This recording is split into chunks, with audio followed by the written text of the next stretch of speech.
Namaskar and welcome to StudyIQ IAS English. I am your friend Rahul Saigaonkar. I welcome you today for a marathon session of discussion of previous year questions from science and technology. Here I'll be covering questions from last 12 years. We will be starting our discussion with 2013 Civil Service Prelims questions from science and technology. We'll end with prelims discussion of 2024. You have a doubt in your mind, sir, how can I take advantage of this particular session?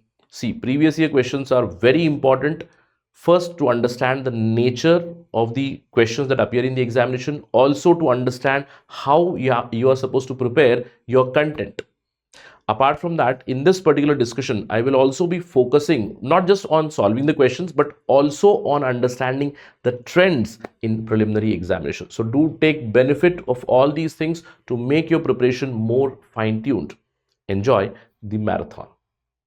Beginning today, we are embarking on a short journey where we'll be discussing previous year questions connected to science and technology. In this short lecture series, I will be handling 12 lectures where I will be discussing 12 years of questions from previous year UPSC Civil Services preliminary examination connected to science and technology. Before I begin my discussion, I have to give two short messages to all the students. First, regarding the importance of previous year questions, and the second, regarding how you're going to utilize this particular series. Let's talk about the first issue. I've seen many times that aspirants underestimate the importance of previous year questions. They feel that I have read it, I know these things, and I can ignore these things. Let me tell you the importance of previous year questions and solving them. There are fourfold advantages of understanding PYQs. The first thing is it helps you in understanding the syllabus itself. Now you are thinking, sir, I am in the advanced level of my preparation, so I know the syllabus. Very good. But for all the beginners, going through the previous year questions and analyzing the previous year questions, it first of all helps you in understanding the syllabus. The second biggest advantage of PYQs is you identify which topic is important for you, how much competency is needed for this particular subject, how much depth I should get into for a particular topic. And that way you can filter out news, that way you can filter out current affairs, that way you can streamline your preparation. This is what is called as smart preparation. The third aspect is, with respect to PYQs, is to identify the repeated patterns or repeated themes. Now, whenever I tell this, students come up with another argument. They say that, sir, UPSC does not repeat questions. UPSC seldom repeats questions. I agree with that. Sometimes in history, I have seen a couple of repeated questions. But what I'm talking about here is identifying repeated themes so that you focus on those areas. Say, for instance, sir, what are the themes that I can identify? Now, in this lecture series only, I told you, there will be 12 lectures. In the 12 lectures, you will automatically identify. In fact, I'll highlight those things also, but you will automatically identify that there are certain particular themes which UPSC follows somehow. Like in science and technology, there can be multiple questions in multiple years, of course, on microorganisms, a question on virus, a question on viral diseases, a question on bacteria, a question on fungi, a question on, say, ballistic missiles, cruise missiles, difference between them, questions connected to biotechnology, questions connected to nanotechnology. There are repeated themes. Now, once you identify these themes, you're going to focus on them and you're going to gain clarity over how to solve those questions. And the fourth biggest importance of PYQ is something called as revision and boosting confidence. Revision boosts confidence. I have seen a couple of questions from students as the D-Day comes, as the preliminary examination comes. They feel that, sir, I'm losing confidence. I'm not able to solve questions. Now, for them, I always tell, do one thing, take PYQs and solve them. If you're able to solve PYQs, why? Because you've already read them, you've understood them. Probably you've read them, say, a few months back, and if you're able to solve them now, that way you gain that confidence. So revision and boosting confidence is the most important part here in the examination. So PYQ solution is very important. So pay due attention to this lecture series. Take benefit from this. The second aspect, or the second, I would say, message from my side would be to understand how I solve these questions. Many times in science and technology, what happens is we might not have complete knowledge of all the statements in the question. We may not have heard of a particular topic, but still we might solve a question. That is a skill, or that analytical skill you need to develop throughout your preparation. And I want you to understand that from this series. Why? Because the way I will be solving the questions, or the way I will be dissecting the questions, I want you to understand that first, to prepare yourself in a very similar way, and the second one is to solve the questions maybe through the use of elimination method, finding the proper keywords in the question, all right, and learn from that basically. Okay, so two messages: first, importance of PYQ, and second, how to solve MCQ is also very important. I'm simply not solving the previous year questions. This you have already done. I'm quite sure many of you who are watching, you must be thinking, sir, I've already done this, why should I watch this again? You should watch this again mainly to understand how we solve the questions also. Okay, so with these two messages, let me begin our discussion of last 12 years PYQ. So as I told you, I'll be discussing with the last 12 years questions. I am not starting in a reverse way. That means I'm not going from 2024 to 2013. I'm actually going from 2013 to 2024 because I feel questions might not repeat from 2024 too soon, but maybe 2013 will help you for sure. Okay, so that's why starting from 2013. So today it's a discussion for 2013 Civil Services Preliminary Examination, where we'll be discussing important questions. First question. It's a very simple question. Fruits stored in a cold chamber exhibit longer storage life because. It's a very simple question. Now, these are the kinds of questions whenever students see it, they feel that anybody can do UPSC. Okay, because in UPSC, there are a lot of things which can be solved through common sense, and there are a lot of things where you need proper information and analytical skills to solve a question. Now, this is a question which is based on common sense. There are 4 options. Fruits which are stored in cold chamber. The keyword here is cold chamber. Remember this, cold chamber means where the temperature is very low. First option is exposure to sunlight is prevented. Now you must be thinking this may be right. Concentration of carbon dioxide in environment is increased. Rate of respiration is decreased. There is an increase in humidity. Now among the 4 options, you might feel, okay sir, this might be okay. This is completely absurd.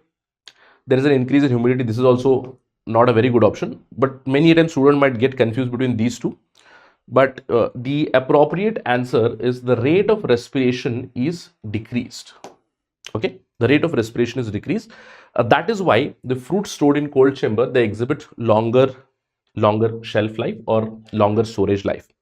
Why? Let me give you an explanation for this. Let me give you an explanation. See, fruits stored in a cold chamber have longer storage. At the cold storage, the rate of respiration is low. Now, what is the idea of respiration? Now, you try to understand when fruits respire by breaking down carbohydrates, which then causes them to ripen.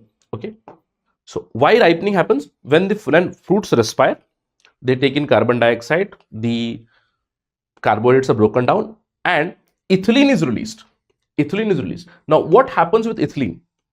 During this respiration process of plants or fruits, ethylene is released. Ethylene is a fruit ripening hormone. Ethylene is a hormone which helps in ripening of the fruits. You must have seen artificial ripening of the fruits. You can connect this concept with artificial ripening. Ethylene production is reduced. So cold storage helps to control the ethylene production. The ethylene production is lowered. Now, when the ethylene production is lowered, that means the fruit is not going to ripe. That means it is going to survive for longer time. Of course, colder temperature also helps to slow down the fungi and bacteria. That is why also storage life can be high. But please try to understand, in this particular question, the most appropriate option would be the rate of respiration is decreased. Clear? Right, let's move ahead. Let's move to the next question. Another simple question. Many transplanted seedlings do not grow because, from 2013. Many transplanted seedlings do not grow because. Option A is the new soil does not contain favorable minerals. Option B, most of the root hairs grip the new soil hard. Most of the root hairs are lost during transplantation. Leaves get damaged during transplantation. There are a couple of spelling mistakes, spelling errors. I would ask you to pardon for that. Now, out of these 4 options, let's see which is the most appropriate. Leaves get damaged during transplantation. Now, during transplantation, leaves may get damaged. First thing that you need to understand is, sir, what is the meaning of transplanted seed? You need to understand the meaning of transplantation. What is transplantation? Why transplantation is important for us? Have you ever transplanted any plant? I'm quite sure you must have done. I recently did it. There was one of the flower plots which we bought, and it was in a smaller pot. It was in that plastic cover, plastic bag. So we took it out from the plastic bag, and we actually put it in another pot or a place, okay, in another place. Now that is nothing but transplantation. It's a very simpler example. Generally, transplantation is used for many things, right? Say for example, you must have seen in movies. Which was that movie? I am a big fan of that Telugu movie. Siddharth is there in the movie. There is a copy of that in Hindi also, right? Rice transplantation is done. The rice saplings are transplanted. You get the point, no? So, sir, are leaves damaged? Yes, leaves get damaged, but that does not impact it, okay? Why they do not grow? Sometimes some leaves may be lost, but that does not impact, okay? The new soil does not contain favorable minerals. Of course, wherever I will transplant, I will make sure that there is good soil. That is also not good. Most of the root hairs grip the soil very hard. No. The most apt answer is C. Most of the root hairs are lost during transplantation. Okay. Now, when you look at this transplantation, it is a process in which plant is grown by moving it from one place to another place. Now, why do we move it? Why do we move it? See, I want to select the most healthy sapling or the most healthy plant. That because of that I may transplant. What I want is a proper soil, as I told you. Some may think that option A is also correct. The new soil does not contain favorable minerals. Why would I transplant a sapling or a plant in a soil where there are no minerals? That does not make sense.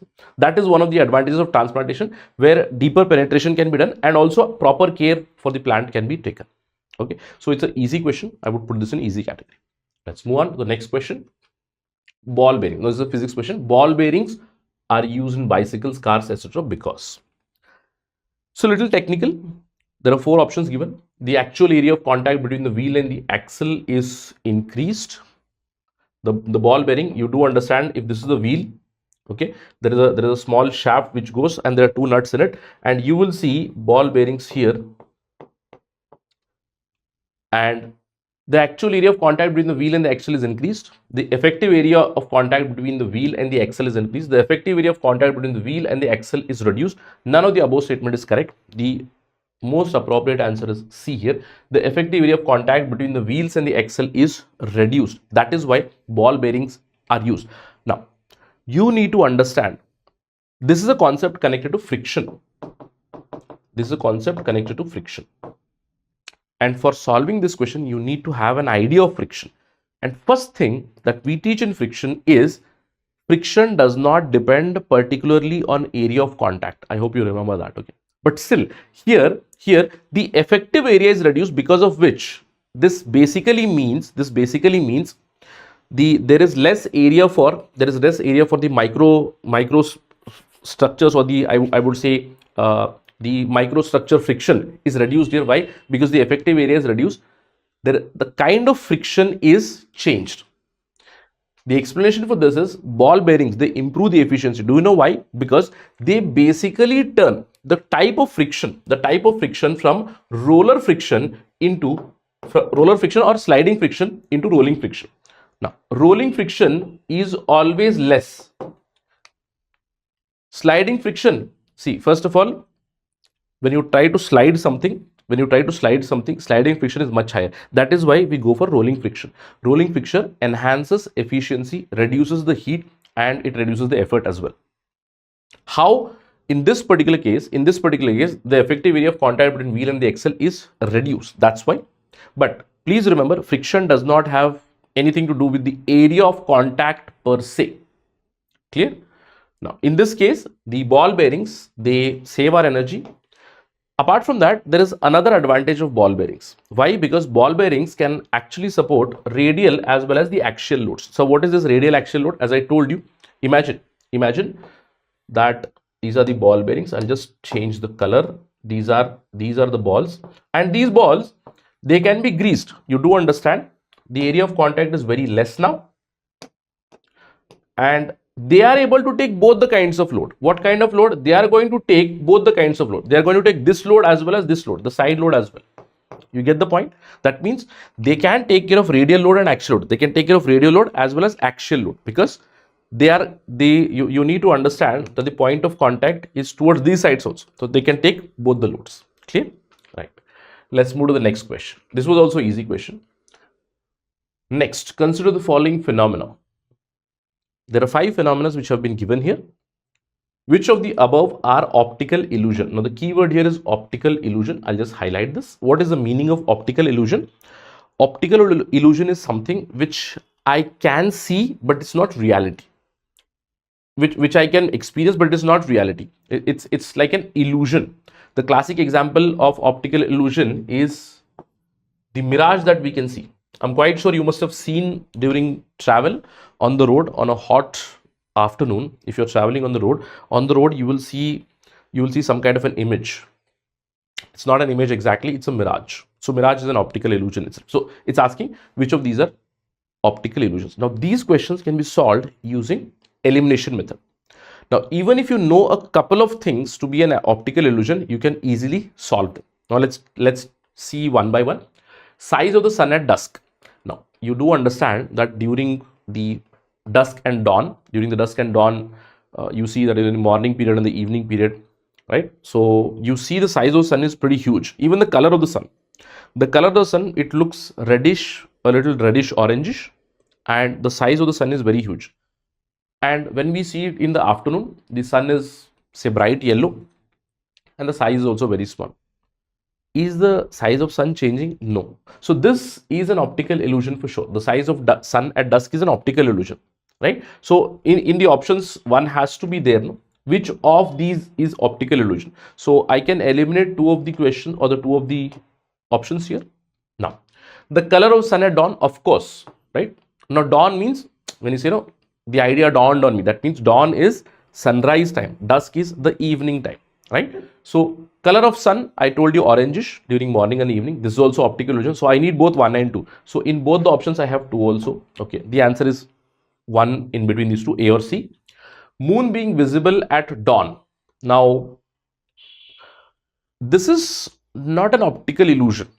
Now, moon can be visible during the dawn, or moon can be even visible during the afternoon. Sometimes you do understand, it depends on the location of the moon. Moon is there. It's not an illusion. Moon is already there, right? So this option should not be there, right?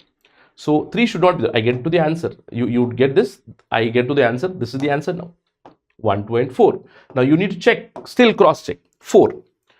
Twinkle of stars in the sky. This is of course an optical illusion. The stars do not twinkle. Stars do not twinkle. So then what is happening? The light from the stars, which is passing through the atmosphere, it is continuously refracted. It is continuously scattered. It is because of which you see that the stars are twinkling. So this is an optical illusion. So 1, 2, 4 is an optical illusion. 5th one, pole star being visible. This is a reality. Why? Pole star is visible. Why? Because if you look at this, imagine this to be the axis of the earth. The pole star is somewhere here, and that is why we always see the pole star towards the northern direction. No matter how much or in what direction the earth rotates, you do understand the earth rotates on its own axis. So no matter how much it rotates, the star will always be here only. That is why it's a reality. Get the point? So you go to the answer 1, 2 and 4. These kind of questions, they take a little bit of time. So PYQs can also help you in understanding yourself and management of time. That's why solve PYQs more and more. Okay. Next question. Again, a physics question. Rainbow. Now you all know the phenomena of rainbow. 7 colors. Vibgyor, right? Vibgyor. Rainbow is produced when sunlight falls on drops of rain. Which of the following phenomena are responsible for this? Dispersion, refraction, internal reflection. Now to solve these questions, you need to know all the 3 phenomena, and the answer for this is quite easy because it has been given in NCERT very clearly that all the 3 phenomena are responsible for it. And I will show you the NCERT image itself. Now it has been given specifically that all the 3 phenomena are important. What is refraction? Refraction is bending of light when it moves from one medium to another medium. So imagine this to be a rain droplet. When the sunlight enters, it is bending. It has bent, right? So bending of light, when the light moves from one medium to another medium, is called as refraction. So refraction, yes. Internal reflection. Now you will see that within some of the light in the droplet itself is reflecting. So there is internal reflection also. Then there is dispersion. So for colors to be seen, the white light has to be dispersed, no? So it is being dispersed also. So all the three phenomena can be seen. To solve this question, simply do one thing. Just draw a droplet on your paper and you'll understand. Now just imagine light will enter. Of course, you will see that light will bend, and of course, when I use of course, some of the light will transmit also. That is not an issue at all. But you will get to know that some of the light is refracted, some of the light is reflected and then dispersed as well. That's the basic idea. So all the three options are correct. Good. Next question, another physics-based question.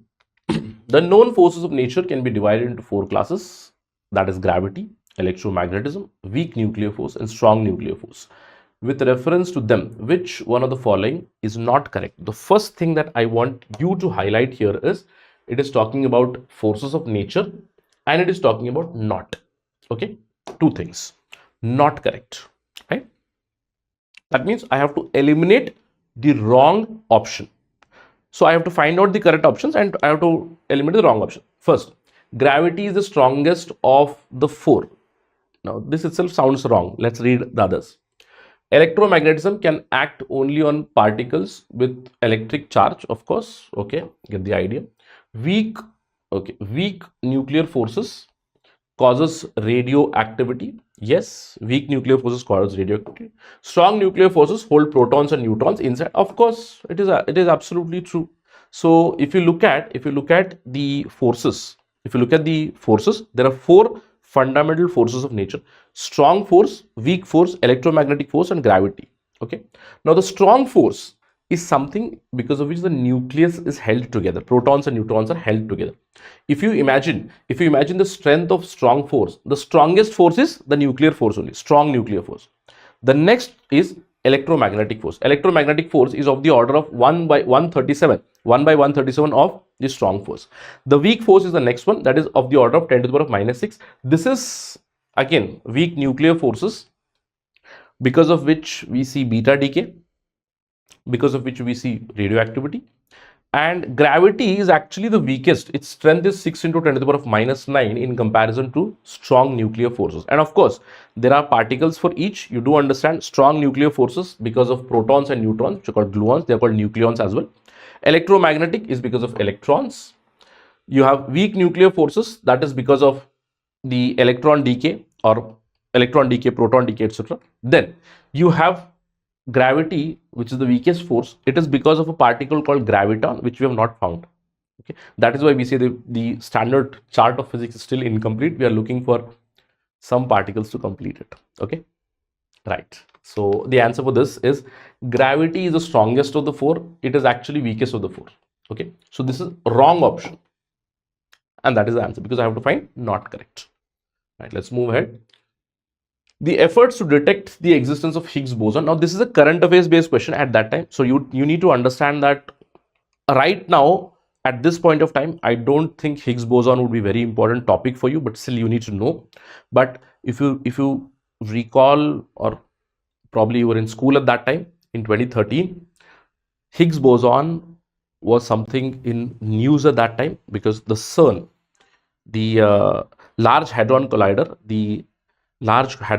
experiment at the France-Switzerland border in Geneva, they had found out Higgs boson. They gave it the name God particle, and it was a question connected to this. And at that time, I think most of the people did find it very, very tough because Higgs boson and some statements connected to it came. The first statement read, it will enable us to understand why element particles have mass. Absolutely correct. It will enable us in the near future to develop technology of transferring matter from one point to another without transferring physical space between them. Absolutely correct. It will enable us to create better fuels for nuclear fission. This is also correct. So for Higgs boson, all the three were correct. And at that time, I think UPSC wanted to give more information to you about Higgs boson, and that is why they put this question. Higgs boson has been in news. So from your perspective, I would say how to prepare such questions. Higgs, there are two terms, Higgs and boson. Now, what is this boson? In 1924, it was in 1924 for the first time, I think SN Bose, Satyendranath Bose, wrote a letter to Einstein, and it has been 100 years now of that letter. Okay, so for 2024-25, I think boson is something which is very important. The name boson comes from Satyendranath Bose. It has been given to commemorate his I would say contribution towards physics. SN Bose did not win a Nobel. He worked very closely with Albert Einstein, and they gave the concept of boson, which were later proved. So Higgs boson was also found in 2012, if I'm not wrong. Now, what is the basic idea of Higgs boson? Higgs boson is a particle which is responsible for building mass. Okay, just try to understand. It is also called God particle. It was the elusive Higgs boson. In theory, there were so many things, but for the first time in 2012, Higgs boson was found out or was created in CERN. It helps us in understanding the standard model of physics more and more better. Now, Higgs boson has to be understood along with Higgs field. It is believed that entire mass of the universe is when Higgs boson interacts with the Higgs field. So, in the Higgs field, the Higgs boson is responsible for bringing the elements or bringing the atoms together to form mass. So, imagine Higgs boson to be in a cocktail party where Higgs boson is like the star. Higgs boson is a star, and everybody is attracted to Higgs boson. And in this Higgs field, mass is formed. So, why Higgs boson is important? Because it helps us in understanding why matter has mass. Apart from that, the application of Higgs boson, or it can help us in, first of all, validating the standard model. Yes, it will also help us in searching new particles. We are looking for new particles. We still have to find out, I would say, graviton.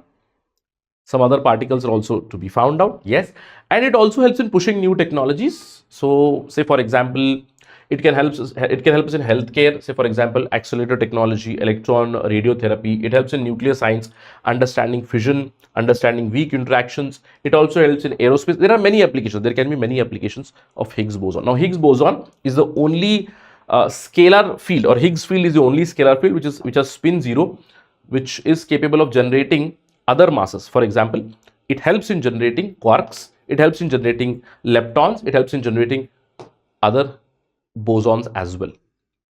So ultimately, the basic idea of Higgs boson is, why do we have mass in universe? It's because of Higgs boson. That's the basic idea that you need to know as of now. Okay, and again, if there is any news connected to boson, you need to make a note of it and keep on revising on it. So I think we had discussed in one of the science reporters few months back, because 1924 was the year of, I would say, centenary, 100 years of the letter which SN Bose wrote to Albert Einstein, which eventually led to the finding out of this concept of boson. Okay, so make a note of that, and also do read about SN Bose from this prelims perspective.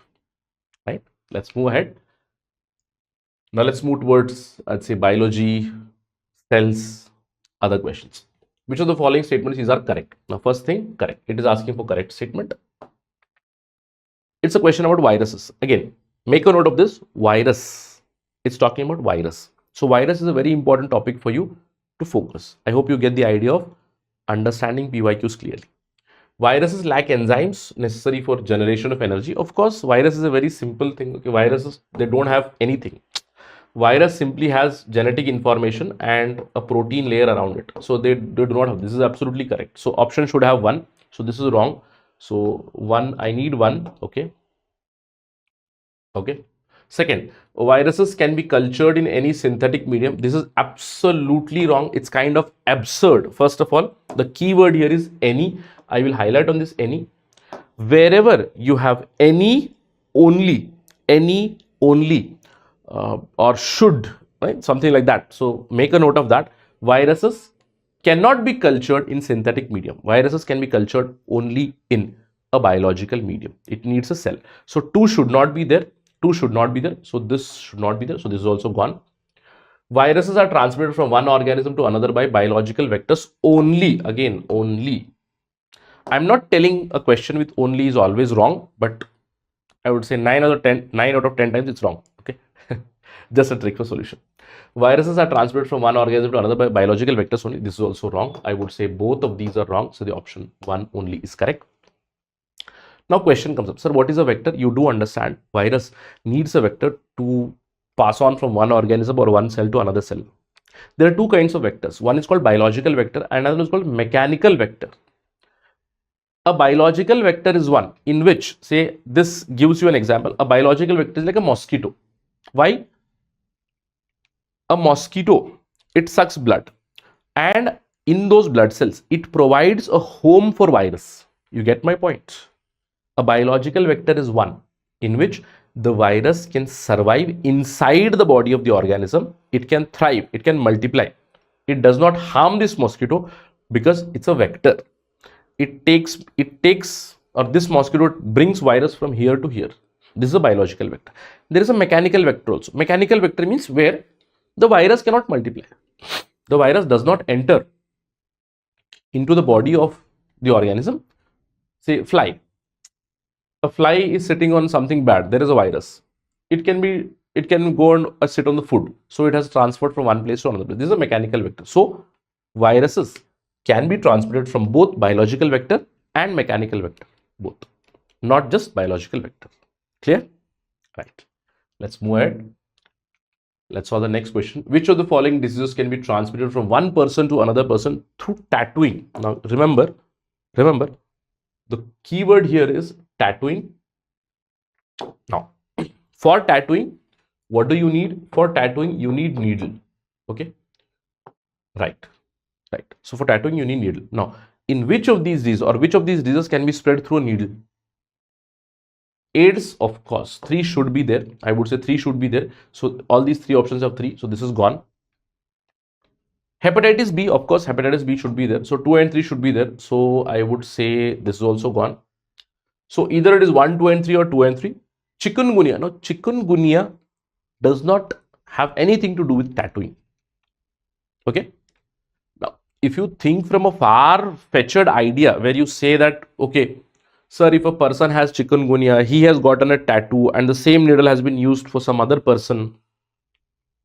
That's a very far-fetched idea. I can eliminate chikungunya very, very easily here because chikungunya is spread from I would say a biological vector. It's a mosquito which takes the virus from one place to another place. But with this, tattooing is the keyword. So I would go with 2 and 3. Easy peasy, right? Right. So sometimes I think many of the students, they argue with me, sir, 1, 2, 3 would be correct, right? But if you read closely, if you find out things a little closely and analyze and dissect the question, this was a very easy question to solve. Okay. Let's move to the next question. Consider the following minerals: calcium, iron, sodium. Which of the minerals given above are required for contraction of muscles? The keyword here is muscle. So it's asking for muscle function. Okay. Now, as soon as you talk about muscle function, sir, I know why muscle function is problematic whenever I go through dehydration. That means doctor, whenever they say I feel fatigue, I feel weak, doctor gives me ORS, and ORS has what? Potassium, sodium, calcium, magnesium. Yes. So calcium and sodium, you should not have any doubt about this. So the only doubt which students can have with respect to iron. Okay. Now you need to understand that iron is also very much important for muscle movement. Okay. All the 3 are required. In fact, this is an easy question, but sometimes students overthink and they tend to eliminate iron here because they have these EMs in the head: calcium, magnesium, sodium, potassium, right? So they think, let me just eliminate iron. No. See, for muscle contraction, for muscle work, you need calcium, magnesium, sodium, potassium, iron. Calcium, of course, it helps in contraction and relaxation of muscles. Iron, it contains something called as myoglobin, or iron is responsible for building of protein myoglobin, which is responsible for holding oxygen, and that is responsible for the contraction and expansion of muscles for sure. Magnesium also helps in contraction and relaxation of muscles. Sodium, very important. Sodium helps in proper muscle functioning, proper nerve functioning, maintaining the pH in your body. Potassium also helps in a very similar way. Sodium, potassium, they work very closely together. Sodium, potassium, calcium, they are extremely important for even nerve impulses. Calcium is important for nerve impulses as well. So all these minerals are required. Again, an easy question. I wouldn't put it in the tough category. Okay, let's move to the next question. Improper handling and storage of cereal grains and oil seeds result in the production of toxins known as aflatoxins, which are not generally destroyed by normal cooking process. Aflatoxin are produced by. Now, this is again a question connected to current affairs at that time. The answer for this is mold. The answer for this is molds, that is fungi. Okay. Now, aflatoxins had been in use at that time. I don't think now it is very important for you. This is how you need to understand stuff. This is how you need to understand your preparation strategy. If you spend your time on understanding aflatoxin too much, see, you need to know what is aflatoxins even today, because there is always a probability of a question being repeated for sure. But how you prepare in UPSC is by understanding the trend, by understanding the focus of UPSC. So this was in current affairs at that time, this was news. Even now, sometimes you do get idea about aflatoxins, but now you know it. Aflatoxin, it is a secondary metabolite which is produced by a fungi called as Aspergillus flavus. Okay. Now, this is mainly present in groundnut. Okay. In oilseeds, groundnut. It is talking about oilseeds specifically and grains also. So it is because of a fungus, Aspergillus flavus. Now, what happens? It produces a kind of metabolite which might lead to liver cancer. It gives you a problem of liver cancer, right? So this aflatoxin contaminated foods, they impact the working of hepatocyte. Hepatocyte is a liver cell. So it impacts your liver and ultimately hampers the liver functions. So this is something that you need to make a note of, and this will help you understand that current affairs is very important. You need to focus on CA for sure. Right, let's move to the next question. Next question is easier question. I wouldn't put it as a pure science and tech question. There are some questions which we can put it in science and technology, also environment also. There are some questions which we can put in science and technology and the geography also. So this is a kind of a question which I would put right in the middle of science and technology and environment. Why? Because with reference to food chains in ecosystem, it is technically talking about food chains in ecosystem, right? And it is telling me which of these are decomposers. A very, very easy question. All of us know that viruses are not decomposed. Viruses do not decompose. Do not decompose. This is a very, very important point. All of you must remember this. This is basic environment 101 or basic biology 101. Viruses do not decompose. Fungi and bacteria do decompose. So the answer for this is fairly easy. 2 and 3. Select the correct answer. Which of the following organisms are known as decomposers? Okay. Clear? Easy. Next. Again, this is a kind of a question which I would put somewhere in between science and technology and environment, more towards environment. Acid rain. Acid rain is caused by pollution of environment by, again, a very easy kind of question which we can solve. I would say carbon dioxide, nitrogen, totally absurd, totally absurd. Carbon monoxide and carbon dioxide, again, absurd. Ozone and carbon dioxide. How can it be carbon dioxide, acid rain, right? You do get the point. No? We have carbon dioxide, 0.04% of carbon dioxide in our atmosphere already. So it does not cause acid rain. If the amount of carbon dioxide increases, of course, it leads to problem of global warming and climate change. We have seen this. This is also wrong. So we move to the fourth option, nitrous oxide and sulfur dioxide. Now we know acid rains are caused mainly due to the oxides of nitrogen and oxides of sulfur. Along with it, again, ground level ozone can also lead to it. Now this is a little confusing if you think about ozone also, but along with it, carbon dioxide is completely wrong. Okay, so D is the correct answer. Very easy question. Okay, next question. Again, I would say a kind of mismatch or a kind of interdisciplinary kind of a question where you see physics also and where you see geography also. Okay, the question: during the thunderstorm, The thunder in the skies is produced by meeting of cumulonimbus clouds. Cumulonimbus clouds are those huge expanse clouds which have a lot of water, they give you a lot of rainfall. They are also associated with thunderstorms. Remember, it's a misleading statement. It's a misleading statement. This is where many students commit mistake. Meeting of cumulonimbus clouds, it causes thunder. Lightning that separates the nimbus clouds. Violent upward movement of air and water particles. Now, all the three options are completely absurd. If you look closely, none of them typically causes thunder. The answer for this is D. Now, this I would put it in moderate category. Do you know why? Because it's a misleading question, and these are the questions that every aspirant must read very carefully. Take the statements with a pinch of salt. Read them carefully. Find out the keywords. The keyword in this question is during a thunderstorm, the thunder is produced by. So go back to your NCRT, your Physics 101, and understand static electricity. Now, once you understand static electricity, you will understand what is thunder here. Many students, they will commit a mistake here thinking that it is because of cumulonimbus cloud. Because I know geography. I am a geography expert. I know about the cumulonimbus cloud. Those are those huge vertical expanse clouds. They look dark in color and they bring hell lot of rainfall. Yes, agreed. But they do not cause thunder. Why thunder is caused?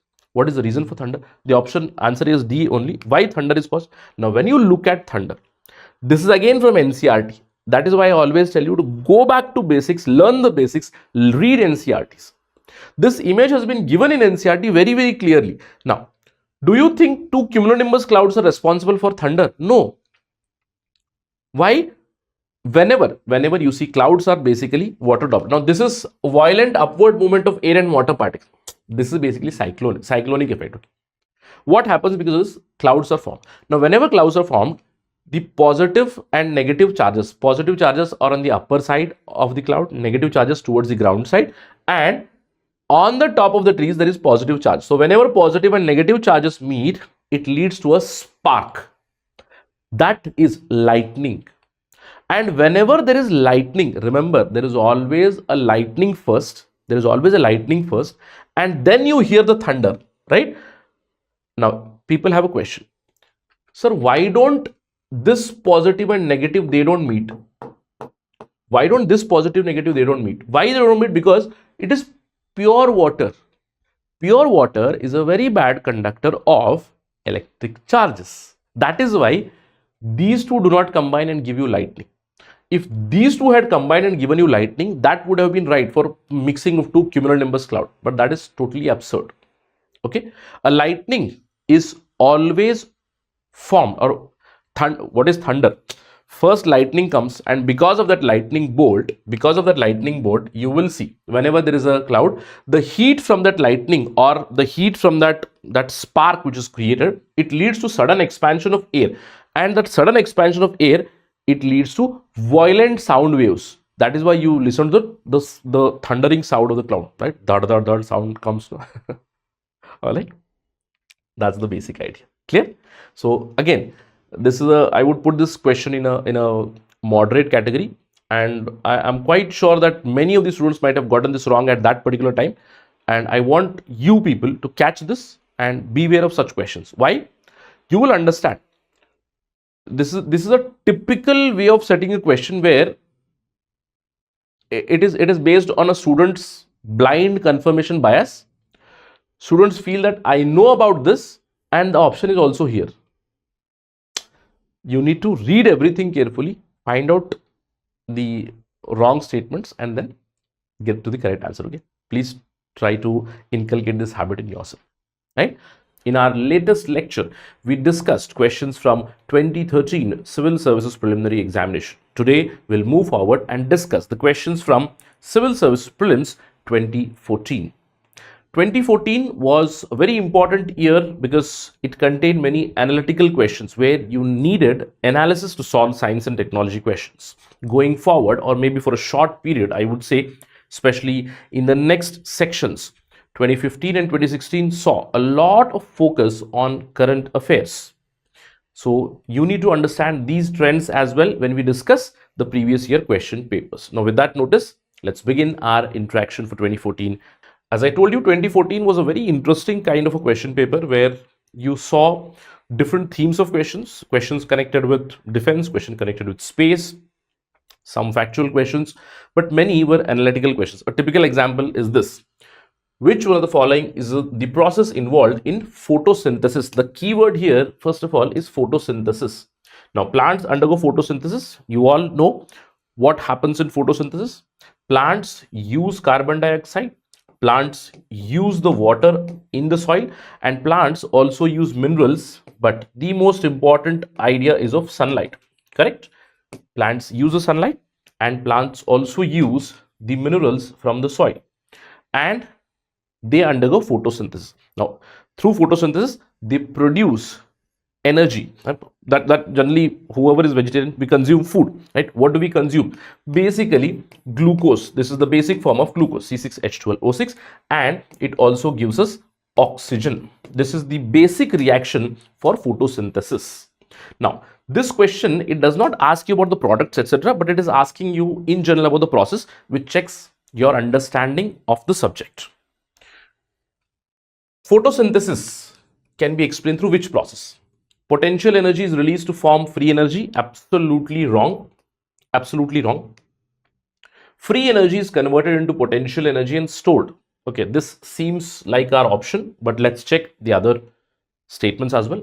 Food is oxidized to release carbon dioxide and water. No. This is basically the idea of respiration. Okay, this is the process of respiration. This is wrong. Oxygen is taken and carbon dioxide and water vapor are given out. No, this is not photosynthesis. In photosynthesis, you take in carbon dioxide, you use water, and you give out vapor. Of course, the excess water is given out as vapor as well, you know, transpiration. So I can say this is a kind of a reverse statement of photosynthesis. This is absolutely wrong. So when we end up with one correct option, that is free energy is converted into potential energy and stored. B is the answer. So this was a very interesting and a very unique kind of question. All right, let's move to next query. Consider the following statements. Maize. Okay, now at that time, even till today, we have a lot of focus over biofuels. We talk about bioethanol, we talk about biodiesel. So even till today, this, I would say this question, it holds a lot of weight. This question pertains to maize. Maize can be used. There are three statements which are given. You have to find out the correct statement. First statement reads, maize can be used for production of starch. Okay, maize can be used for production of starch. Second, oil extracted from maize can be a feedstock for biodiesel. Okay, alcoholic beverages can be produced by using maize. So all the three statements are based on common sense. I'm quite sure you must have heard about these news for sure. Using maize, you can create starch, you can make starch. Using maize, oil or oil extracted from maize can be used to create biodiesel, and alcoholic beverages can also be made using maize, right? So all the three options here are correct. This would be a more easy kind of a question. Again, I would say this question, it cannot be prepared specifically through one particular topic, but it is more based on general knowledge and common sense. So use your skills, use your day-to-day skills, analytical skills to solve such questions, because no matter how much you read, say for example, you read about bioethanol, you read about bioethanol, biodiesel, etc., right? You read about Jadropa, you read about other things, right? First generation biofuels, second generation biofuels, but here it specifically talks about maize, and you need to use your skills to solve these questions. All right, let's move ahead. Consider the following techniques or phenomena: budding and grafting in fruit plants, cytoplasmic male sterility, and gene silencing. Which of the above are used to create transgenic crops? Now, first of all, the keyword here is transgenic crops. Transgenic means a gene has to come from somewhere outside. Transgenic plants. Get it? Now, outside means outside the species. See, why do we go for genetic engineering? You need to understand, this is again a question based on common sense as well as some skills that you need from genetic engineering.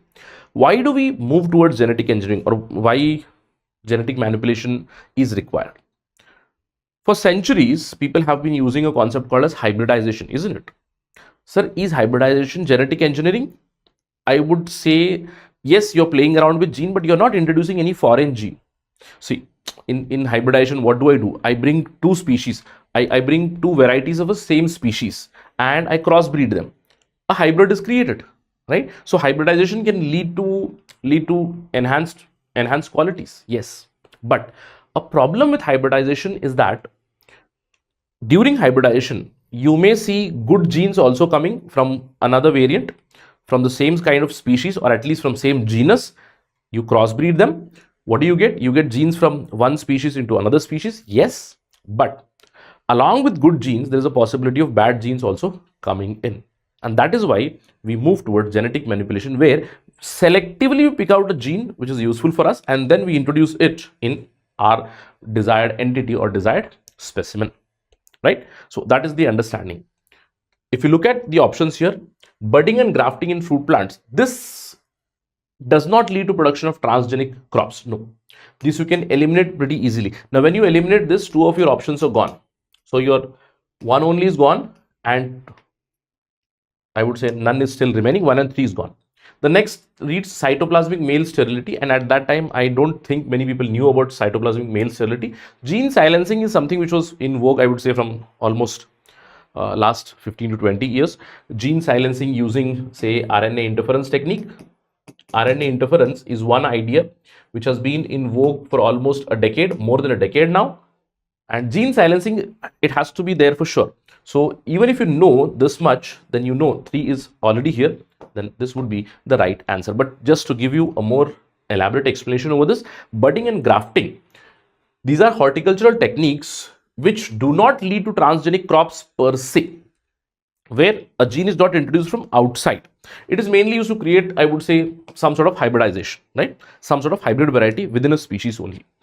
Cytoplasmic male sterility, it may be total sterility or partial sterility. This is one of the techniques where sterility in plants is a result of specific nuclear or mitochondrial interaction. So this male sterility, it ultimately leads to pollen grains being sterile. Those pollen grains cannot pollinate the flower, basically, right? Cannot pollinate the stigma. Gene silencing, this has been in vogue, as I told you. Gene silencing research has been going on. In fact, recently also we have seen in 2023 also the Nobel Prize, it had some bearing with gene silencing, or I would say RNA interference, RNA editing. In 2024 also we have seen microRNA discussions. So gene silencing has been in vogue. This is already known. Gene silencing techniques can be used using RNA interference. Now, when you use RNA interference, you can either silence a gene or you can even express a gene in a higher proportion. All right, but gene silencing mainly talks about suppressing the gene. Right? So these two will lead to transgenic crops for sure. Clear? Good. I don't think there's more complication in this question. It's relatively easier question where you can very easily use the elimination technique and solve the question. Let's move ahead. Among the following organisms, which one does not? Now, please highlight does not. This is very important. Belong to the class. Belong to the class. Okay. Now this is a simple NCERT 101 question. In NCERT, you know that we have a taxonomic kind of a setup for every organism. At the top level, we have domain. After domain, we have kingdom. We have phylum. Then we have class. Then, of course, we have order, family, and then we have genus and species. These are the lowest levels. Okay. So this is how the taxonomic order goes on. Domain, kingdom, phylum, class, order, family, genus, and species. Now it is asking you about class. Now this might seem to be a very complicated question at that time, or in general also. Even today, any student, any aspirant who looks at this question, they'll be a little surprised, a little flustered that, sir, I don't remember any class. Okay, it's very fine. But if you look at the options, you can eliminate things quite easily, or you can put things in one particular category, right? Say for example, you know about spider. you know about spider. If you have seen Spider-Man movies, etc., many a times the villains have described Spider-Man as an irritating arachnid. Have you heard of it? Spider-Man, an irritating arachnid. Arachnida is the class. All right. So spider belongs to arachnids. Similar to spider, if you look at spider has multiple, I would say, feet or multiple arms, right? Similar to that, you'll also find a scorpion. So spider, scorpion can be put in a very similar class. They belong to arachnid class. Mite is also arachnida class. But when you look at crab, now crab is something which lives, it's mostly, I would say, amphibian. You can see it in water also, in coastal areas. So crab here is something which is outside of arachnida. Why? Because crab belongs to class of crustaceans. So this is a very easy question. If you do not take tension about this, that I don't know this concept, oh, I have not studied this concept, there is no need to think about all these things. If you look at the options very closely and just keep your cool, then you can group all these three in one particular class and you'll understand that crab is an exception. So answer is crab only here. Now, just to give you more information, arachnida is a class of joint-legged arthropods. Remember, both of these are arthropods. This is also arthropods. If you look at arachnida, it's a class joint-legged arthropods which are predominantly found over land. Mostly found over land. They are mainly living on land. Now, it doesn't mean that there are no exceptions. There might be exceptions in arachnida also, which may be, say, amphibian kind, but most of the arachnids, they are found on land. They are terrestrial. When you look at crab is a crustacean, right? Especially non-vegetarians will know this, right? They love crab. So crustaceans are invertebrate animals of subphylum Crustacea. It's a large diverse group, mainly arthropods. They live in water. They are amphibian. So the other categories which include in this particular crustacean class are shrimp, crabs, fish lice, krill, etc. They come under crustacean. So easy to find out here as well. Let's move on to the next question. Now this is a very easy question. This is a very factual question and a very easy question. Again, you have to remember certain things here. Vitamin is given and an associated deficiency disorder or a deficient disease is given corresponding to that vitamin. So you do know there are vitamin A, D, E, K which are fat soluble. Vitamin B is a complex. Vitamin B and C both are water soluble. So vitamin C deficiency, it causes scurvy in children. Of course, it is right. Vitamin D, it causes rickets in children. Correct. Vitamin E, does it cause night blindness? No. This must be vitamin A. Vitamin A causes night blindness. So it's heavily factual. These are the kinds of questions where you need to have these things integrated in your mind. Whenever I teach in class also, I tell the students, do you know about Article 21? They say it's a right to life. I said, did you mug it up? They said, no. Then how do you know? They say, sir, it's now integrated in my brain. Even if you wake me up at 12 o'clock in the midnight and ask me what is Article 21, I can tell you it is right to life. Okay. Very similar to that, you need to integrate these things in yourself. So you need to know about these vitamins. So just find out the options that you get. A, 1 and 2 would be the answer here. Pretty easy. But just to give you some more information here, vitamin A, D, E, K, these are fat soluble. Vitamin A is retinol. Vitamin D is calciferol. There are two varieties of calciferol, cholecalciferol and ergocalciferol. Vitamin E is tocopherol. Vitamin K are quinones. Vitamin A deficiency leads to problems of eye. In Hindi, I explain आँखों का problem with आँख. Okay, so it leads to night blindness. Vitamin A deficiency. Vitamin D, it creates problems with respect to bones, rickets in children, osteomalacia, osteoporosis in adults. Vitamin E deficiency, tocopherol deficiency leads to in general metabolic problems and also anemia in children. Vitamin K deficiency, it leads to bleeding diathesis. If you do not have vitamin K in your body, even a simple cut will lead to profuse bleeding, eventually leading to death as well. Bleeding diathesis can happen. Apart from that, vitamin B, it's a complex. Vitamin B1, B2, B3, B5, B6, B7, B9 and B12. These are vitamin B complexes. Important ones here are vitamin B9 and B12. Vitamin B9 is folic acid. B12 is cyanocobalamin. Vitamin B9, deficiency of B9 leads to neural tube defect. That is why pregnant women are given a supplement of folic acid Cyanocobalamin, it leads to problems with your muscles, so it can lead to megaloblastic anemia, leading to problems of your muscles. And vitamin C, of course, it's ascorbic acid. It is found in many citrus fruits, and its deficiency leads to scurvy in children. Scurvy is a disease where children have these bleeding gums.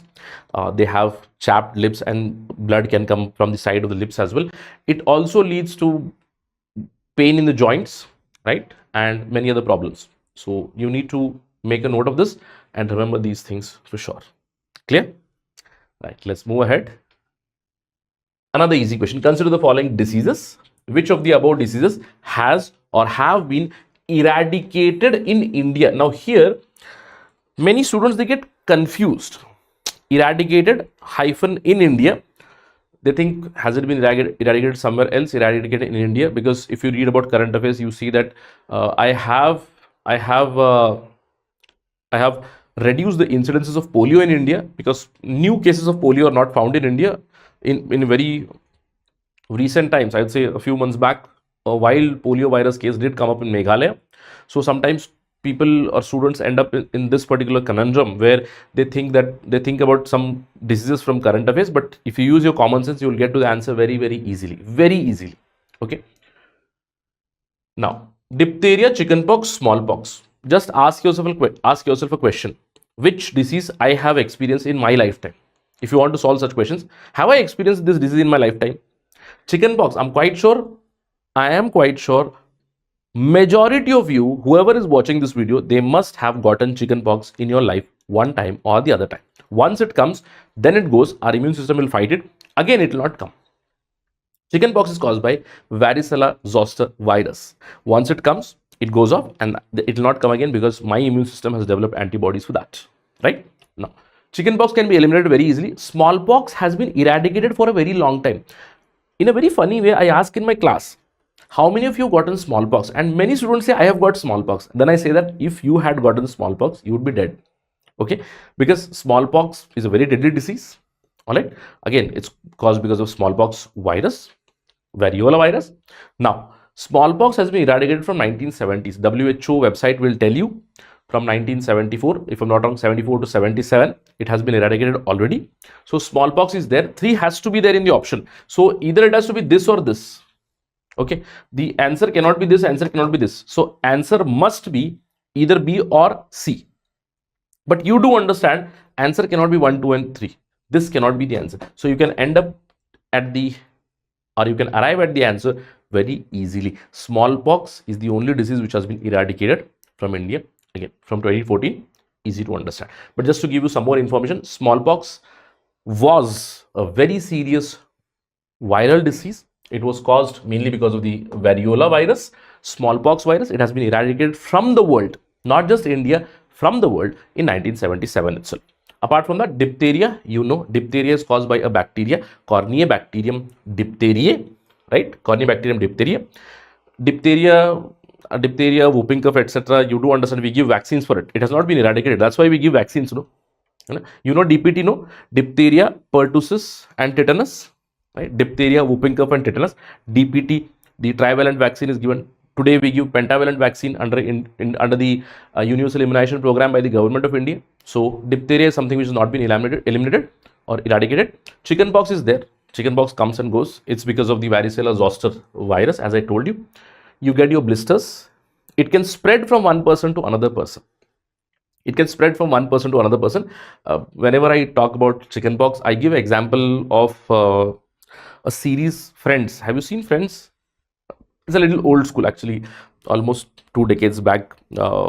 It got ended, but still, it's quite famous. Okay, and in one of the episodes in Friends, Phoebe gets chickenpox, and she's waiting for a sailor guy, and that's actually Charlie Sheen from 2.5 Men. Okay.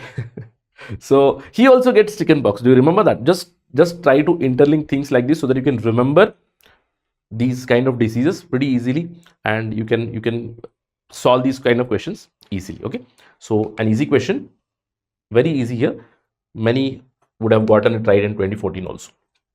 Next question regarding vegetative propagation. Which of the following statements are correct regarding vegetative propagation of plants? Okay. Now, before even reading the statements, there are 3 statements given and you are supposed to tell which of these statements are correct. Okay. Now, what is vegetative propagation? Vegetative propagation is a kind of, I would say, asexual reproduction where there is no involvement of gametes. From a vegetative part of a plant, another entity comes, right? So, vegetative propagation is very simple to understand from our day-to-day life also. Potato is a tuber which grows buds. So, budding is a kind of vegetative propagation. Yes. Many times you must have seen that I cut a green stem and I plant it again and roots develop from there. That is nothing but vegetative propagation. There is example of bryophyllum, the leaf. If you see bryophyllum leaf, around the edges of the leaf, roots start to develop. Those are all examples of vegetative propagation. Potato, sweet potato, rhizome, ginger, many examples are there. So once you understand what is vegetative propagation, then just think of it for a couple of seconds and then read the options. Okay. Vegetative propagation produces clonal population. Of course, this is absolutely right. There has to be no doubt about this. Why? Because there is no involvement of another parent. No, there is only one. See, if this is a potato, this is an onion, the next onion will be very similar to that. So it's a clonal population. So yes, one has to be there. One has to be there. So if one has to be there, then this is gone. Okay. So either A, B, A, C or D. Right. Vegetative propagation helps in eliminating the virus. This is absurd, right? This is absurd. Now, if vegetative propagation would have eliminated virus, I would have gone only for vegetative propagation, no? Why a virus would have impacted a crop? Right? There is tobacco mosaic virus, there is tomato mosaic virus, there are different kinds of viruses which affect plants also. So why would I go for any kind of sexual reproduction there? I'll go for vegetative propagation if it eliminates a virus. This is totally absurd. So you eliminate 2, this is gone. Okay. And of course, it can be now either A or C. Now let's see third statement. Vegetative propagation can be practiced for most of the year. Absolutely true. So this is fairly simple now. Easy peasy, right? This is how you arrive at the answer, even if, say, you feel that you are not very sure about a statement, or you feel that I have 50-50 knowledge about a particular topic. Again, this does not mean I am promoting doing this. Please try to understand. Whenever I solve MCQ, I tell students, yes, you have to read, you have to revise, but many a times there will be some questions which you may not be 110% sure. Now for that, you have to use techniques like this. You have to use elimination techniques. You have to use your thought process, analytical skills, and many times even educated guesses in the examination. Okay, let's move. With reference to neem tree, consider the following statements. Again, a very generic kind of a question. I don't think you can prepare this from any class or even from, say, the syllabus also. But it's based on general knowledge. Neem tree is found almost everywhere. Neem tree, Azadirachta indica, the scientific name of that. Neem tree, we find it almost everywhere. We celebrate or we use a lot of neem leaves in our lives. In Hindu culture, especially on Yugadi or the Hindu New Year, neem is brought. It is used to make some sort of bitter tasting or bitter kind of flavor is added using that neem, right? Neem is also used for many medicinal purposes. Right, neem leaves are put in bathing water because it has those antiseptic properties, right? So when you look at this, read about what it is telling and then try to find out which of the statements are correct. Okay. Neem oil can be used as pesticide to control the proliferation of some species of insects and mites. Remember, some species, it's a very generic statement. Yes, it is very true. The option should have 1. So this can be eliminated very easily. Neem seeds are used in manufacture of biofuels and hospital detergents. Okay. Neem seeds are used in manufacture of biofuels and hospital detergents. Now, even if I think, sir, this might be true. Why? Because I may have some sort of neem soaps, etc. Maybe I remember some of the neem soaps, like Margot is a neem soap, but I don't think we use it for biofuel at all. No, this can be eliminated very easily. If you remove 2, this is gone, 2 options are gone, you end up with 1 and 3. Neem oil has application in pharmaceutical industry. Of course, it has application in pharmaceutical industry. So 1 and 3 would be the answer here. Clear? Right. Let's move to the next question. Which of the following is an examples of chemical change? Now, this is very easy question. This is Chemistry 101 from NCERT. What is the meaning of chemical change? Where you cannot get back the products, right? The products are not reversible. A physical change is somewhere where you might get the product. Say, for example, if I take a paper, I cut the paper into pieces. Maybe I can join the pieces together. No? Just the physical properties have changed. But if I burn the paper, I cannot get the paper back. It's a chemical change. So chemical change involves irreversible changes. That's the basic common sense that you need here. Crystallization of sodium chloride. Sodium chloride crystallizes, sodium chloride can be dissolved. So this is not an example of chemical change. No. Melting of ice, absolutely not a chemical change. So 1 and 2 should not be there. This is not there. This is not there. Souring of milk, of course, souring of milk is a chemical change. So this is the answer. 3 only. Very easy question. You don't need UPSC preparation to answer this question. Okay. I think even a commoner can answer this. Even say anybody who has basic knowledge of science can answer this question pretty easily, because it's common sense, it's general science. It's nothing complicated here. Okay. Easy peasy. Let's move to the next question. With reference to technologies for solar power, and this question is, I would say, still very important because we talk about solar energy again and again. With reference to technologies for solar power production, consider the following statements. There are 3 statements given. You have to find out the correct statement. Photovoltaics is a technology that generates electricity by direct conversion of light into electricity, while solar thermal is a technology that utilizes the sun's rays to generate heat, which is used further used in electricity generation process. Absolutely true. That is what is the idea of photovoltaics and solar thermal. Now, I used to stay in Bengaluru, where we had this solar thermal setup where there is a solar panel which heats the water. There is no generation of electricity. That is a solar thermal thing, right? Whereas near my place, there is a very big field in which complete set of solar photovoltaics have been set up, and from that electricity is generated. So first statement is absolutely correct, right? So 1 has to be there in the option. So this is not there and this is not there. So either this is true or this is true. Correct? 2. Photovoltaics generates alternating current while solar thermal generates direct current. This is absurd. Totally absurd. Completely absurd. Do you know why? Because photovoltaics, it produces direct current. And what I have to do is I have to then use an inverter to provide electricity back, right? Whereas a solar thermal, what it does, using the heat from the solar energy, I heat the water. Once the water is heated, it turns into steam. That steam is used to run the turbine. So that produces alternating current. So this is actually reverse. So 2 is wrong. So 2 is wrong. This is gone. So only 1 is the option. Third would already be wrong because we have already arrived at the answer. India has manufacturing base for solar thermal technology, but not for photovoltaics. Completely absurd. Very easy. But just to give you some more perspective here, when you look at photovoltaic cell, what is a photovoltaic cell? First of all, it has a glass. You know it has a glass and you do need cleaning requirements for it. And under the glass, you have some sort of electronic setup. That is, you have your semiconductor type layers, N-type layer and P-type layer. Because of the sunlight, there is a movement of electrons from one terminal towards the another terminal, because of which the electricity is generated. And this electricity is actually stored. So there is a DC electricity or direct current which is produced. This direct current, it has to be turned into AC current by using an inverter, and then it has to be supplied. You get the idea, no?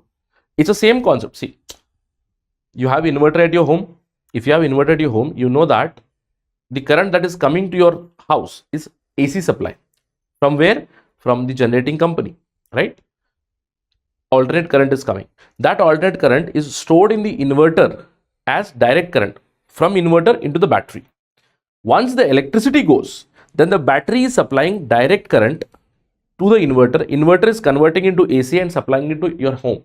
The same idea here. Whereas solar thermal is this simple. There is a solar collector.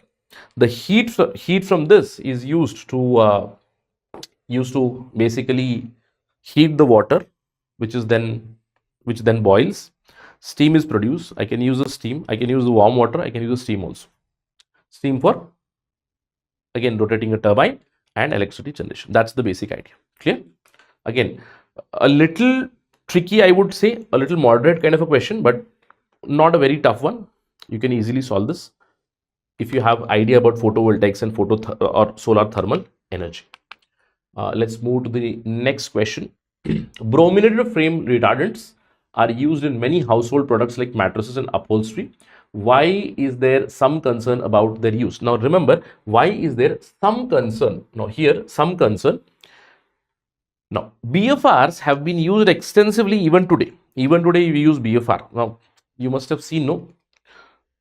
There must be advertisement which comes that this plywood is completely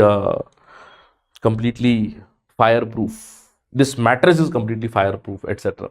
The wire is completely fireproof. Have you seen it? Now, whenever you see such advertisements, just read the caption below, whatever is given in those ads. You will surely find a mention of BFR. Okay. Try to learn like this. So they are highly resistant to degradation in environment. Yes, that is why we use it. True. BFR, they enhance the life of the equipment. Mainly it is used in plastics.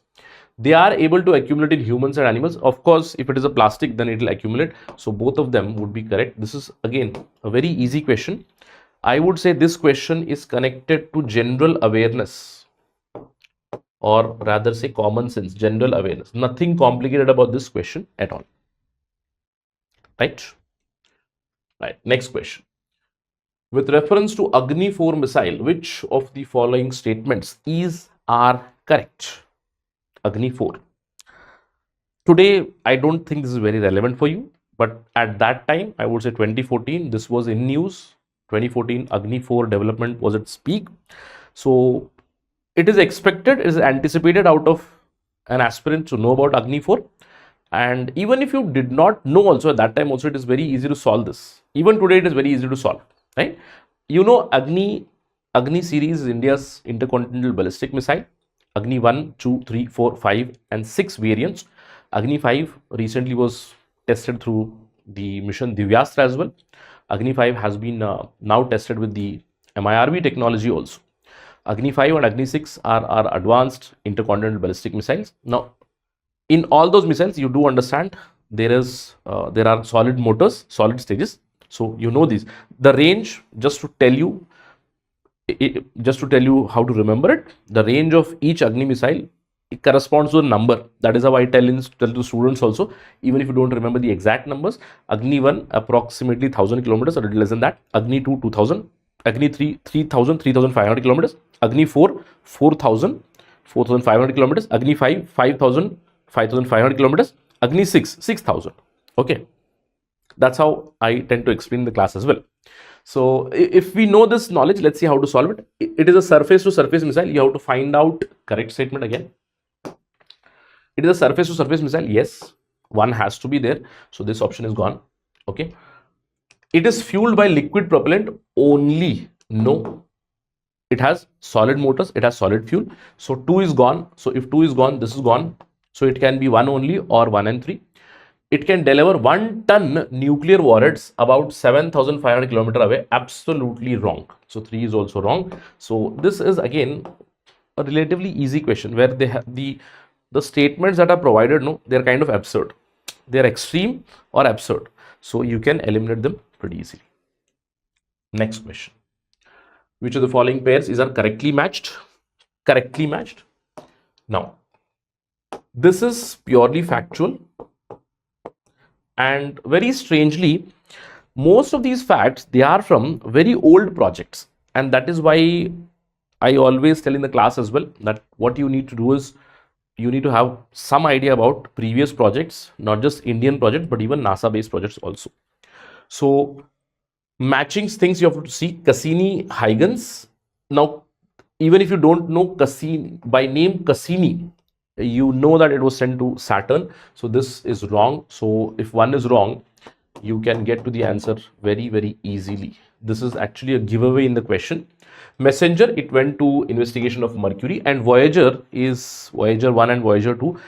They are for the outer solar system, and Voyager 1, Voyager 2, they are the one which have been, or which have gone to, I would say, the farthest places in our solar system. So the answer for this is 2 and 3. Pretty easy if you know the facts. Right, let's move. Next question. There is some concern regarding the nanoparticles of some chemical elements that are used by industry in the manufacture of various products. Why? Again, connected to nanotechnology. Question connected to nanotechnology. A very simple kind of a question, not a very tough kind. I would say relatively easier question. You have to find out the concern areas. They can accumulate in environment and contaminate water and soil. Maybe. They can enter. Now remember that the trigger or the giveaway point here is they can. Okay. They're not telling they do it or they should or only. These are not extreme statements. They can accumulate in environment and contaminate water and soil. They can enter food chains. Yes. They can trigger the production of free radicals. Yes. So all the three would be correct in this particular case. This question, I would say, has weight even till today, because whenever we discuss nanotechnology, we talk about concerns connected with nanotechnology in our class as well. Right. Let's move to the next question. In again, 2014 and 2015 saw almost more than a dozen questions.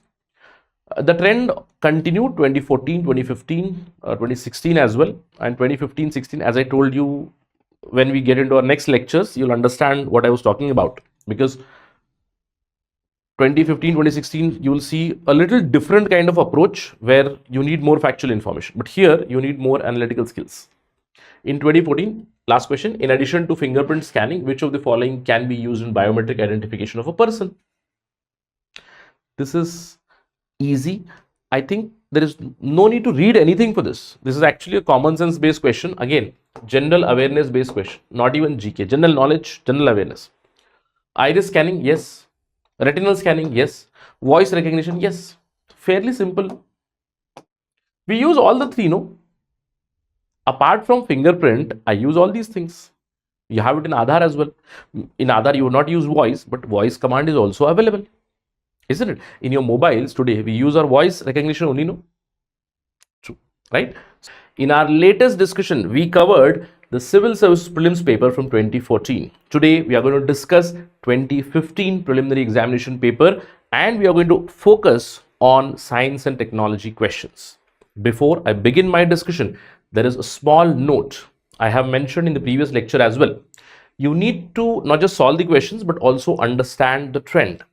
I told you in 2014, there were many questions which were, I would say, more analytical, less factual. But in the years 2015 and 2016, you will see a difference in UPSC's approach where they focus more and more on current affairs. Of course, almost a dozen questions did appear, 10 to 12 questions, almost every year till 2016.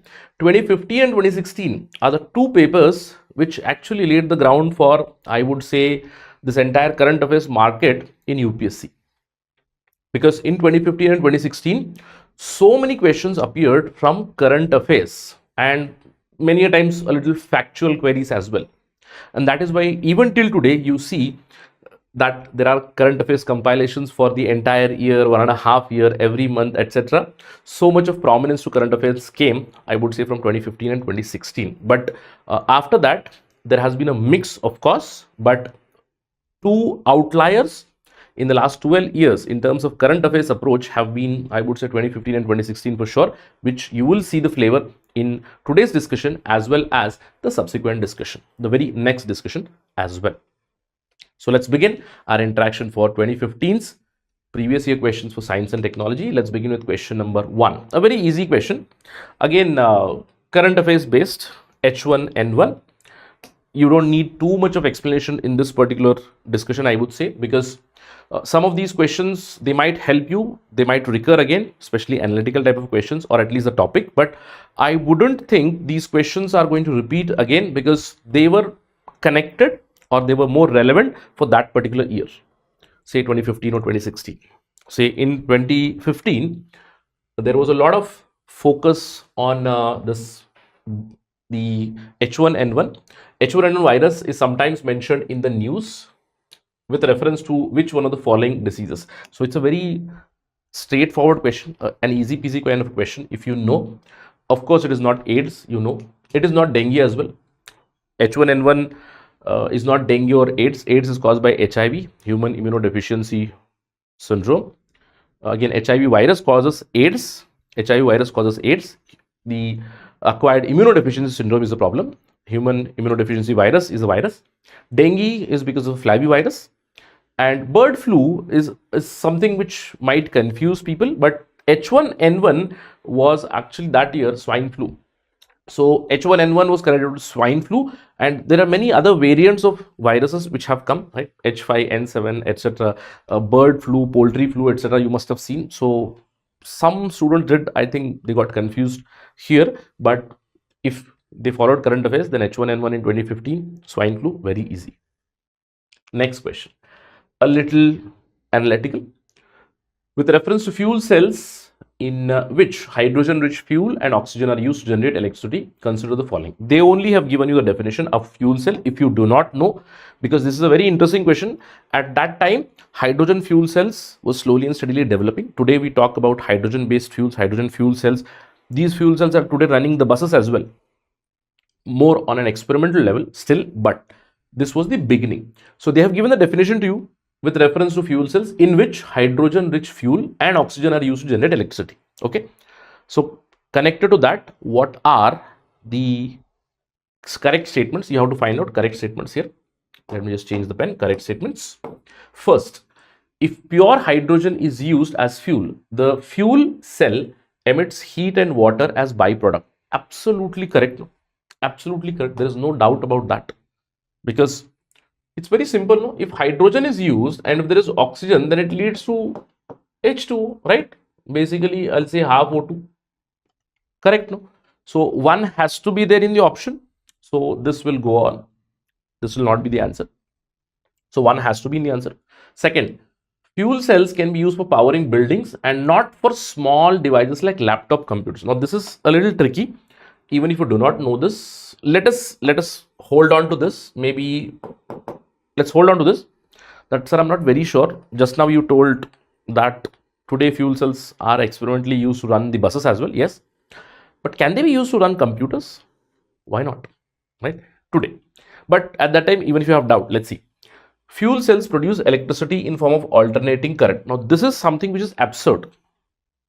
Now any kind of a cell that you use, say in your mobile, your battery, etc., what does it give you? It gives you direct current. So alternating current is wrong. So if you eliminate 3, you will come to the answer automatically. You will see 1 only is the answer. That means fuel cells, we are trying to reduce or we are trying to miniaturize these fuel cells, so we can use them for even smaller applications. Yes, so 2 is also wrong. Only 1 is the correct statement. Such kind of news comes even till today. Hydrogen based fuel, we are talking about hydrogen based fuel, we are talking about green hydrogen, gray hydrogen, so relevant even till today. Next question, with reference to fly ash. Now fly ash is the eventual waste product or the byproduct that comes out of coal based power plants. When you burn coal to heat the water in the boiler plant, eventually after the exhaust from the chimney, whatever is left out at the bottom of that chimney is fly ash. Now where do you dispose of that? It's a major question in front of the government, and in recent times you know that the government has brought fly ash utilization rules and regulations also. Fly ash is being used to as a product for road construction, isn't it? So fly ash, you know. So some statements connected to fly ash where you have to find out correct statement. Okay, let's talk about this. First statement, fly ash can be used in production of bricks for building construction. True, no? Very true. I can use it. So 1 has to be in the option. So this is gone and this is gone. So I am left out with 2 options. Fly ash can be used as replacement for some of the Portland cement contents of concrete. Why not? I told you we are using it for road construction. We can use it for construction as well. 2 has to be there. So 1, 2, 1, 3. You already know the answer. Third statement is fly ash is made up of silicon dioxide and calcium oxide only and does not contain any toxic elements. Totally absurd. You can eliminate this very easily. So 3 is also gone. So you end up with the answer of 1 and 2. All right. Good. Let's move ahead.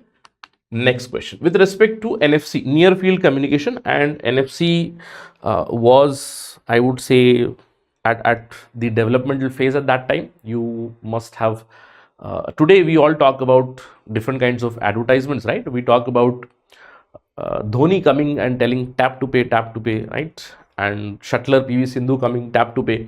So tap to pay has evolved today because of NFC. NFC started. NFC is one of the 3 near wireless communications that we have. We have Bluetooth, we have RFID, and we have NFC.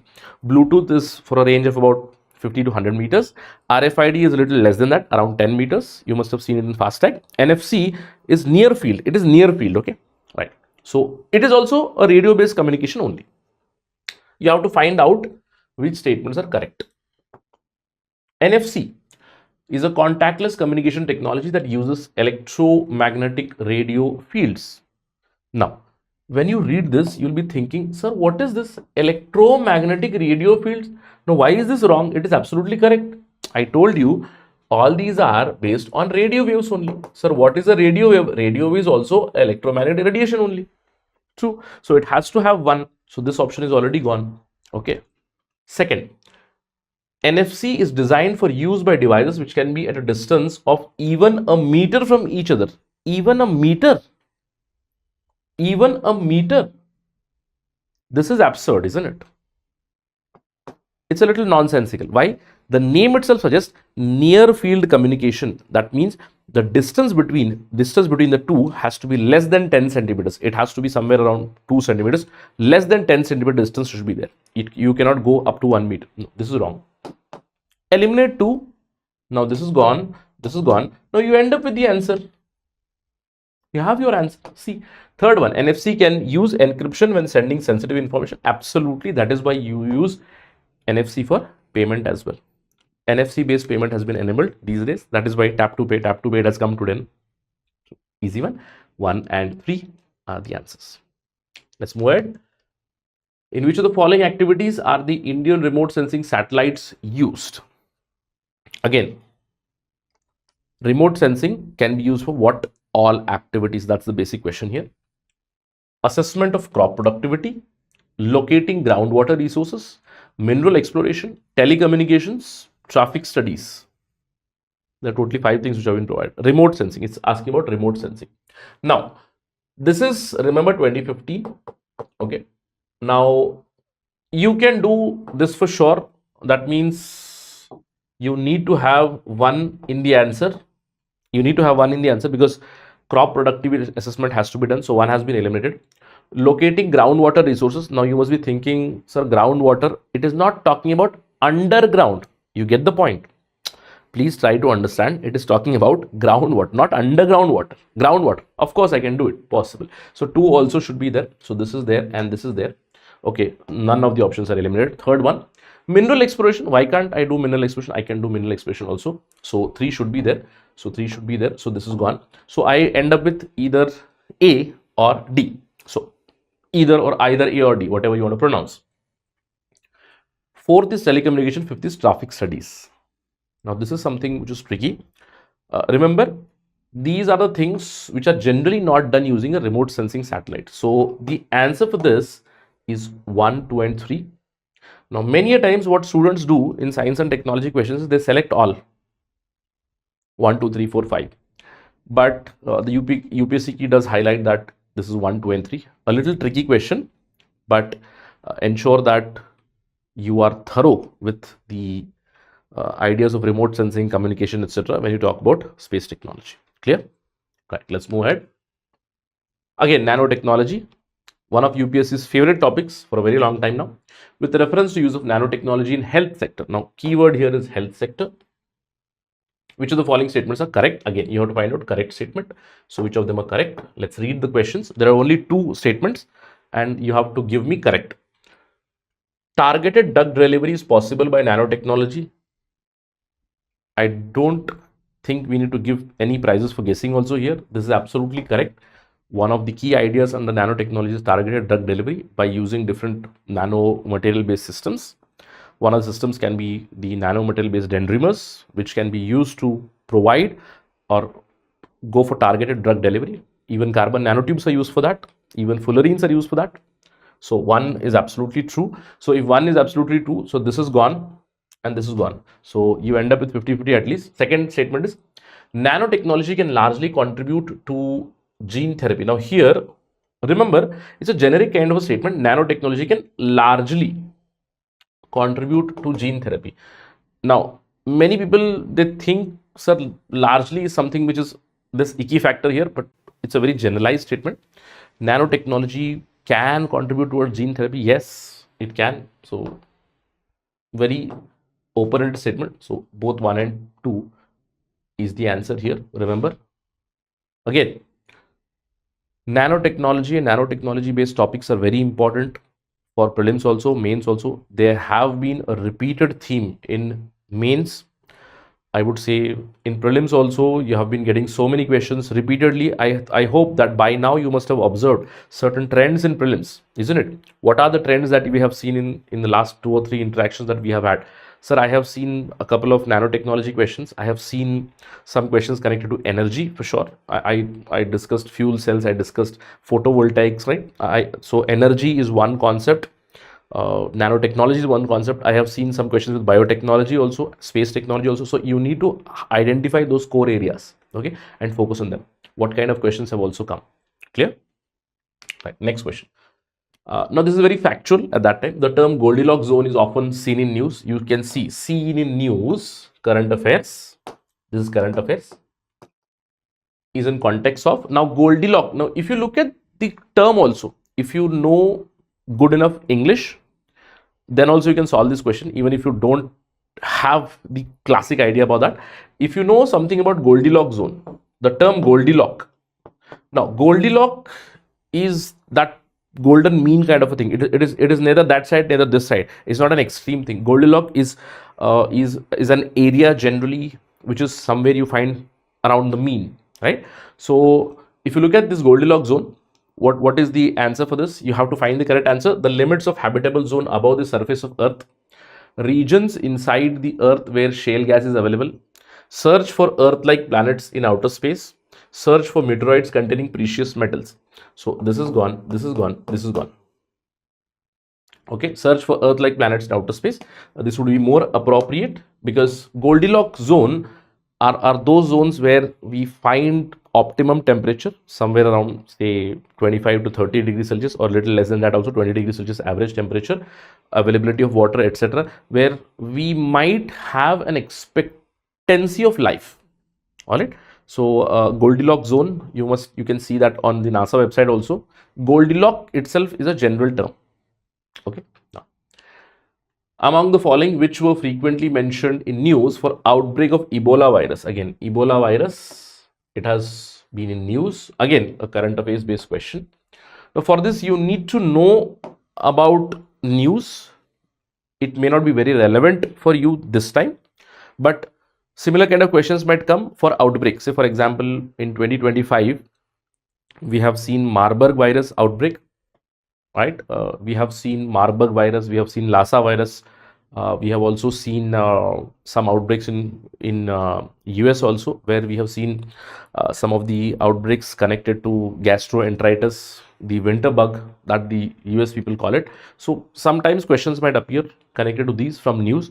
Again, as I told you, 2015, 2016, exceptional years in terms of current affairs based question in science and technology also. So the answer for this is actually Guinea. Guinea was one place which was a giveaway here. Guinea was heavily affected by Ebola virus that particular year in 2014-15, I would say. Guinea, Sierra Leone and Liberia. So this is the correct answer. All right, let's move ahead. With reference to bio toilets used by Indian Railways, consider the following statements. At that time, bio toilets did come up. Even today, we have bio toilets. I don't think they have been heavily successful or uh, heavily prevalent even till today. But let's talk about these bio toilets. Bio toilets, meaning the waste, etc. It has to be decomposed because it is bio toilet and then discarded off. Right now, what happens in Indian Railways, even at that time, the same thing, even today, the same thing. What happens is the waste is basically left out or let out on the railway tracks itself. You must have seen. So bio toilets, it gives a solution to that. So there are some statements connected to it. Which of them are correct? The decomposition of human waste in the bio toilets is initiated by fungal inoculum. Now, actually wrong. You can use your common sense and see that this cannot be true. Why? Because if you want a bio toilet and if you want the human waste, human excreta to be decomposed, I would like to have anaerobic bacteria which can decompose it.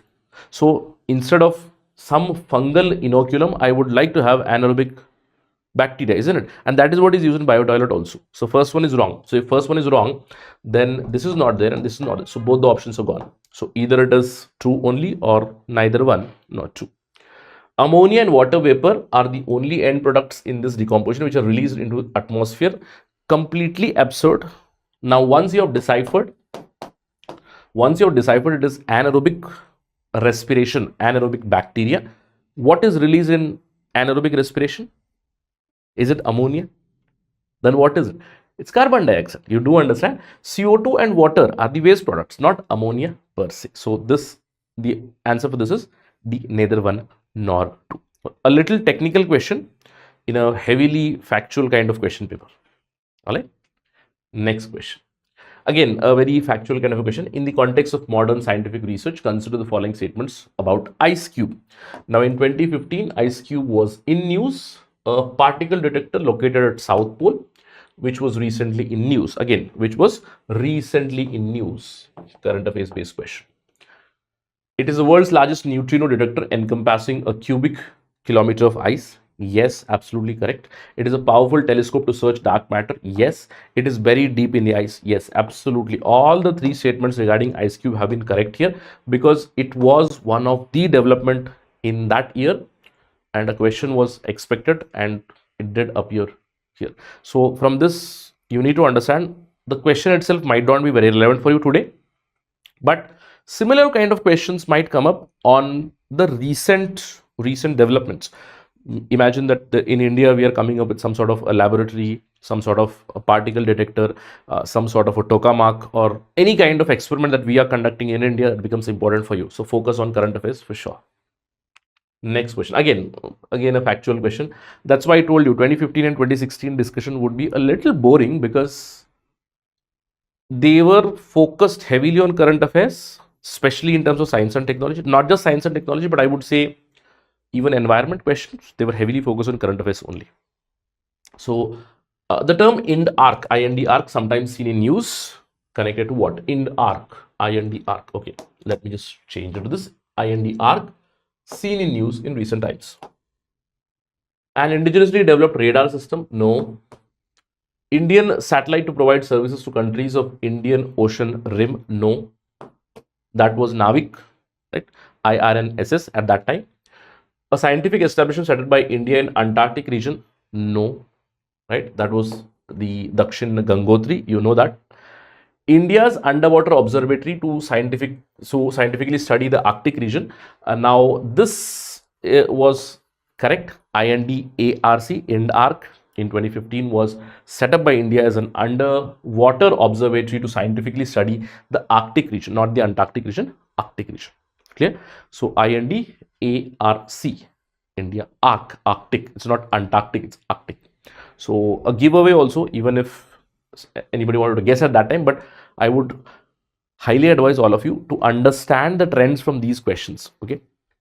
That means for you, it becomes imperative to focus on current affairs. UPSC being pretty unpredictable, because I colloquially or in a very jovial language tell the students that although its name is Union Public Service Commission, but I call it Unpredictable Public Service Commission, especially for aspirants in terms of the question paper. Okay, although they are quite predictable in terms of their examination pattern, they are not like state PSCs, but in terms of examination pattern and bringing surprises for aspirants, UPSC has been quite unpredictable, and for that you need to focus on current affairs for sure. People ask me, sir, how many years current affairs? Generally I tell 18 months. If you're appearing for 2025, imagine, then you need to cover up entire 2024 and half of 2025. For 2026, entire 2025 and first 5 to 6 months of 5 months, I would say, of 2026 as well. So approximately 16 to 18 months of current affairs would suffice, and sometimes question might appear even before that. Very rare, a couple of questions, one or two. Generally I saw some questions connected to Nobel Prize which were even a decade old. Those are again something which are unpredictable. So focus on current affairs for sure. Read newspaper every day, religiously follow them. Which newspaper? Again, you can read anyone, you can read the Hindu or Indian Express, but along with Hindu and Indian Express, I would strongly advise you to read a monthly current affairs magazine for sure, just to consolidate and just to vindicate yourself and see that your preparation is going in the right direction. Because whatever articles you're reading in one newspaper, you will find that, or if you are finding that in the compilation also, you're going in the right direction. So ensure that you read one newspaper and along with it a monthly current affairs magazine to complement your everyday newspaper. Do it for sure. Clear? In our latest lecture, we discussed the previous questions connected with Prelims Examination 2015.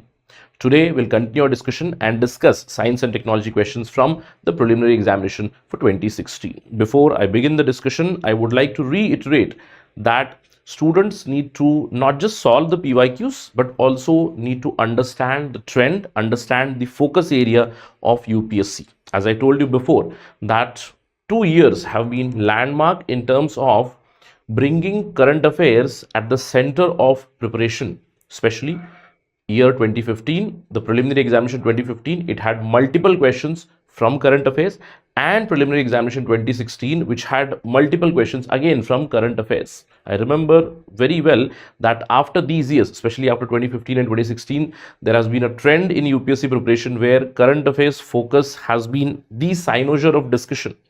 That is why you see so many current affair magazine coming up from different sources, people coming up with yearly current affairs, etc., which has brought this current affairs at the center.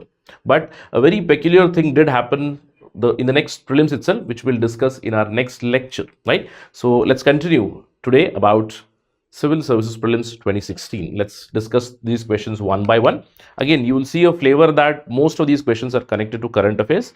Some need analytical skills and some are highly factual, right? Many of these questions, they may not make sense to you right now, but what I want you to understand is get the hang or get the feel of how or what kind of questions UPSC asks, and try to read those current affairs which are relevant for you from now. That means from 2024 in 2024, 2025, what would be the expected questions there. Okay, that is what students have to understand.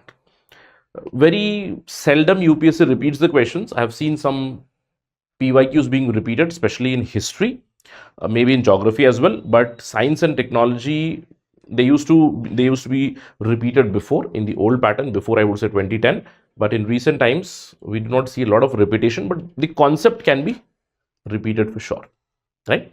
Let's begin. First question, Mission Indradhanush. Mission Indradhanush launched by the government of India pertains to, it's a very factual question. Mission Indradhanush was launched, if I'm not wrong, in 2014. Okay, it was launched in 2014. The question appeared in 2016 preliminary examination.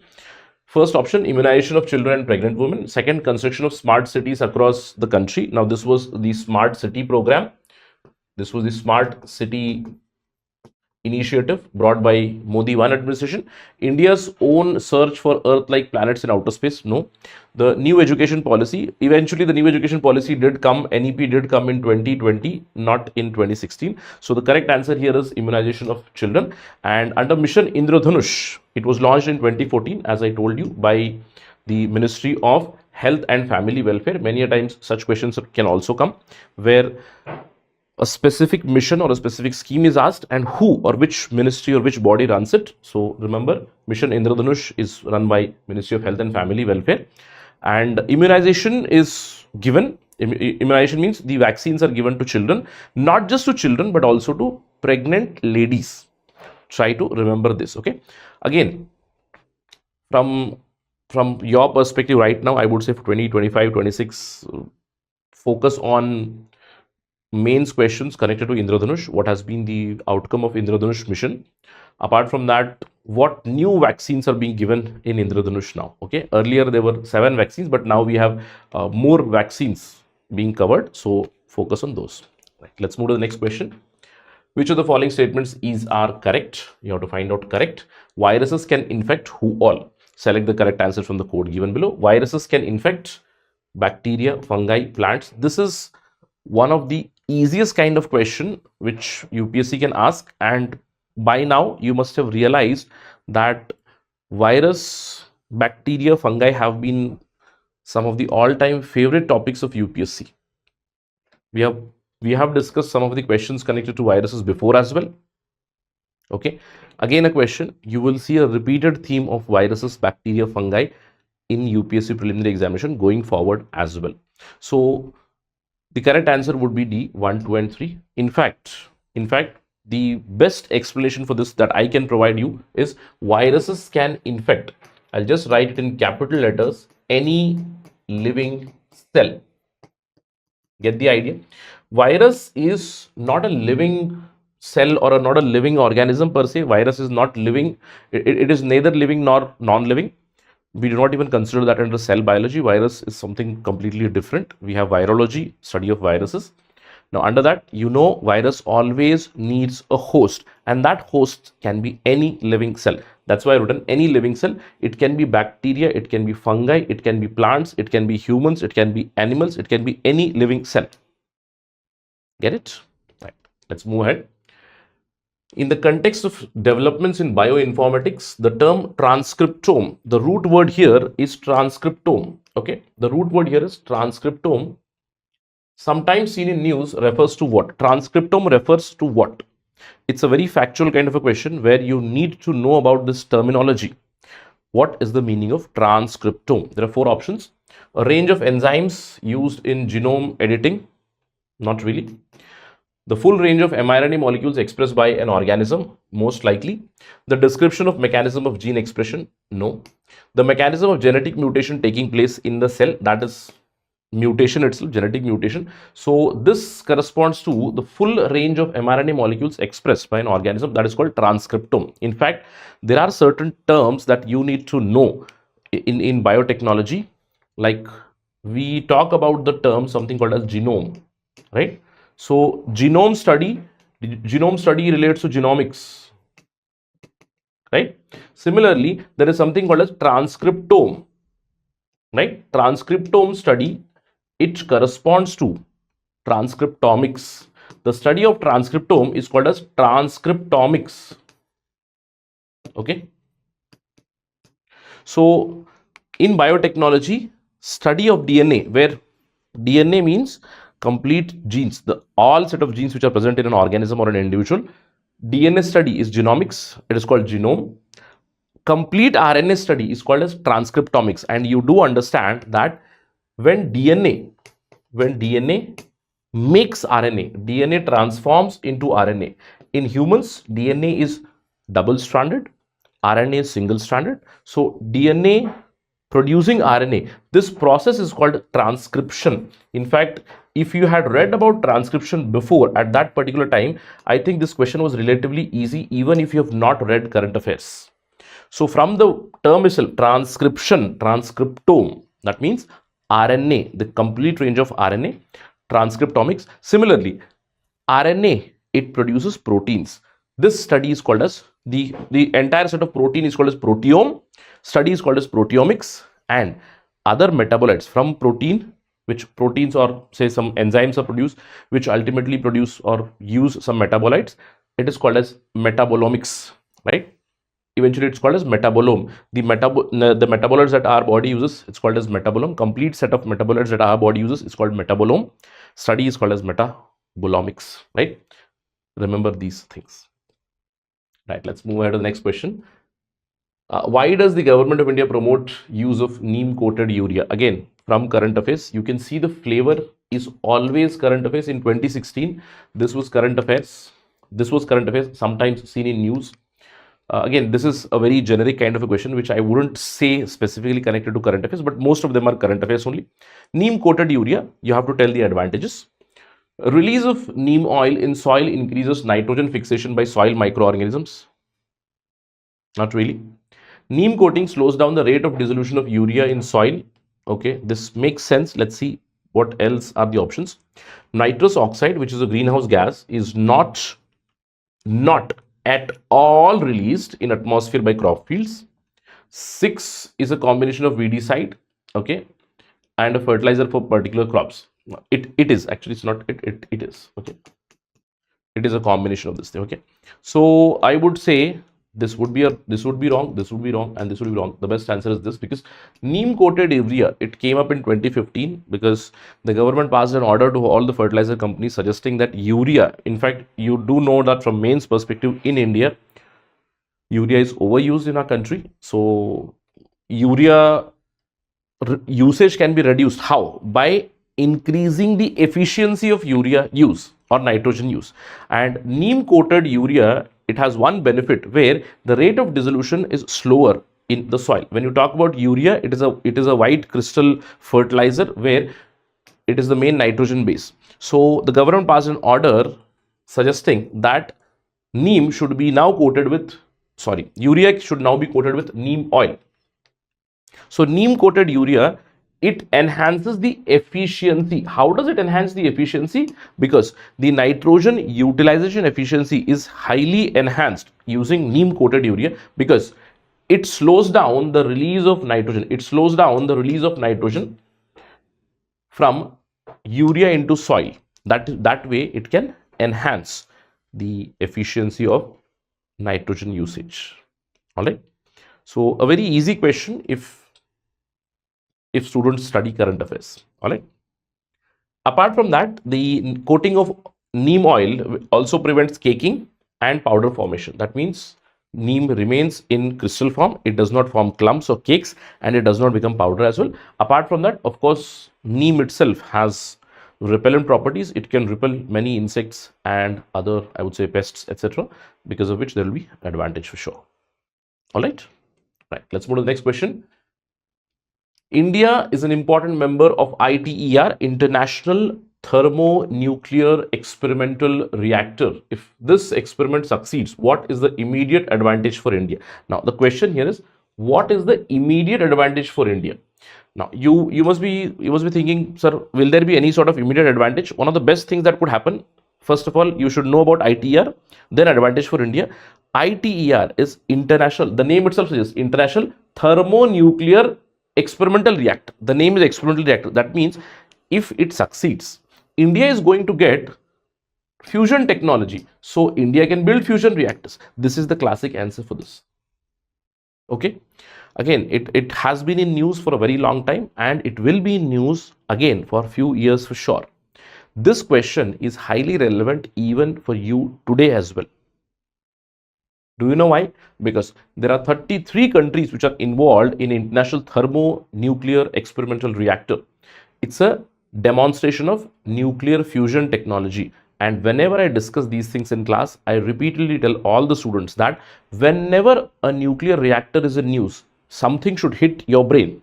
A neuron should fire and it should tell you that this nuclear reactor is a fission reactor. Do you know why? Because in the world, there is nowhere a fusion reactor which is commercially viable. Yes, there are many experimental reactors. The European Union is building a Torus, or it has built a Torus facility. US and some US companies are also have built some experimental fusion reactors. In India also, we have Aditya in Ahmedabad in the Plasma Research Institute. Aditya is our own tokamak which we have built. China has built East, right? So tokamak is that particular device which uses magnetic confinement for holding the plasma of thermonuclear fusion reaction. It has been really tough, And remember, why it will be in news for all of you. Let me tell you, ITER will be in news again, and those who are appearing for 2025 exam, 2026 examination, I would like you to brush up your skills on ITER, of course, brush up your skills on what is the meaning of tokamak and other experiments. Where are the other experiments running? What are the other facilities, or what are the other experiments which are there? Apart from that, I would also like you to find something out and do let me know. Okay, do let me know. The name ITER, does it have any other meaning? Do let me know. Just research this and let me know in the comment section. Whoever is watching this, I would like you to tell me what is the meaning of ITER, okay? What is the meaning of that? There is a symbolism behind that as well, just so that you prepare yourself for questions like these in future. All right, let's move ahead. Consider the following statements. The Mangalyaan launched by ISRO with respect to Mangalyaan. Okay, again, current affairs, specifically current affairs. You do know that Mangalyaan was launched in 2014. There was a lot of news about that, and eventually a question did come up in 2016 preliminary examination. So there are three statements given. You have to find out which of them are correct statement. A very easy question if students follow this current affairs, and very seldom students miss out such current affairs, because it was a very big news for us.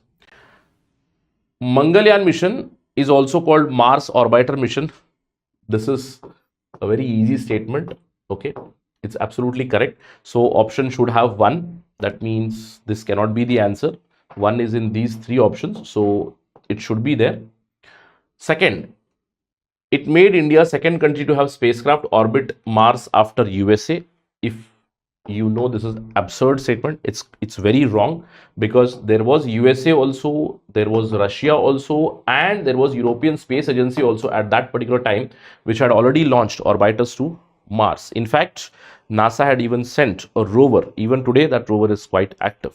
Okay, so second statement is wrong. Just eliminate second. So this is gone. So I am now ending up with 1 or 1 and 3. Let's read the third statement.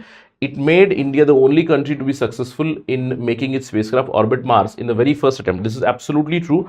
Despite having this particular word called as only, yes, at that time India was the only country. Even till today, India is the only country which has succeeded in the first attempt to orbit Mars. So this is also correct. First and second, third are correct. So you end up with the answer here, 1 and 3. If you ask me a question, sir, do we need to read it again? I don't think there will be a question which would be repeated on Mangalyaan again. But what do we understand from this, or what do I learn from this particular question? Whichever space program has been launched in that particular year, or probably a year before that, that is why we always tell you need to read current affairs approximately of 18 months. And in those 18 months, if there has been some major project which has been successful, do read details about that.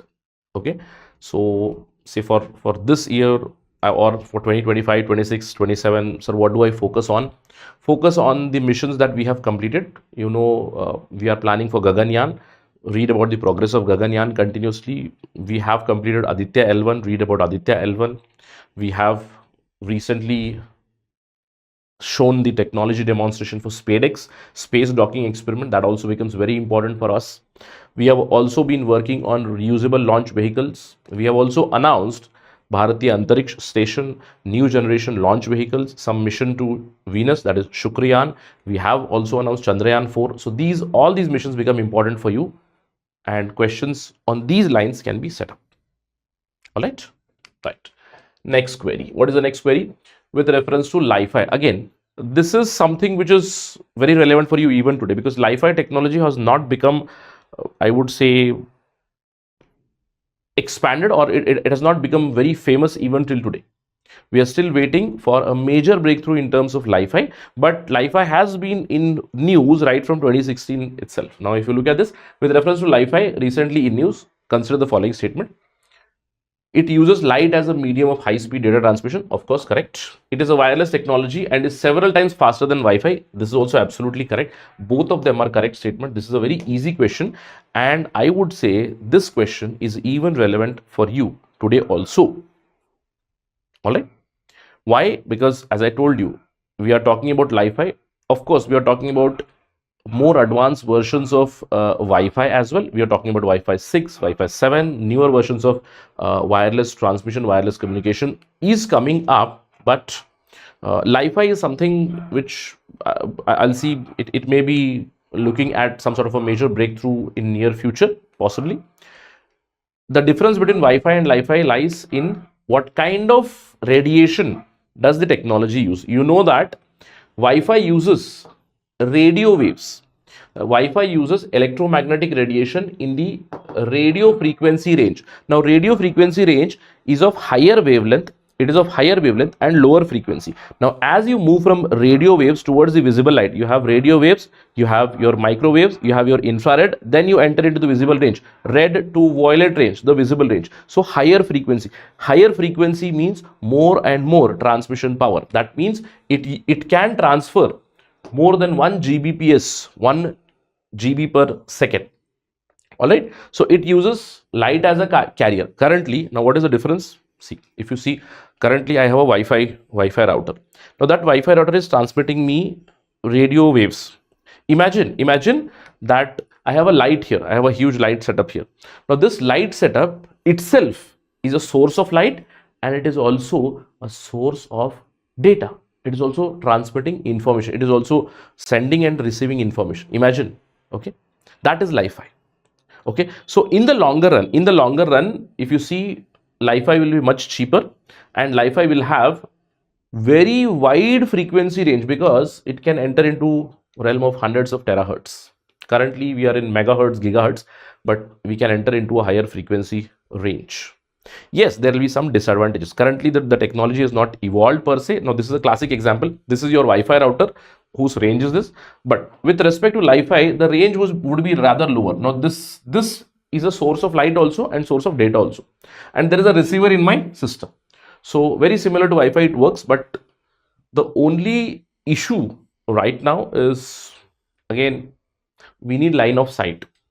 So there is light here. If there is a system here, it can work, but if there is something in middle, it will not work because I need line of sight action. Apart from that, since there is a wide range of frequency which is available, there might be possibilities of interference as well. So currently technology is evolving, but as and when some news comes on it, do make a note of that and do revise on it. Okay, right, let's move to the next question. With reference to Bitcoin, again Bitcoin is also relevant even till today. Bitcoin, sometimes seen in news, which of the following statements is correct? From 2016, Bitcoin was, I would say, not exactly at the peak, but a lot of interest was being generated. Bitcoins are tracked by central banks of the countries. Now, this is something which is completely absurd. You know the concept of Bitcoin, it is based on decentralization. There is no central authority. It is decentralized model.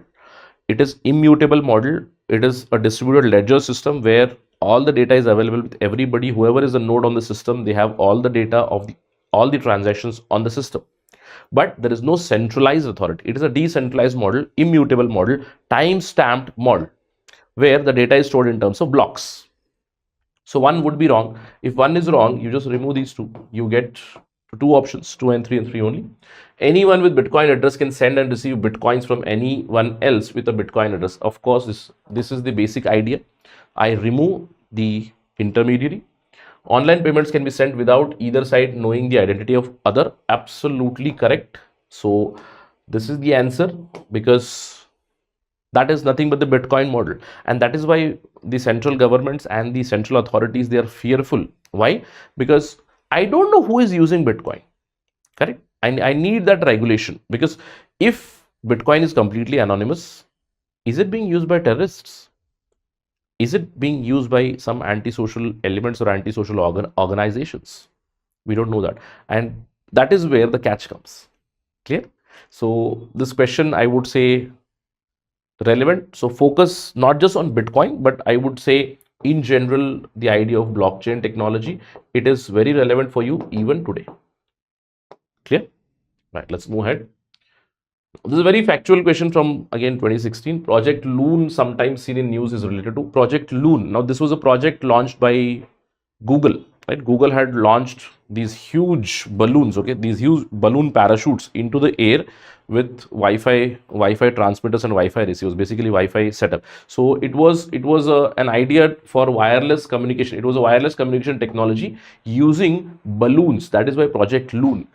Huge parachute or huge balloons were sent, and it had these devices, or it had these wireless devices using which they wanted to communicate. All right, Project Loon by Google. Very factual. I don't think it's very relevant for you today. Still, next. What is Greased Lightning 10 GL10 recently seen in news? Again, a very factual information from 2015-2016. Greased Lightning, it had generated so much of interest in 2015-2016 at that time because NASA was working on it, and it was a solar powered aircraft. It was actually a solar powered aircraft. Pardon me, it was an electric plane tested by NASA. That was, again, it had solar modules, but it was not purely solar. So it was an electric plane tested by NASA at that time, and right now it is defunct. Today it is defunct. Okay, today it is defunct now. So no need to focus on this. But what do you get from this? What do you get from this? You try to understand that has there been some sort of a new device or new aircraft, new technology which is being tested by ISRO or NASA or space agencies, say imagine DRDO, those become important for you. It can be a very easy question for anybody. It can be a very easy question for anybody to just look at this. If you just want to know this, let me just show you the picture. If I have this greased lightning, okay, let's see. Greased lightning GL10. You can see GL10 images. Okay, I got a song here. Let me search. Yeah, this was the idea. This was the greased lightning. This was the greased lightning aircraft. I hope you can see this. A very small kind of aircraft with more and more rotors, and it is defunct as of today. Okay, it's defunct as of today. That's the idea. Clear? Right. Let's move to the next question. AstroSat. Again, AstroSat project was launched in 2015 by India. It was India's first solar, or first, I would say, astronomical laboratory which was sent into space. It was a spacecraft or a satellite which was for observation and provide us astronomical data. It was launched by India. Again, connected to questions connected to it. Even if say people had not studied it, I think by elimination this could have been solved, or this can be solved. Other than USA and Russia, India is the only country to have launched a similar observatory. Again, this would be rather wrong because there had been different observatories at that time also. In 2016, US had its observatory, Russia had its observatory, China had its observatory, European Space Agency had its observatory, JAXA had its observatory. So India was not just a third country. Okay. Apart from that, AstroSat is a 2000 kg satellite placed in orbit at 1650 kilometers above the surface of Earth. Now you do understand that if you are in 2016, probably you would be launching it by PSLV, and you do know the limits of PSLV. What are the limits of PSLV? Polar Satellite Launch Vehicle, 1750 kg. So 2000 kg satellite, sending it to this particular height using PSLV, it is kind of absurd. So you can eliminate this also, and you do get that this is the answer. Okay. Again, this is a kind of a trick which students have to use, method of elimination, for solving the question whenever they do not have exact information, or say proper information for solving a question. Okay. Now, this question may not be very relevant for you, but I would say a similar question can come up. Consider the following statement with reference to Aditya L1. Consider the following statement with respect to NISAR, ExpoSat, SpaceX. Any mission which has been in news, it might be very important for you, and questions can be framed on that. Right. Let's move to next question. Which of the following is best description of INS Astradharini? Again, it was in news. INS Astradharini was in news in 2015-2016. A very simple question, a very factual question, and it was actually refitted by a company. HSL had refitted Astradharini It was a torpedo launch and recovery vessel. So you do find the option torpedo launch and recovery vessel. That is why I told you 2015 and 2016 question papers would be rather boring to discuss. Why? Because there are too many factual questions. You will find at least 5 to 6 factual questions which students have to know. But this may not be relevant for you today. But what do you learn from this question? You learn from this question that in 2025 or 2026 or 2027, whenever some sort of a new vessel is commissioned, I need to know about that. Say, what is a question? What is INS Arigat? What is INS Vakshir? What is Project 15B? All right. So these are the kinds of questions that you need to know. What is recently in news? What is Sabal? What is Voronezh? Right? What kind of deal has been signed between India and USA? What kind of deal has been signed between India and Russia for some sort of defense procurement? So what exactly is that equipment? Such questions are really easy, but students need to read it and you need to have that factual information. These are like freebies. Actually, these are freebies. Okay. So if you read current affairs carefully, you can catch these questions pretty easily. Clear? In our latest discussion, we covered the Civil Services Prelims 2016 Science and Technology questions. And today we are going to continue with 2017. Now, before I begin the discussion, I want you to observe one more thing.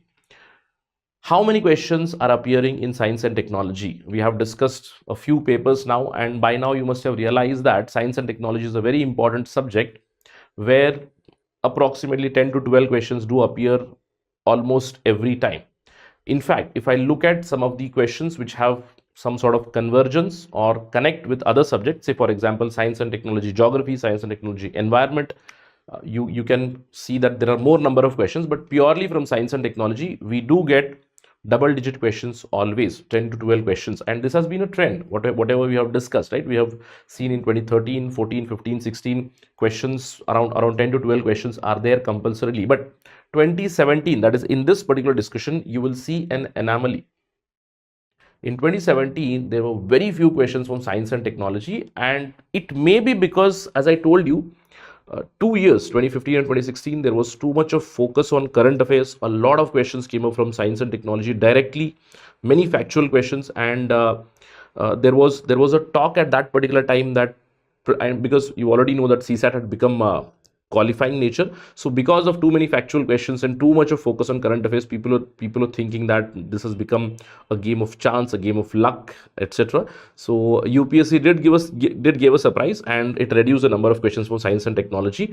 I think only half a dozen questions did appear in 2017, but again things came back to normal in 2018, around 10-12 questions, again approximately 10-12 questions repeatedly till now. We are looking at double-digit questions even till today. But if you look at UPSC, there has always been some sort of a theme where a particular subject gains a lot of prominence, maybe for a year or two. It happens in mains also. Typically what happens is you will see more number of questions from a particular subject in one prelims, and suddenly a trend starts where people start to focus on that. But UPSC being very unpredictable, you do understand, they do mix and match. So questions from, I think last year questions from polity were plenty, almost 20 questions. Before that you have questions from environment. So different themes UPSC uses. So do not try to predict what UPSC does. My entire intention here of discussing these previous year questions is actually twofold. First of all, to let you know what kind of questions appear and how you have to study, and second is not to focus on one particular subject or not to try to predict what UPSC is doing. Try to learn from that and enhance your preparation, meaning there is a kind of a topic, and what type of questions appear on it. Is it purely factual or is it analytical? Is it specific to mains or is it specific to prelims? That is what you need to understand, and that is what is my intention also here, right? So with that note, let's begin our 2017 discussion, and by now you know that this is going to be a rather short discussion because there will be very few questions. Let's talk about them. First question, genome sequencing. Again, biotechnology has been a very important theme. I hope by now you have realized that biotechnology is a very important theme of questions, not just for prelims, for mains also. repeated questions, sometime direct question, because from here, from 2017 into 2018, 19, 20, you have been looking at so many biotechnology based questions which are rather direct. There have been many research and developments in this particular field. It's a question connected to genome sequencing, and a rather easy one, okay? But here you need to understand what is genome sequencing and how genome sequencing can impact or can improve agriculture. So it's a theme connecting genome sequencing and agriculture. There are three statements given and you have to identify their applications, all right, in immediate future, what can be done. Genome sequencing can be used to identify genetic markers for disease resistance and drought tolerance in various crop plants. This technique helps in reducing the time required to develop new varieties of crop plants. It can be used to decipher the host pathogen relationship in the crops. All right. I would put this question in moderate category, but the answer for this is all the three, because genome sequencing, what does it mean exactly? Now for this, there are two terms. One is genome. Now what is the meaning of genome? Genome means complete set of genes that an individual or an organism has or a species has. Say for example, Rahul sir. Now Rahul sir's genome means all the genes that Rahul sir has, or all the genes, including the genes in the nucleus, that means chromosomal genes and mitochondrial genes as well. Complete set of genes is called a genome. That is called genome of Rahul sir. Generally, it is not done for an organism, but it can be done for a cell. It can be done for, say, for example, if you talk about COVID-19, we had run a program by INSACOG, right? INSACOG, a consortium which was running a program in 2020 to identify complete genes of COVID-19, right? That is genome sequencing of COVID-19. So genome means complete set of genes. Sequencing.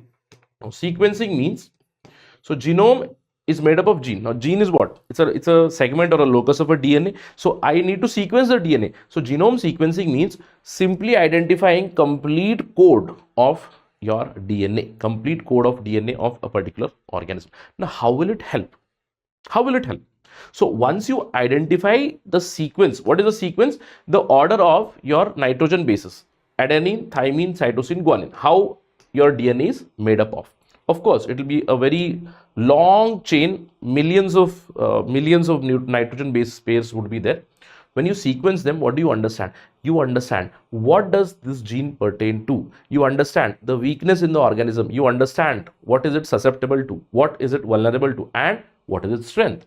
So using that, you can make different varieties. So in agriculture, genome sequencing can actually help you in understanding the metabolism, development of or how metabolites or in which pathway they are moving. You also understand how crop can be improved, new varieties can be made.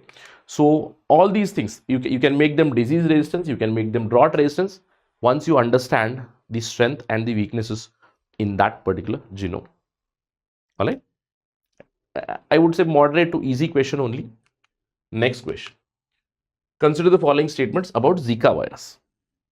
A very easy question. The only complication can be statement number 2. In tropical regions, now you need to remember tropical regions, Zika virus disease is transmitted by same mosquito that transmits dengue. Okay, interesting. Now for this you need to know two things. What is the mosquito that transmits dengue, right? Or dengue, however you want to pronounce. Now dengue is caused because of flavivirus. Correct? Influenza, it gives you influenza virus. Now whereas Zika is caused because of Zika virus. Now it is telling the same mosquito. Which mosquito? Aedes mosquito or Aedes aegypti mosquito. So the same mosquito carries Zika virus also. Absolutely correct. So one should be there. If one should be there, then this is gone and this is gone. Again, you have to find out the correct statements. That's why. Okay. Second statement, sexual transmission of Zika virus is possible. Now this is something which is again an interesting idea. Okay, because one statement is telling you it is transmitted by a mosquito, same mosquito which spreads dengue as well. In the second statement itself, it is telling sexual transmission of Zika virus is also possible. Interesting, right? So you're thinking this mosquito is giving me disease and sexual transmission is also possible. Now remember, it is telling is possible. Okay, it's not telling it's not giving an extreme statement. So both these statements are actually correct. If you read about Zika virus, you will get the answer very clearly that both of these are quite possible. Now, when you look at Zika virus, it has been in news even today. I think this question is very relevant for you even till today. Zika virus is transmitted by Aedes aegypti mosquito. The same one, it also transmits dengue as well as chikungunya. The symptoms of Zika virus are fever, mild fever. Remember, it also causes conjunctivitis. It causes redness in the eye. It causes joint pain, it causes skin rashes, and it causes malaise. You'll feel a lot of weakness, headache, nausea. All such feelings come with Zika. Again, if somebody has Zika, there is no need that they have these symptoms also, because almost 75% of the cases in Zika, they are asymptomatic. They do not have too many symptoms. But again, 1 in 4 people with Zika infection, they do develop symptoms. But Zika spreads. Even if a person is asymptomatic, they do spread. They are the carriers. Whenever symptoms come up, then it shows all these signs. Okay. The onset of Zika virus, it takes about a week, 2 to 7 days to begin the symptoms. And transmission, again, through mosquito bite. It is possible through blood and sex as well. Sexual transmission is possible, and it also impacts the child or the fetus. That means if there is a pregnant lady, from there it can go to child. And Zika virus in the fetus, no, it actually leads to problems of brain development. It causes microcephaly. Okay, there is possibility of that as well. Clear? Again, Zika virus is not really fatal. The fatality rate for Zika virus is approximately just 1%. So 1 in 100 people dies because of Zika virus. 75% of people don't even feel anything. Automatically, your immune system can fight. But those who have weak immune system, especially children and elderly people, they would be at a risk for sure. Zika virus does not have any vaccine. A vaccine for Zika virus is being developed currently by Indian Immunological Limited from Hyderabad, but it is not there yet. There is no treatment also. Right? See, what is the treatment? That some sort of antiviral can be given, but there is no antiviral also available for this. Just you say recuperative treatment or recuperative measures are taken, where you simply drink a lot of fluids, take a lot of rest, and build your immune system. That's it. Next question. Consider the following pairs: commonly used consumed materials and unwanted chemicals in it. Lipstick, lead. Soft drink, brominated vegetable oils. Chinese fast food, monosodium glutamate. Okay. Now, if you look at the question paper in 2017, all these 3 things were in news in 2016-17. I hope you remember this monosodium glutamate. Even till today, everybody remembers that, because I think this year in 2016 or 2017, in 2016 itself, the government of India had suddenly banned Maggi. Do you remember the Maggi row? It was seen that in Nestle Maggi, there was high usage of monosodium glutamate, MSG. It's in short, it is called MSG. So if you had followed current affairs, you will understand all these 3 are actually matched. 1, 2, 3 are correct. Why? Because if you look at lipstick, there was a campaign which was running for safe cosmetics in USA, and the US Food and Drug Administration, they had clearly given certain ideas that lead was present in many of the lipsticks. In many lipsticks, lead was present. Okay, in many lipsticks, lead was present, and lead exposure, it leads to a lot of problems. Lead exposure, it leads to health concerns, especially it leads to neurotoxicity, it leads to infertility, delayed onset of puberty in children, right? So in the adolescents specifically. Soft drinks, they contain brominated vegetable oil. Why? Because it is used in soft drink as a density stabilizer. And if you're exposed to bromine continuously, bromine also leads to neurologic problems. And Maggi ban, Maggi had MSG. It's called MSG in short. Now, MSG itself is a huge problem. It is considered as an excitatory neurotransmitter. So MSG is like a drug. Okay, it's like that drug in the sense, not the treatment drug, but enjoyment drug that people have. You just get addicted to it. And that is why there have been many cases where MSG is considered as excitotoxin. That means as soon as you taste it, it feels really good. It feels very tasty. When you continuously consume that, you get addicted to it and you want that thing. Generally, we don't add any MSG in our food. So MSG is apparently used even till today. Even till today, monosodium glutamate is used in many of the street foods, in many of the restaurants also. And for that, we need more and more better regulation, better monitoring by the food inspectors in these institutions. Clear? Remember this, okay? So such questions can appear even today. So for example, in 2024, 2025, we have been talking about problems of palm oil, problems of trans fat, right? Problems connected to use of urea in the milk. Food adulteration has been really problematic in a country like India. So make sure that you keep a track of adulterants in food, adulterants in other things, okay? Right. What is the application of somatic cell nuclear transfer, SCNT? SCNT technology, what is the use of it? Very simple question, actually. Production of biolarvicides. What is biolarvicide? A biological agent which kills the larvae. Okay. So, no, this is not true. Manufacture of biodegradable plastic, no. Reproductive cloning of animals, absolutely yes. Production of organisms free of disease, okay. Now, even if you don't know this, I'm quite sure anybody who prepares for science and technology, they would be going through something called as NCRT for sure. Now, in your NCRT, there is a very interesting story of Dolly. I think it is in NCRT class 8, if I'm not wrong. It may be present in from 7, 8, 9, 10, anywhere, but I think it is an 8, right? Story of Dolly, the clone. Now, cloning of Dolly was done using somatic cell nuclear transfer only. This is Dolly's technical mother. Why? Because mother Dolly's mammary cells were taken. Mammary cells were taken. Mammary cells are what? Mammary cells are somatic cells. And from this somatic cell, nucleus was taken out. A donor was taken. From that donor, egg was extracted and the nucleus of that egg was removed. And from this somatic cell nucleus, it was introduced in the donor egg. And a third surrogate was also used for creation of Dolly. Now, if you have read this particular story, you will understand this, that it was found to be absolutely identical to the fin dorsate sheep from which nucleus was taken. Since the nucleus from the egg of Scottish blackfish E was removed, Dolly did not show any characters of Scottish blackface. You can see here the nucleus of mammary gland cell from the fin dorsate sheep. Now, what is this mammary gland cell? It is a somatic cell. So, somatic cell nuclear transfer is used for reproductive cloning. Very easy question. That is how you need to prepare in your examination also. A lot of stories in NCRTs, they do help you in understanding things clearly. Okay. Right. Let's go to the next question.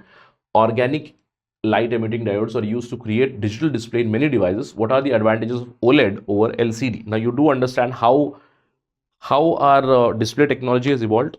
Previously, I remember when I was a kid in school, we had this big TV. The TV was 21 inches only.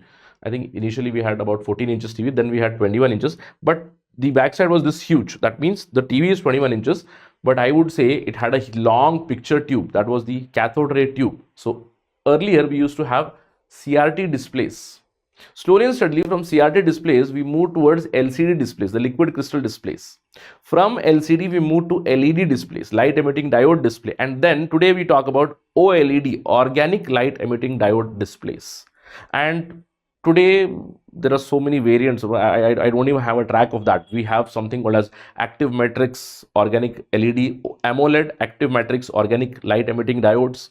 We have AMOLED, we have POLED, we have so many kind of LED lights, organic LED lights, which are emerging today. So this was something new at that time. So organic LED displays can be fabricated on flexible plastic substrate. Absolutely true. Roll-up displays embedded in clothing can be made using OLED. Yes, a rolling TV was also done. Transparent displays are possibly using OLEDs. Of course, true. All the three are actually true for OLED. Okay, the advantages of OLED have been quite immense. The reason behind this is, if you look at LCD, now in LCD, did you observe your LCD screen? Earlier, LCD screen used to have a backlight. Even if you switch off the TV, LCD TV, you will find a whitish hue. Why? Because the backlight is still on. in the LCD you use liquid crystals to generate those colors.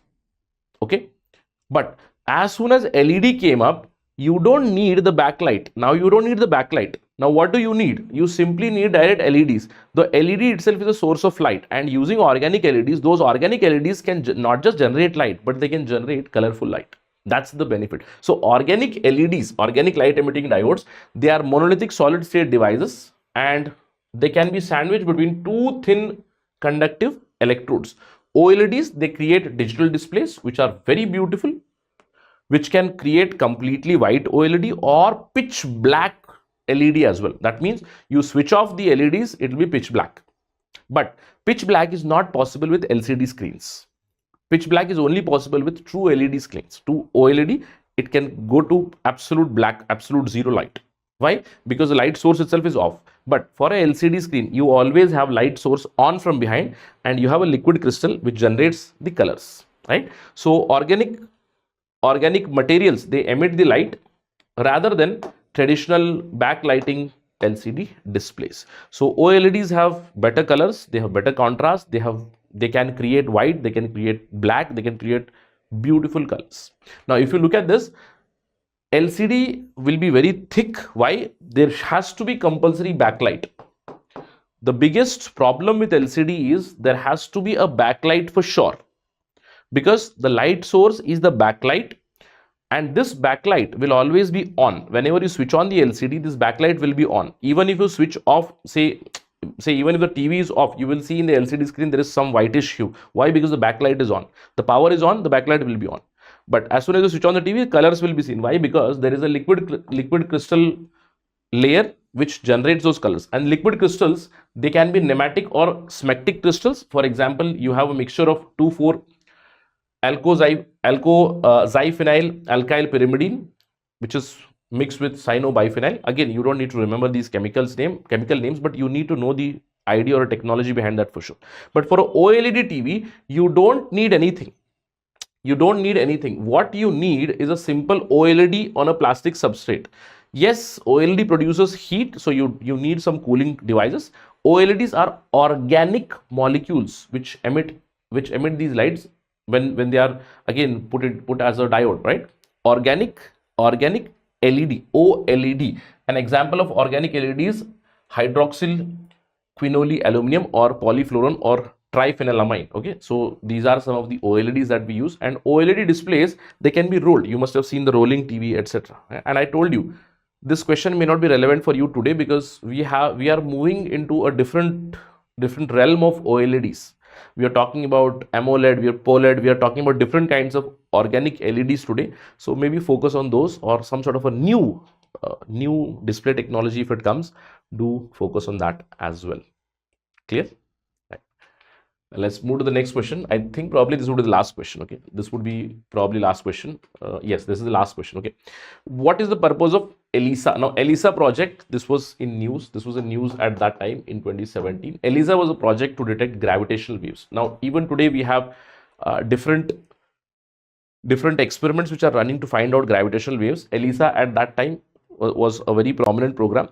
Evolved Laser Interferometer Space Antenna, ELISA project. Later on, we have so many LIGO projects.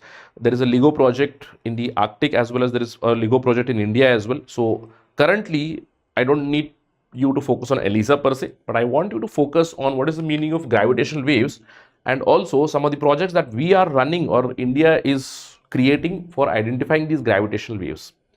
So to explain you gravitational waves in simplest of the terms, gravitational waves, it first of all vindicates Einstein's general theory of relativity. What did Einstein tell in his general theory of relativity? He said that huge celestial bodies, they tend to warp space and time. They have this warping effect on space and time. And this warping effect, it creates ripples of waves, ripples of space-time, which can be called as gravitational wave. According to him, gravitational force is nothing but a force because of a heavy celestial body warping space and time. Imagine this to be like, just take a bed sheet, and on a bed sheet you just press a ball. Now how the bed sheet will be converging, or how the bed sheet crumbles, that is nothing but the idea of the shaking of space-time continuum, which generates these gravitational waves. Now question comes up, sir, who generates gravitational waves? Again, everybody generates gravitational waves. Any body which has mass generates gravitational waves, but it will be very hard for us to detect. So the bigger the body, the bigger is the kind of distortion of space-time continuum, and we can detect them. So that is why a black hole phenomena, it does produce gravitational waves which we can detect. Not just a black hole phenomena, maybe I would say a black hole or a supernova explosion or two black holes colliding.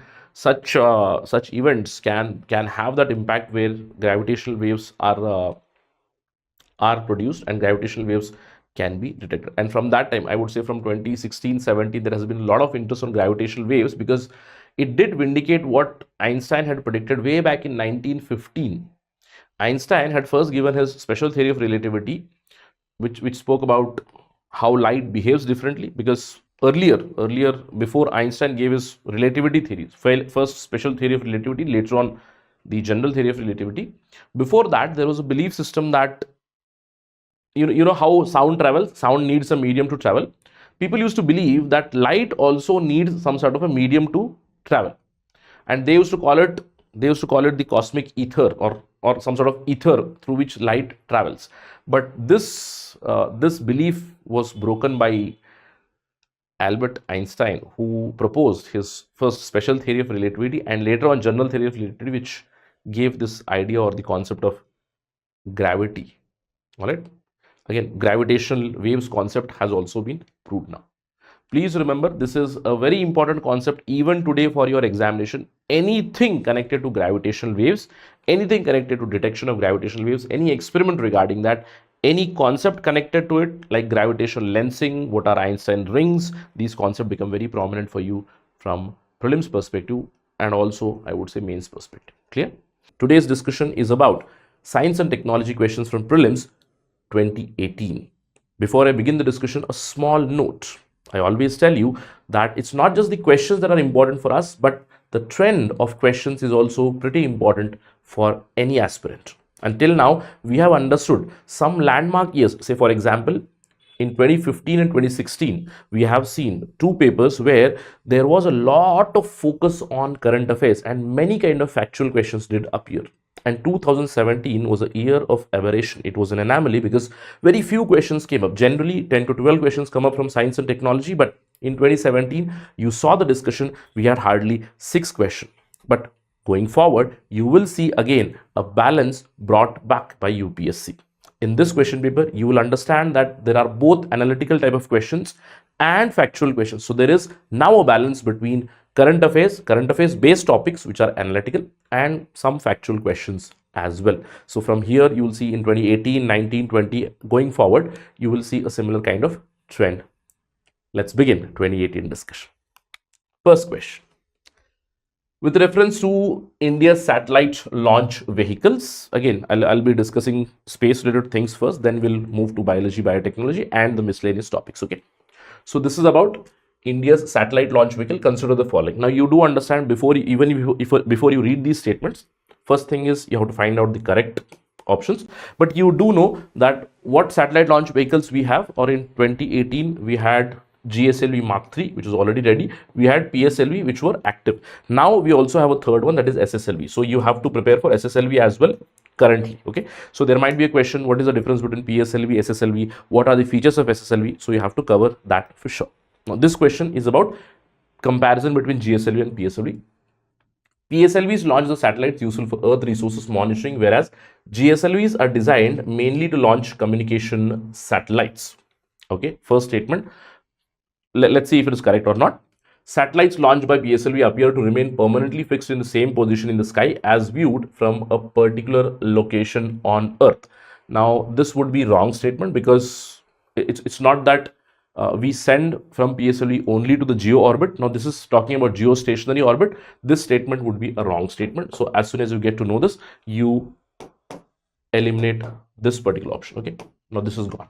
Two options are gone. Third one, GSLV Mark III is a 4-stage launch vehicle with the first and third stages using solid rocket motors and the second and fourth stages using liquid rocket engine. This is absolutely wrong. You do understand. Even if you have read PSLV, GSLV in a very simple way also, you do know that 3 would be absolutely wrong. Now, 3 is something which is absolutely wrong, and you have known that 2 is also a mistake. So 3 options are eliminated and only 1 is correct. Again, it's a very generic kind of statement.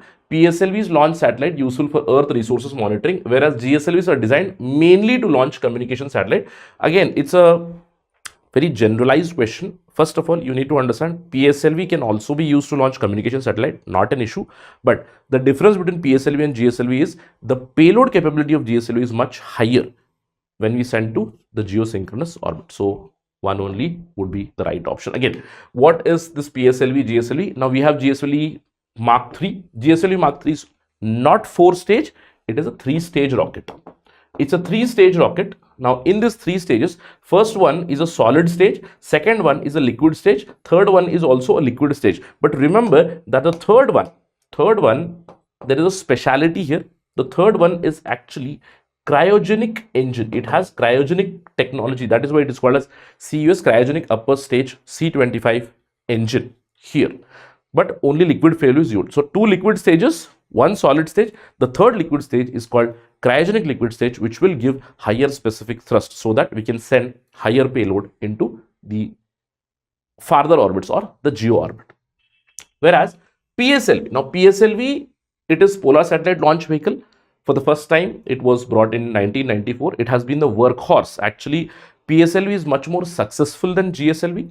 PSLV is called the workhorse of ISRO because it has been very, very successful. It does not come up with 3 stages, but it has 4 stages. What are the 4 stages? There are 2 solid stages and 2 liquid stages. Solid stage, number 1, liquid stage, again a solid stage and a liquid stage. Along with it, it uses higher number of boosters. It uses predominantly 4 to 6 solid boosters, but GSLV uses 2 boosters here. Okay, GSLV Mark III. Remember, the payload capability is also different. Let me tell you the payload capability. Again, some literature might tell you something else, but these numbers are quite representative to be remembered. For PSLV, remember the highest capability is 1750. Somewhere it can tell you 1800 also. There is also one more limit of 1450. 1750 in the low Earth orbit and 1450 in the geo orbit. That is why, first of all, using PSLV also, we can send satellite to geosynchronous orbit or geostationary orbit, not an issue, but the capability would be a little lower. Whereas for GSLV, the same numbers are 4000 for geo orbit, 4000 kg. These are all kg.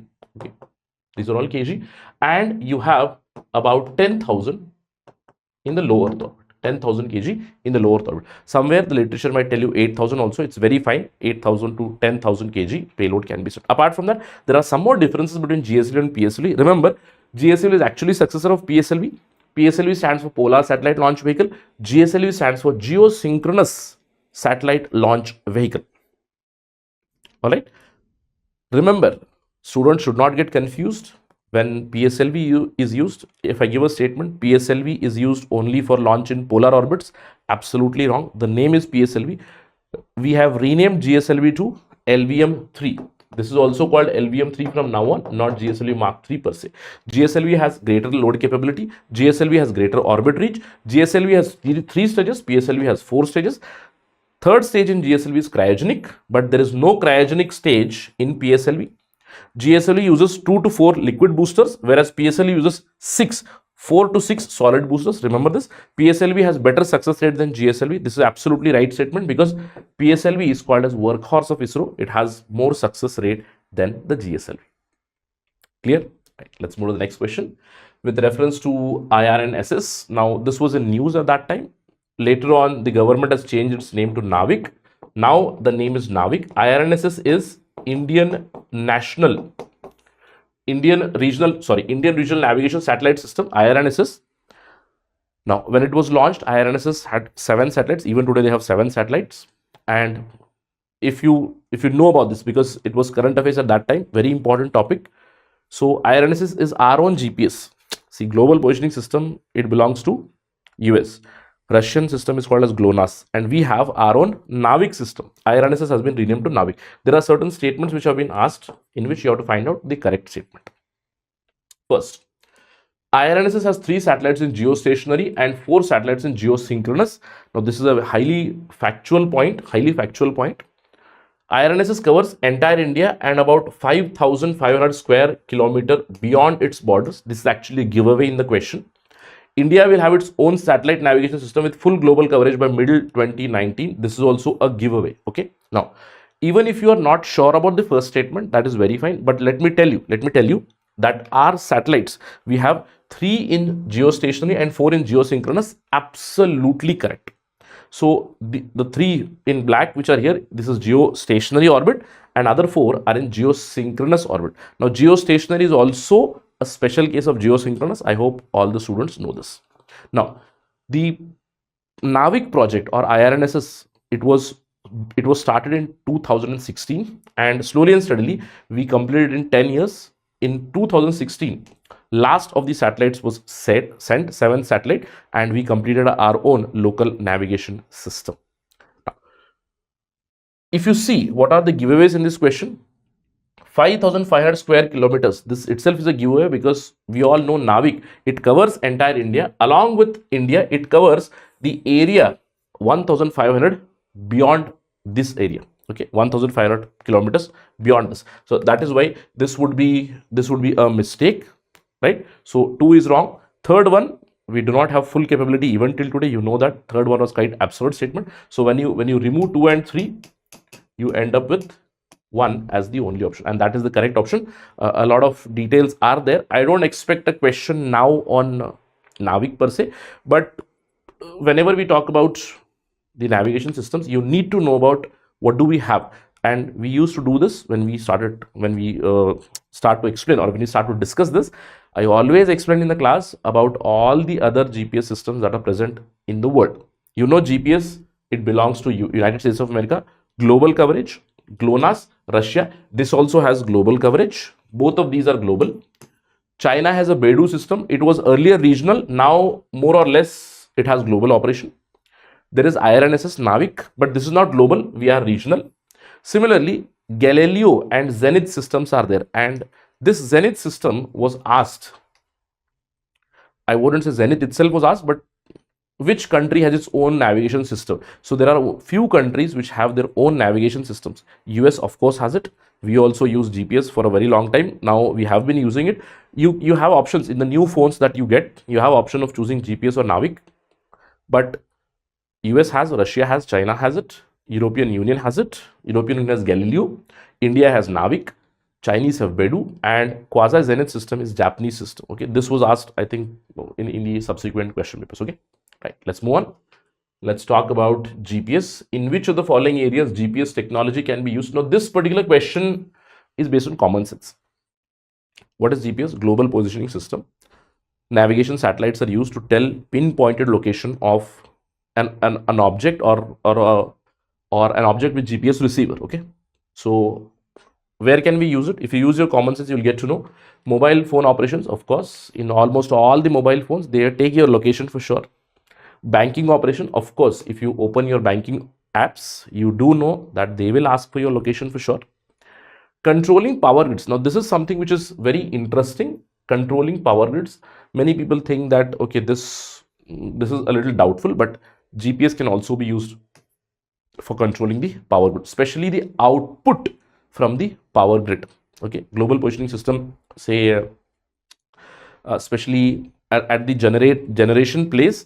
Imagine if the generating frequency is reducing. So using the GPS system at one location and the other location, we can decipher how much. Say if it is a hydro project, then we can control the flow, or we can use some things to control the flow, etc. So that can be done.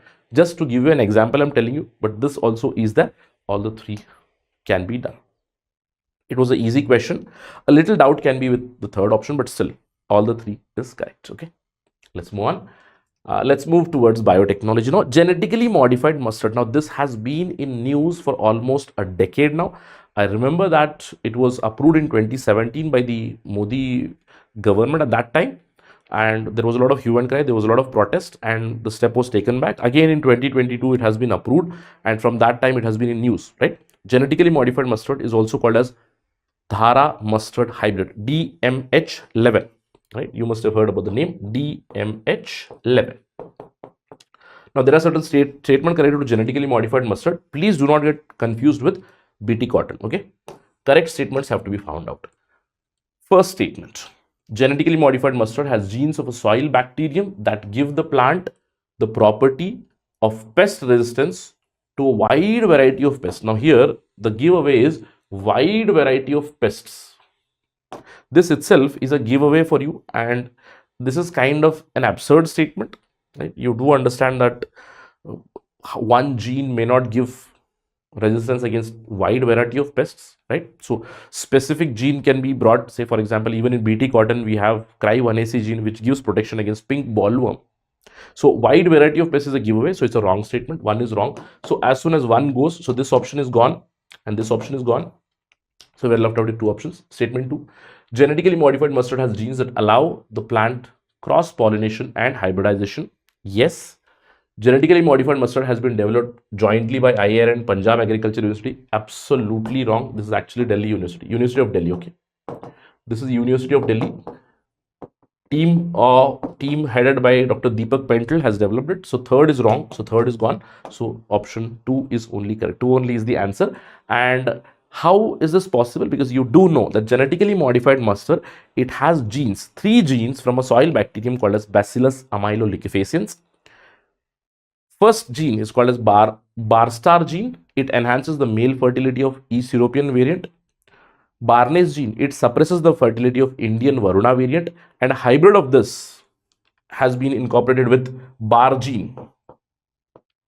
This Bar gene, it provides glufosinate resistance. It's also called as phosphinothricin. It gives resistance against the herbicide phosphinothricin, which is sold in the common name called as Basta, which is sold in the name Basta by BASF. So the biggest advantage of this, is we can get a genetically modified hybrid of mustard whose yield is about 30% higher as claimed by the team, and then you can reduce your manual labor. Why? Because it gives resistance against a specific weedicide or a herbicide, right? Herbicide means you have mustard and you have a lot of herbs waste material outside. So what happens now is manually you have to take care of those weeds. But once you spray this spray will not have any impact on the mustard, but it is going to kill all the other weeds or herbs. That's the benefit. So manual labor is absolutely reduced. So these are some of the advantages, and it's still in news, by the way. Remember that there is a school of thought which does not want genetically modified crops in India, and there is of course the scientific community and pro research community which wants genetically modified crops to be promoted more and more. BT cotton did get permission in 2002 itself, but it was connected with clothing. Probably this shirt is BT cotton, I don't know. But this is something which we consume, and that is why there has been a lot of protests against this. So keep a track of this in current affairs. This is a very relevant question or a very relevant topic even now for you people. And let's move ahead.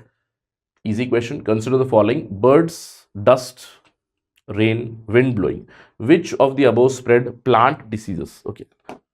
Keyword here is plant diseases. And I don't think I have to explain this also. This is like a freebie. This question is a question called as freebie. Okay. No two thoughts about this, because if you use your common sense, you can arrive at the answer for this. Why? Because, sir, can birds give diseases? Yes, they can take pathogens from one place to another place. Dust, same thing. Dust blowing can also carry pathogens. Rain can also carry pathogens. Wind blowing can also do it. So all the 4 can spread diseases in the plants. Next, consider the following phenomena. Light is affected by gravity, number 1 statement. Universe is constantly expanding, number 2 statement. Matter warps its surrounding space-time. Which of the above is our predictions of Albert Einstein's general theory of relativity, often discussed in the media? Now this is a very important current affairs based question, and if you have the idea about Albert Einstein's general theory of relativity, it deals with explanation of gravitational force or the gravity. Special theory of relativity, it talks about light and its characteristics. Special theory of relativity, it says that the rules of physics are same everywhere. The rules of physics are same fundamentally at any place in the universe. Apart from that, specific relativity theory, it says that nothing can travel faster than speed of light, because if we are able to travel faster than speed of light, we will be able to time travel. Why we are not able to travel more than speed of light? Because as you travel fast, mass tends to clump together and the mass increases more and more, because of which the speed is going to decrease for sure. So that's the basic idea of special relativity. But general relativity theory, it talks about the explanation of gravity. Now, Albert Einstein predicted that entire universe, it is held together, or entire universe is a continuation of space-time continuum, and everybody it warps this space-time continuum. Say for example, if you have a query, sir, you are standing right now, are you also warping the space-time continuum? Yes, according to Albert Einstein. But when is it perceptible, or I would say when it can be detected? When you have huge mass. And that is how gravitational waves are created. That is how gravitational waves generate. So gravitational waves, which we detected in 2015-16 in different experiments, it did give some sort of indication to theory of relativity, general theory of relativity by Albert Einstein. And if you look at these statements, light is affected by gravity. Yes, absolutely true. That is the essence of general theory of relativity. The universe is constantly expanding. Absolutely correct. Matter warps around surrounding space-time. Absolutely correct. All the three, they are connected, or they are predictions by Albert Einstein. Now, if you look at again, please try to understand there is a difference between special theory of relativity and general theory of relativity. But again, both are connected also. Special theory of relativity, it talks about the features of light. General theory of relativity, it tends to explain the essence or the generation of gravitational force. So what Einstein told was, when heavy celestial bodies with large mass, they tend to warp the space-time continuum around them, and because of which you get these gravitational waves. And we have set up different kinds of laboratories to identify these gravitational waves. There is laser interferometry based gravitational observatory. There are LIGO observatories all over the world today. India is also building one LIGO observatory in South India. Do let me know the location of that in the comment section. Okay, those who are watching, those who are aspirants here, now please tell me what is the location of the LIGO observatory that we are building in southern part of India. Clear? Right, let's move ahead. What is terminal high altitude air defense system? Now you can see here, now till now the questions were more analytical, but from here you get a flavor that they are more factual. So this question was a mix of current affairs where you use a lot of analytical skills. Science and technology is always connected with current affairs. That is why whenever we prepare, whenever I teach, I tell you, you need to get your basics strong and then you need to focus on current affairs. Why? Questions predominantly from basics will be, especially from biology, physics, maybe 1 or 2 or 4, right, max 4. But the other 8 to 9 questions, they come from current affairs. They will be connected to current affairs. But if they are more analytical, you can solve them through, say, techniques of elimination. You can solve them through other means. But if they are factual, you got to know about them. Now this was in news in 2018 all over. Okay, if anybody remembers, I think I'm having a deja vu right now. Okay? Because in 2016, Donald Trump had become president of United States of America. He has become the president again now, and his reign has begun again. All right.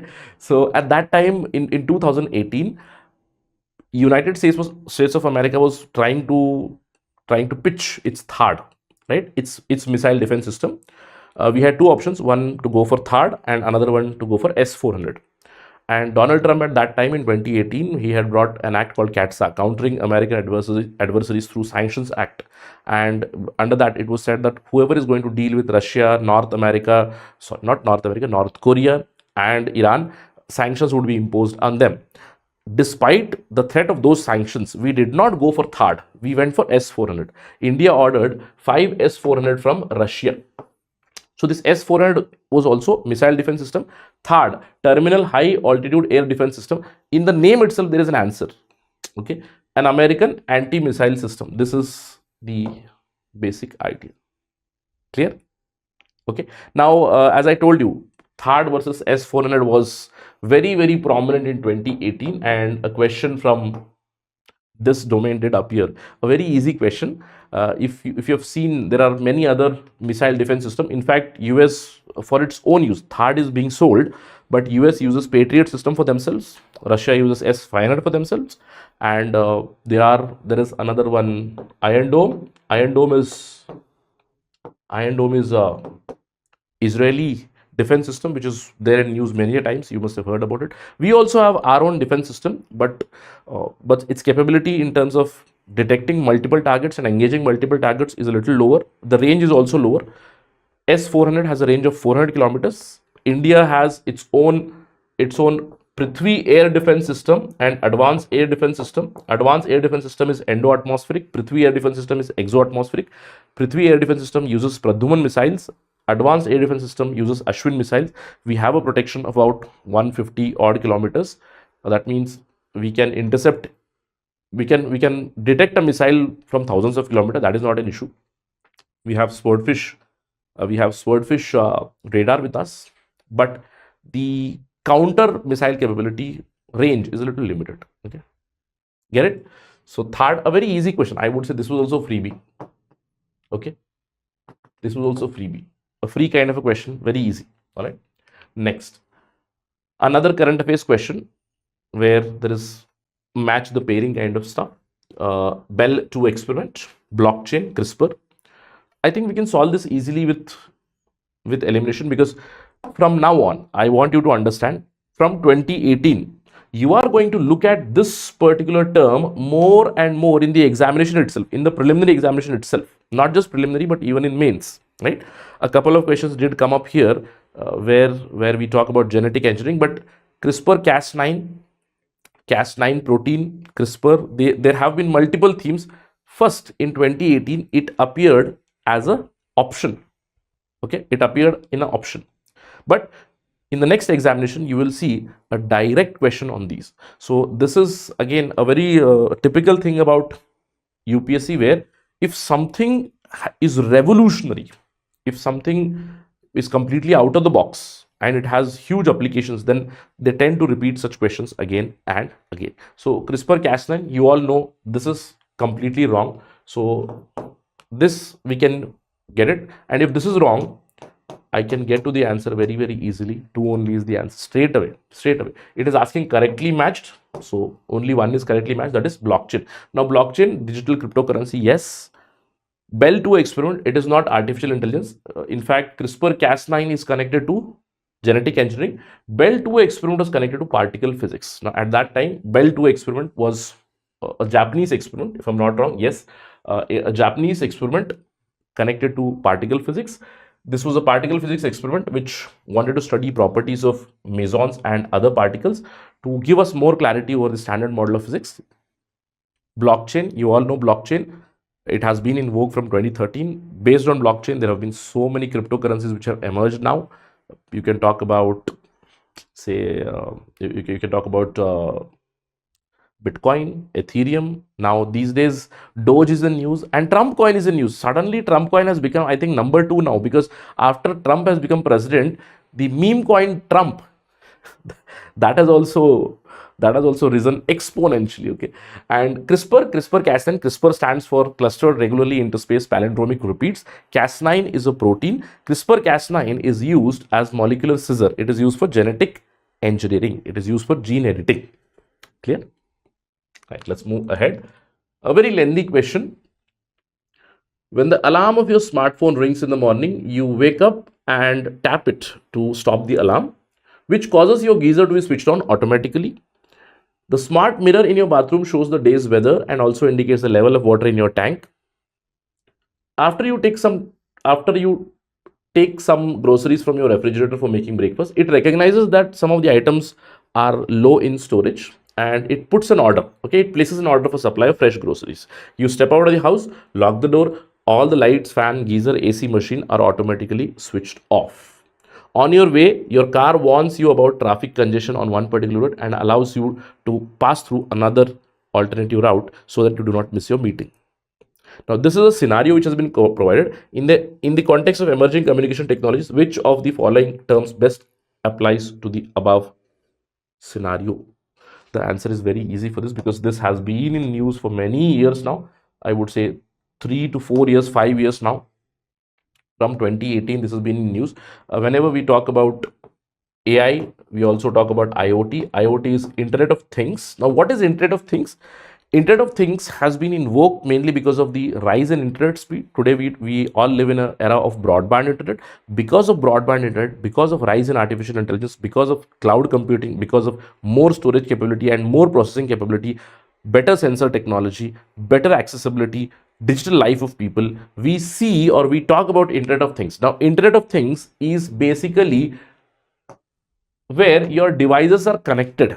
Your devices are connected, and based on the data, we analyze how we can best improve the situation, how we can improve the productivity.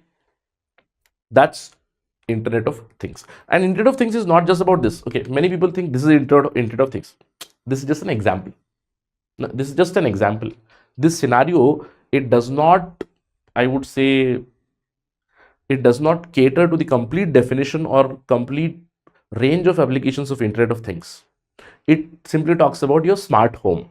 But Internet of Things is not just about smart home. Internet of Things is about a smart home, a smart school, a smart industry, a smart city, a smart village, everything smart. Right? So here you connect literally everything. Now, if you look at this particular image, you are connected with your flights, with your transports, your mobility, your movies, your production, everything. It's connected with everything. Okay, right? That's the idea of Internet of Things. It's not just a smart home, but everything is smart. Okay, so IoT devices are connected. There are corporate data centers from where everything is on cloud now. All the data is on cloud, using which your data is analyzed and productivity can be enhanced. Right, next, 3D printing. 3D printing has applications in which of the following? Okay, preparation of confectionery items, manufacture of bionic ears, automotive industry, reconstructive surgeries, data processing technologies. Again, this is a no-brainer. Actually, if you know about 3D printing concept, you already decipher that this would be the answer, because 3D printing, it's also called as, I'd say, automotive manufacturing. Now, you know that whenever we talk about some kind of fabrication or production, we use a top-down approach. Top-down approach means, say, if I want to create this pen, imagine I want to create this pen.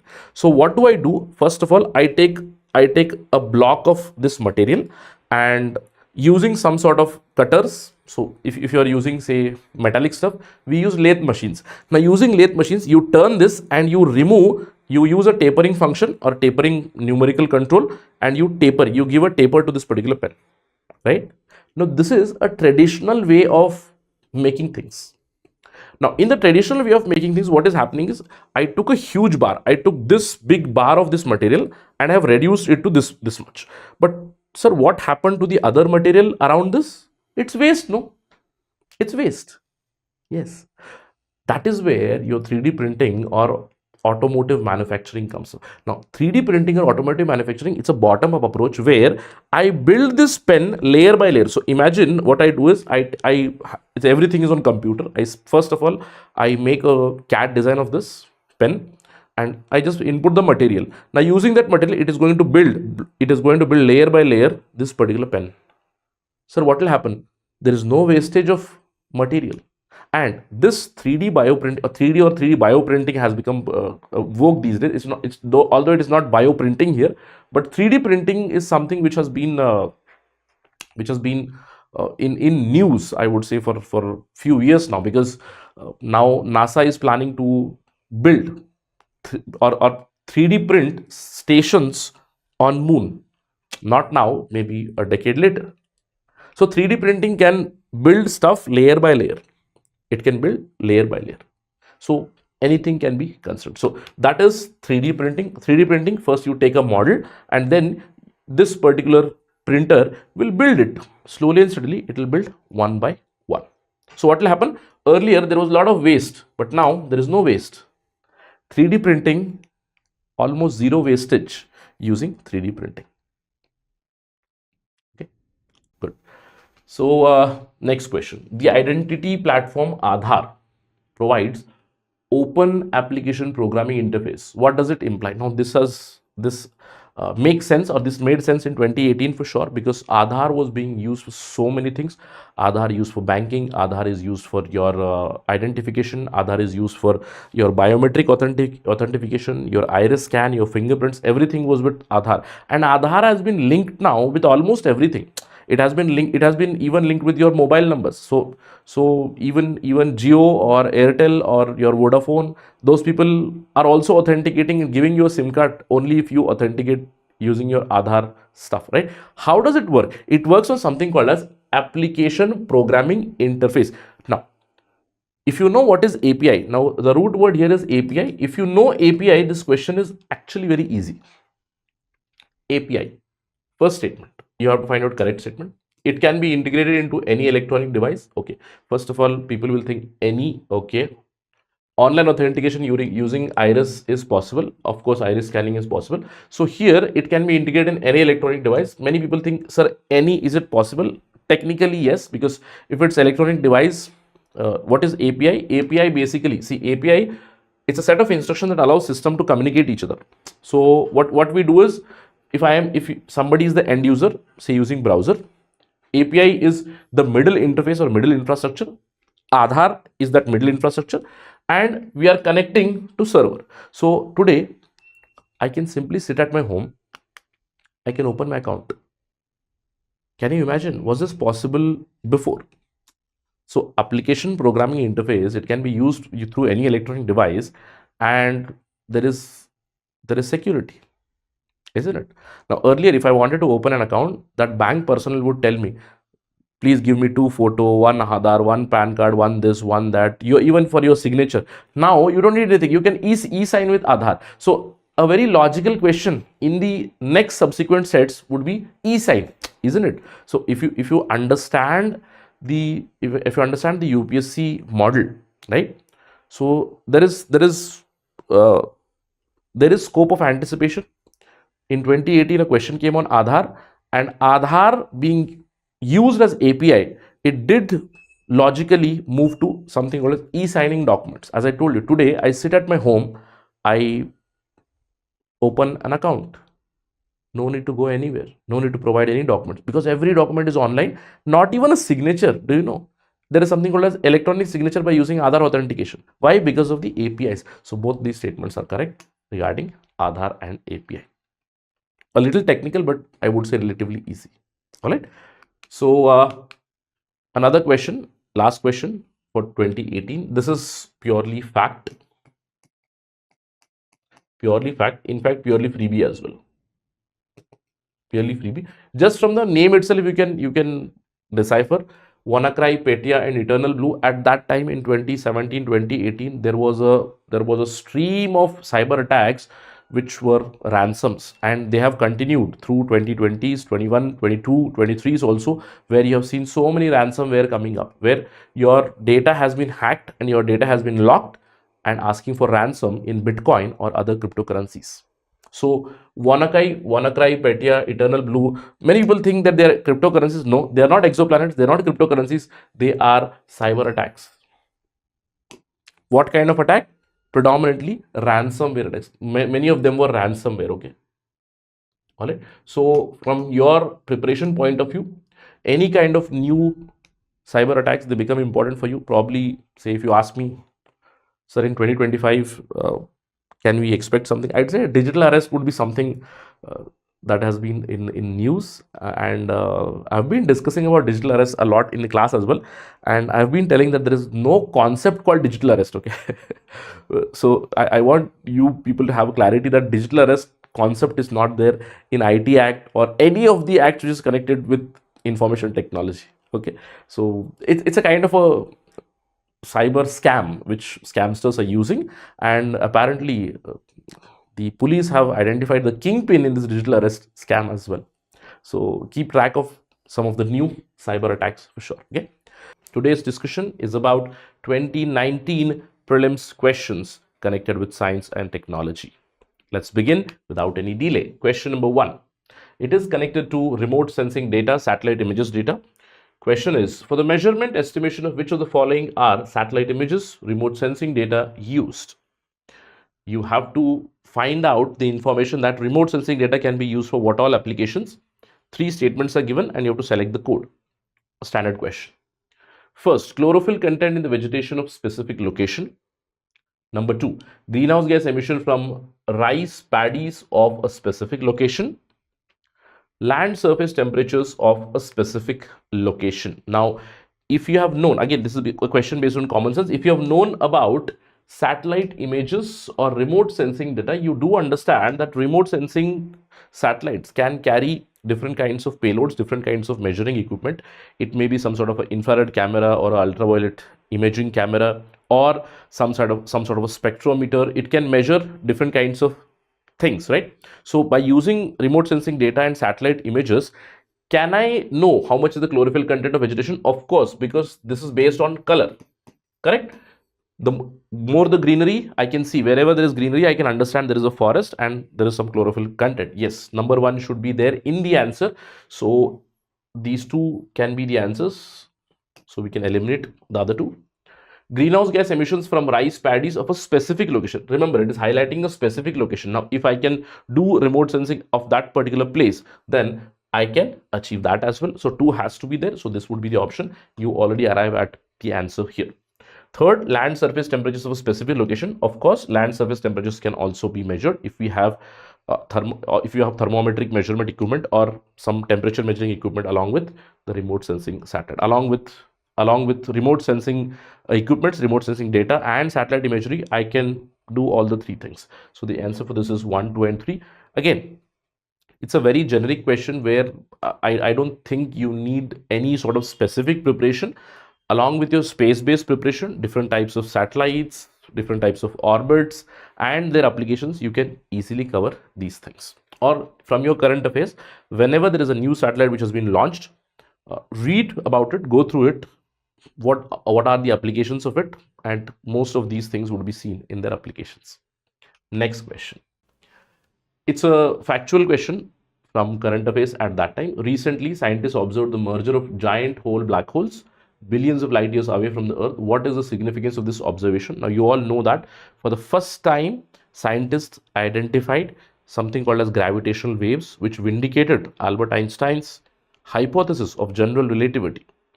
And this black hole emission or black hole collision, it led to detection of gravitational waves.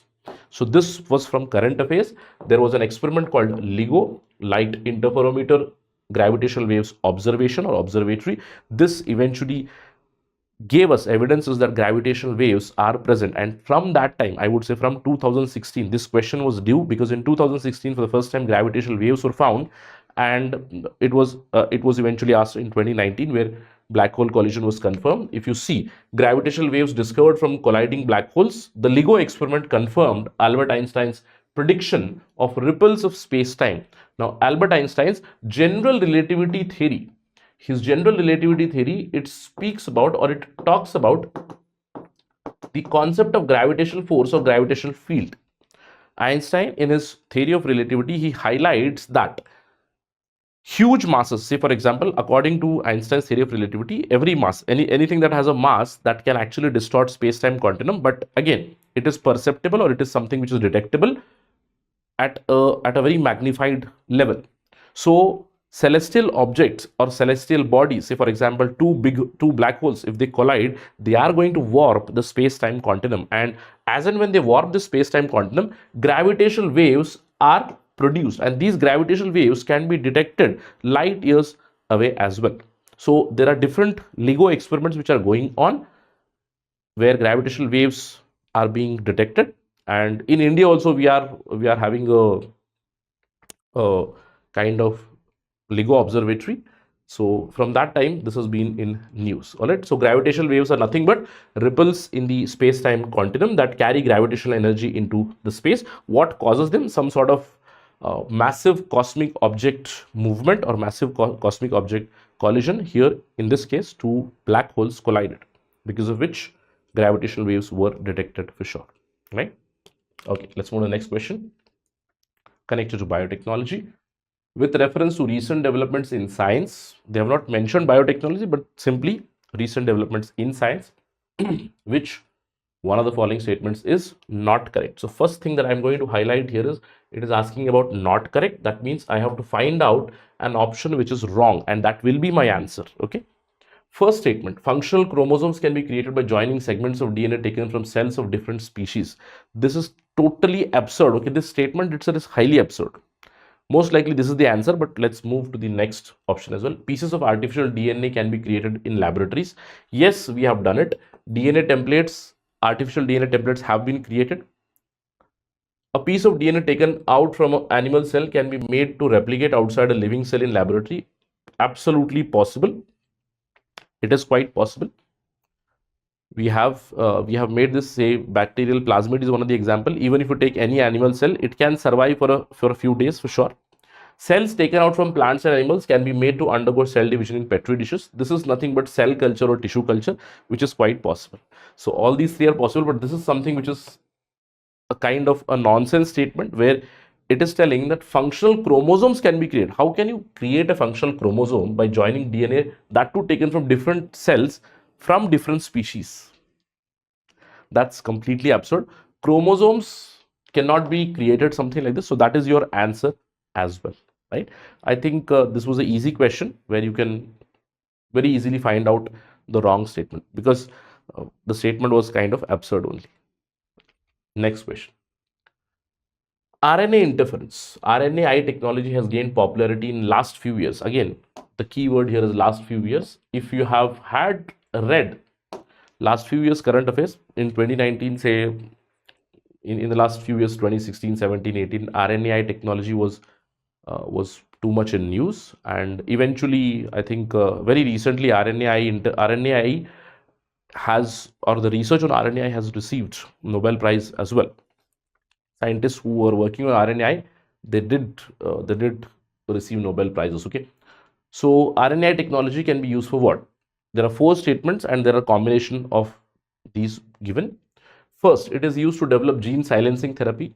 Yes, by using RNA interference. Do you know what is RNA now? If you see what is RNA, your DNA, it creates RNA. This is called transcription process. Okay, this is called transcription process. So DNA creates an RNA. Imagine this to be mRNA, messenger RNA. This is taking the message and it is going to the ribosome, where this ribosome translates the code that is present in this mRNA, and this eventually produces the protein. Correct? This is nothing but the idea of gene expression. So whenever you talk about gene expression, how gene expression works, first step is called gene activation. After the gene is activated, DNA prepares the RNA. RNA leaves the cytoplasm. It goes to ribosome where it is translated and that gene is expressed. Right? So if you do not want a gene to be expressed, you simply suppress the code that is there. I can go for silencing technology. I can go for silencing techniques. So one should be there. That means option can be among these three. It can be used in developing therapies for treatment of cancer. Absolutely right, because this is being done. For treatment of cancer. mRNA, microRNA techniques are also being used.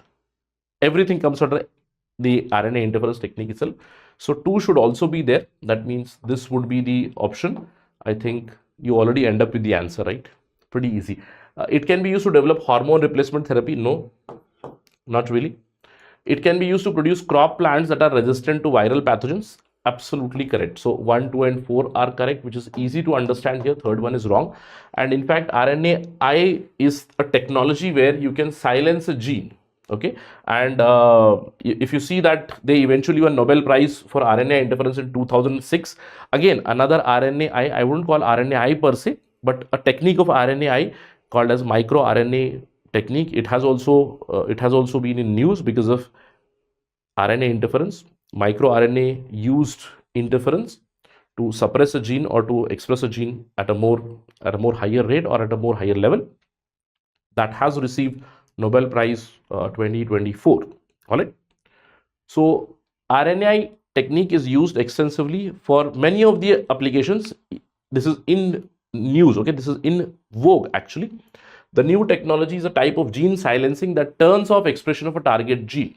Okay, it turns off the expression of a target gene, and that can be used as a therapy. That can also be used for plants. Say for example, in RNAi techniques. So what can be different RNAi techniques? As I told you, one technique can be microRNA, which has received Nobel Prize in 2024. DNA based interference is possible, and the award which was given in 2006, it was for siRNA. Short interfering RNA were created. Short interfering RNA, it led to silencing of a gene. And these days we talk about CRISPR RNA interference as well. CRISPR Cas9 based interference is also there, and its application can be many. Its application can be cancer therapy, functional genomics, therapeutics, plant genetics also. It can be any of these processes. Clear? Again, I would say this question was relatively easy. Even if you think that the first thing that students do in such questions is, I'll try to find out an option called 1, 2, 3, 4, but the option is not here. Okay, and if you know that 1 and 2 are correct, you will end up with the answer for sure. Okay, right. Let's move to the next question. Next question is about multi-drug resistance in microbial pathogens. Now you do understand India is facing a lot of problems of the drug resistant pathogens, especially I would say AMR, antimicrobial resistance found in bacteria. Antibacterial resistance is enhancing in India a lot. Why? We all know the most common reason, even without reading a question, even without reading any options, as soon as I read multi-drug resistance, I know one problem. One problem in India is we tend to be our own doctors, and we tend to prescribe ourselves a lot of antibiotics. So one of the reasons for rise in antimicrobial resistance in India is overuse of antibiotics. Okay, one of the reasons is here. So let's see. The question is asking which of the following are reasons only. Okay, so there are 4 reasons which are provided, and you have to choose from the code that is given below. Standard kind of a question. Genetic predisposition of some people. Okay, genetic predisposition of some people and multi-drug resistance. This does not make sense, but still, even if I'm in doubt, let's see. Taking incorrect doses of antibiotics. Absolutely, this is something that we have already deciphered. So 2 must be in the option. So if 2 must be in the option, then one of the options is gone. Okay, 1, 3, 4 is gone. Using antibiotics in livestock farming. Absolutely correct. See, if you use antibiotics in livestock farming, that livestock farming, and if meat consumption is high, and from livestock, if you're consuming some sort of a product, then there might be a problem. So 3 must be there in the option. 3 must be there. So you end up with 2 options now, either this or this. 4th one is multiple chronic diseases in some people. Now if you see multiple chronic diseases in some people, it's a giveaway for you. Multiple chronic disease. Chronic means long-term diseases. So if somebody is suffering from a chronic or a long-term disease, there is a very high probability that they must be taking a lot of medication. So this option would be correct. So answer would be 2, 3, and 4. Okay, so this can also be eliminated. Again, I would put this question in a little bit moderate category, because first one is completely absurd. If you're able to eliminate it, you'll reach towards the answer for sure. Okay, good. Again, it's based on general knowledge. I always suggest in the class that this topic is extremely important for mains. In mains, AMR, antimicrobial resistance, is of extreme importance to us. What is the WHO strategy? What is India doing for countering antimicrobial resistance? You need to prepare a snippet on this for sure. Next question. Very easy. This is a fact. And I hope you are realizing what we discussed in previous questions. I think previously, in many of the biotechnology questions, CRISPR-Cas9, a mention of that did come. And this time, what is Cas9 protein that is often mentioned in news? Now, keyword is Cas9, often mentioned in news from current affairs. A molecular scissor used in targeted gene editing. a biosensor used in accurate detection of pathogens, a gene that makes plants pest resistant, a herbicidal substance synthesized in genetically modified crops. All these three options are wrong. This is the easy answer. It's a molecular scissor. Cas9 is a protein which is produced, or the idea of Cas9 for us, it came from a bacteria, Streptococcus pyogenes. It produces CRISPR-Cas9, or the idea of CRISPR-Cas9, it came from Streptococcus pyogenes when a virus attacked on it. A bacteriophage attacked Streptococcus pyogenes, and it was a defense mechanism for it, where by using Cas9 protein, it was able to detect and cut the genetic information of the bacteriophage which attacked it. So what we did was we took this natural pathway or the natural template of bacterial defense mechanism, and we have developed molecular scissoring technique. Not just molecular scissoring, we have developed CRISPR-Cas9 complexes where we can now cut and edit genes pretty easily. Next question. Which one of the following statements is not correct? Again, I would like to highlight this, not correct. Note down which is the not correct option. So you need to find out incorrect option, that is your answer. First statement. Hepatitis B virus is transmitted much like HIV. If you have common knowledge about diseases, you know about hepatitis. Hepatitis is caused because of a virus, hepatitis virus. There are different variants of hepatitis virus: hepatitis A, hepatitis B, hepatitis C. So this is specifically asking about hepatitis B and C, if I'm not wrong. Hepatitis B is transmitted very similar to HIV. This is correct. Hepatitis B, unlike hepatitis C, does not have a vaccine. Now, if you have known this is absolutely wrong. This is our answer. Globally, the number of people infected with hepatitis B and C viruses are several times more than in HIV. This is logical, correct. Some of those infected with hepatitis B and C viruses do not show any symptoms for many years. This is also correct. So the incorrect option is this, because there is no vaccine for hepatitis C. Now, if you look at hepatitis, as I told you, there are three variants, A, B, C. Hepatitis A is predominantly spread through food, water that has been contaminated by the fecal matter, the excreta, the waste matter, and we have a vaccine for this. Hepatitis B is predominantly through body, blood or bodily fluids, very similar to HIV transmission, sexual transmission through blood or through sexual or body fluids. Again, where there is a vaccine for hepatitis B as well. Hepatitis C is mainly through direct blood to blood contact. It's not contact, it's contact. And there is no vaccine for this, no vaccine for hepatitis C. It's a very specific question from, again, current affairs. Every year through the current affairs, we cover a lot of diseases, we cover a lot of pathogens, we cover a lot of such stuff which are in news for the last 1.5 years. And hepatitis was in news in 2017, 18, 19. It has been in news continuously. So make sure that you'll be ready for such questions, okay? I'd put this question in a little bit of moderate category because it requires specific knowledge about diseases and it requires a lot of factual information to answer this, okay? Next question. Moving towards IT. Consider the following statements. A digital signature. Now, this was kind of anticipated because if you're looking at the questions that have been appearing, previously we saw some of the questions appearing on Aadhaar, some of the questions appearing on API, application programming interface, etc. So it was quite logical that how Aadhaar is being used or what is the benefit of Aadhaar in the subsequent years as well. And that appeared in 2019 in form of digital signature. Now you all know what is a digital signature. These days we all know because I'm quite sure if you have gone to get your passport done. How many of you have gotten your passport done? Right? I'm quite sure many of the students have done it. So when you go to get your passport done, that passport officer first, he asks you that give me your Aadhaar, and he says no, I want verified Aadhaar. Then you're like, what is this verified Aadhaar?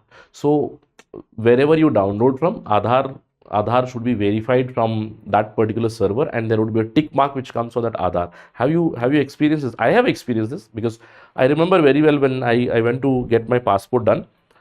One of the problems that I faced was I took my e-Aadhaar, and on that e-Aadhaar somehow there was no verification done, and there was an X on it, and he said, "Ye nahi chalega."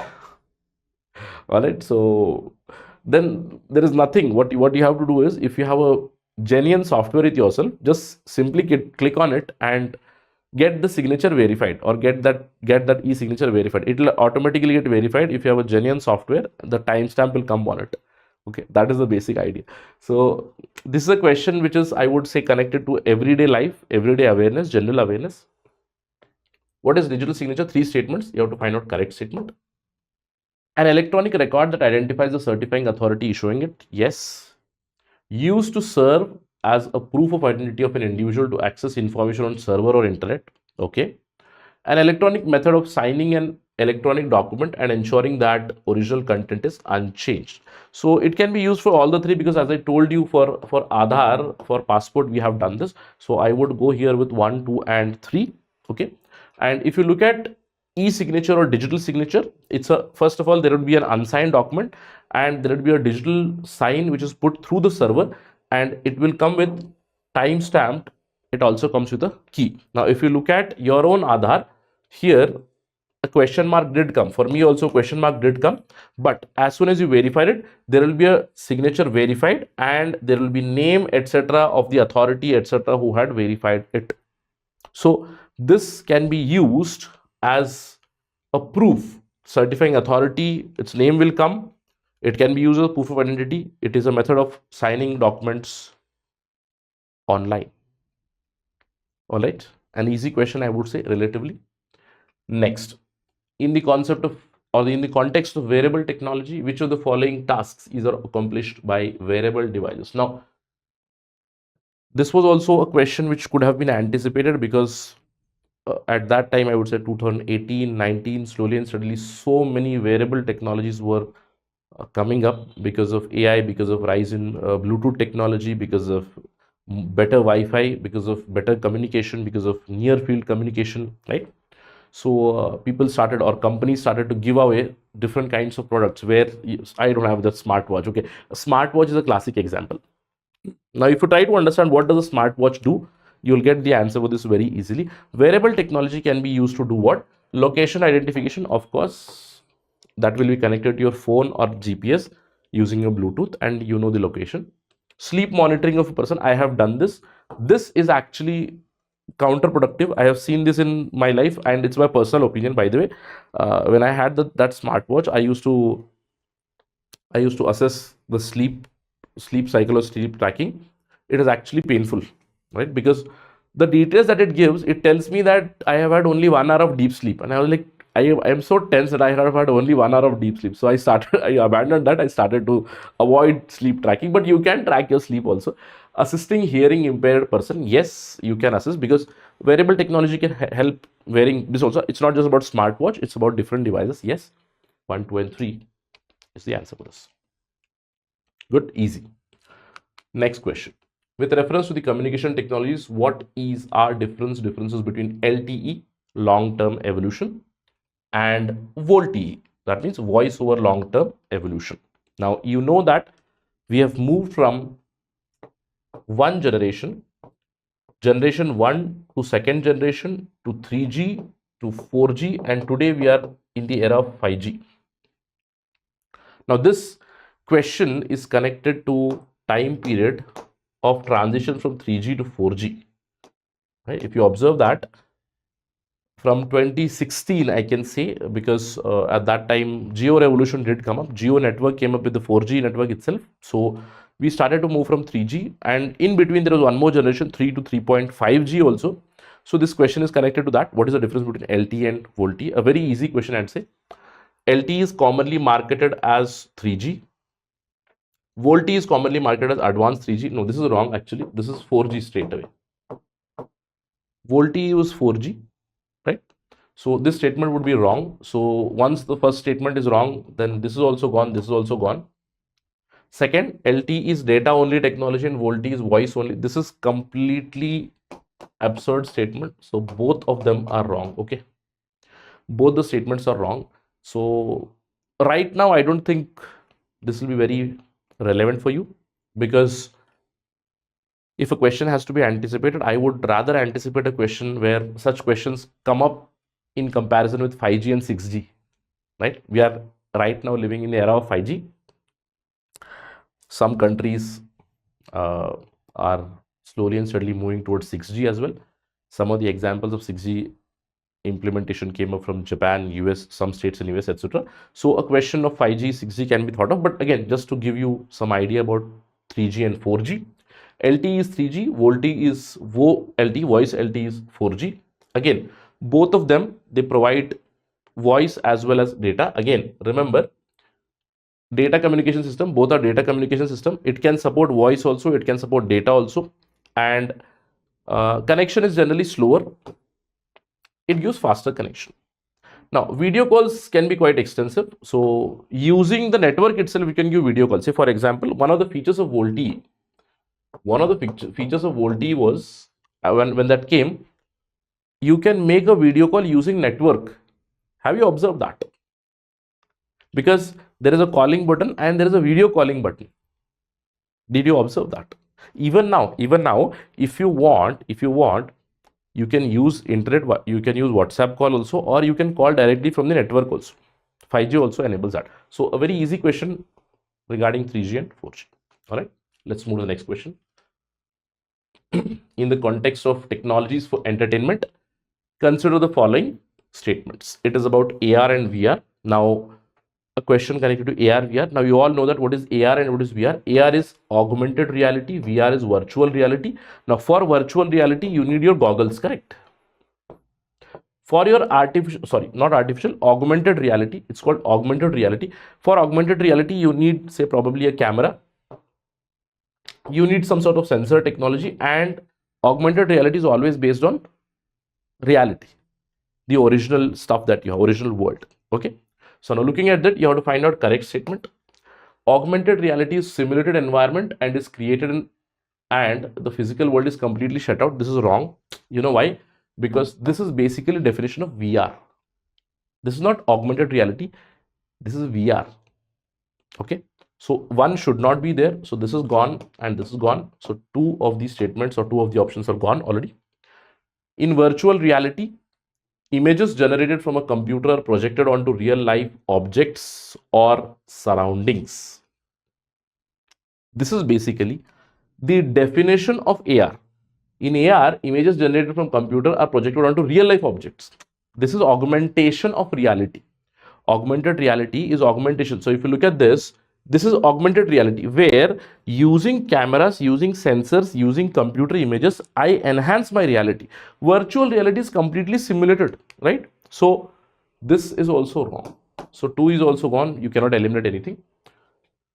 AR allows individuals to be present in the world and improves the experience using camera of a smartphone or a PC. Yes, this is absolutely correct. VR closes the world and transposes an individual, providing complete immersive experience. Perfectly correct. So you end up with 3 and 4. Easy peasy, right? If you read properly, you will be able to get to the answer very easily. Just need to maintain your composure. You have to have a calm head. Questions like these, students, they actually commit harakiri here. What happens with them is, as soon as they see lengthy questions, they're like, I don't want to read this question. It's very lengthy. I'll not understand. Especially students, I would say, from the non-English background, etc. Sometimes they feel these questions are really tough. But if you read them properly, this is a very easy question where it simply asks you difference between AR and VR. AR is augmented reality. It is partially immersive. Why? Because it is based on reality. Your reality is augmented. Whereas virtual reality gives fully immersive experience where you have, instead of this, you have a goggle. So for augmented reality, probably I'll wear this goggle and there is some camera or sensor which gives me details about that. But for a virtual reality, I need another goggle. I need a goggle, something like this, where virtual reality goggles are needed, which will give a completely immersive experience. Right. Next question. Why are dewdrops not formed on a cloudy night? Again, I would say this question is science and technology also, environment also, but we need science tech based concept here. Why are dewdrops not formed on cloudy night? Now, when are dewdrops formed? If you want to answer this question, the first thing that you need to know is, when are dewdrops formed? Dewdrops are generally formed in the evening. If you watch IPL, if you watch cricket, it happens during IPL a lot because in the summer time there is too much of heat during the daytime, and because of the heat there is a lot of moisture in the air, and when in the evening temperature goes down, the water condenses on the leaves, the water condenses on the grass. Why? Because the temperature has gone below the dew point temperature. Correct? That is the basic understanding. Now let's try to get some explanation or answer here. Clouds absorb the radiation released from Earth's surface. Clouds reflect back the Earth's radiation. The Earth's surface would have low temperature on cloudy nights. No, if the Earth's temperature would have low temperature, then dew should form. No, this is wrong. Clouds deflect the blowing wind to ground level. No. Clouds absorb the radiation. No. Clouds reflect back the Earth's radiation. Now, it is because of this. Now, what happens is, now you do understand that this is a very good question where you need understanding of the concept, where the incoming radiation from the sun. Now, this is sun. The incoming radiation from the sun, when it hits the earth, it is reflected back also. Some of it is absorbed, some of it is reflected back. Now, when this is reflected back, if it goes back to space, or if it leaves the upper atmosphere, then the ground is cooled. Correct? The ground is cooled. Yes. Now, when the ground is cooled, the temperature that we have, it goes below the dew point temperature, and that is why the moisture in the air, it is now deposited on different surfaces, especially grass surface. That is why you find dew drops in the evening. Why? Too much moisture in the air, and temperature going down suddenly in the evening, because of which you will see dew. But on a cloudy, it is asking on a cloudy night. Now, what is happening on a cloudy night? On a cloudy night, I have clouds here. So what will happen? These clouds are going to reflect back. These clouds are going to reflect back the heat. So when the heat is reflected back, the ground is not cooled. If the ground is not cooled, dew point temperature is not reached. If the dew point temperature is not reached, there is no condensation. That is the basic reason. Dewdrops are not formed on a cloudy night because clouds reflect back the heat radiated from the Earth's surface, preventing enough cooling, preventing the cooling of the ground. And if cooling does not happen enough, if the temperature does not go below dew point, where is the case of condensation? There is no case of condensation, right? That's the basic. Again, I would say this is Physics 101 from NCERT's. Basic kind of question, very easy to solve. Okay, today's discussion is about questions from preliminary examination 2020 connected to science and technology. Let's start with the first question. Very factual kind of a question. I don't think this would be very relevant for you right now, but still, the experiment will employ a trio of spacecraft flying in formation in the shape of an equilateral triangle that has sides 1 million kilometers long, with lasers shining between the craft. The experiment in question refers to. Now, this is a very typical kind of a question which UPSC uses, where a description is provided. It may be possible regarding an experiment. Even earlier, we used to get such questions for personalities as well. Personalities who have contributed towards freedom struggle, or some sort of discovery, some sort of invention, all right, or some particular place, a geographical location. So ensure that you know characteristics of such things. Now, this was an easy question because at that time, if you look at the experiment that was run during 2020, it was Evolved LISA. Now, what was this Evolved LISA? Was there would be 3 spacecraft which would be separated. There would be 3 spacecraft: spacecraft 1, spacecraft 2, and spacecraft 3, and the laser beams would be used or shine between the craft. One would act as a mirror, one would act as a detector, right? So this predominantly was to find out the gravity waves again. Now, as I've been repeating that since 2016, you must have seen that there were 2 black holes collision, or 2 black holes collided, and from that time there has been a lot of interest over gravitational waves, and we have seen this repeated theme on gravitational waves in 2017, 2018, 2019, and 2020 as well. It was very important topic, and it is very important topic even till today. Clear? So such questions might appear. Again, for you, Evolved LISA is not very important, but for you, any kind of project, any kind of program that is being run in 2024, 25, 26, that becomes very important for you, right? for if you're attempting for 2025 or 2026. So keep a track of that. So I would say Gaganyaan mission is important. Aditya L1 mission is important for you from space perspective. Even certain NASA programs like the Psyche mission, there is Lucy mission, there is Psyche mission, which have been for a specific asteroid. DART mission last year, which was achieved. So ensure that you know about these missions and you know characteristics of that. There is nothing technical in this, just the idea of what exactly is the experiment. Right, let's move on. Consider the following activities: spraying of pesticides on a crop field, inspecting the craters of active volcanoes, collecting breath samples from sprouting whales for DNA analysis. At the present level of technology, which of the above activities can be successfully carried out by drones? The keyword here is drones. And I would say this is a very simple kind of a question. A very simple question. In fact, a very easy question for all of you.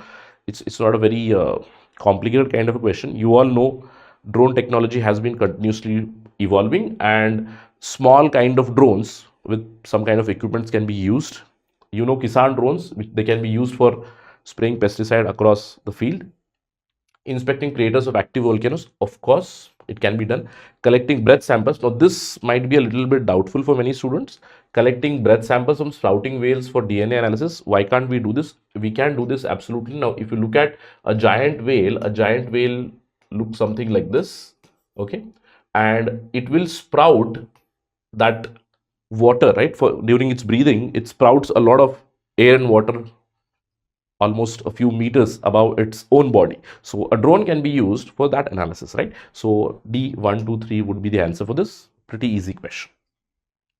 Next, consider the following statement. This is connected with biotechnology. Two questions on, I would say, space and drone technology. Next, genetic engineering or biotechnology. You have to find out correct statements. Some generic statements have been given. Genetic changes can be introduced in the cells that produce eggs or sperms of a prospective parent. Yes, this can be done. Why can't this be done? This can be done. We have reached to this particular level, or testing has been done on this. A person's genome can be edited before birth at the early embryonic stage. Now remember, the giveaway here is early embryonic stage. Okay. Now many people will think that this is something which is impossible. No, this is quite possible at the early embryonic stage. Yes. Third one, human-induced pluripotent stem cells can be injected into the embryo of a pig. This testing has been done. In fact, we have seen xenotransplantation. So if you see the question and if you see the statements, I always tell you there is a trick. Even if you don't know something, there is a trick or there is an idea that you can use. If there is some kind of an extreme statement, please try to eliminate that. Extreme statements have to be eliminated. They would be mostly wrong. And if it is a median kind of a statement where there is a possibility, if you look at the words like can, it may, or probably, etc., such things are average kind of a statement where they are not going for any sort of extreme. And if you look at this, genetic changes can be introduced, can be introduced, can be introduced. Again, it's just a trick. It's not a golden rule. Do you get my point? So extreme statements are always only, okay, something which is which comes with only, or something comes with extremely or largely, something like this, or it should, right? Something must happen. Such extremes have to be taken with a pinch of salt. And whenever there is an average kind of a statement where there is a possibility, there is a very high likelihood that it might be a correct statement. Just a tip or a trick for you to understand. This is D1, 2, and 3. Next question. What is the importance of using pneumococcal conjugate vaccines in India? Now, this was in news at that time, I'd say in 2020. Yes, of course, COVID-19 was in news. A question on COVID-19, we did not expect per se in 2020 because the exam was delayed, etc. But in 2021, we did see a lot of questions on COVID-19 in mains also, in prelims also.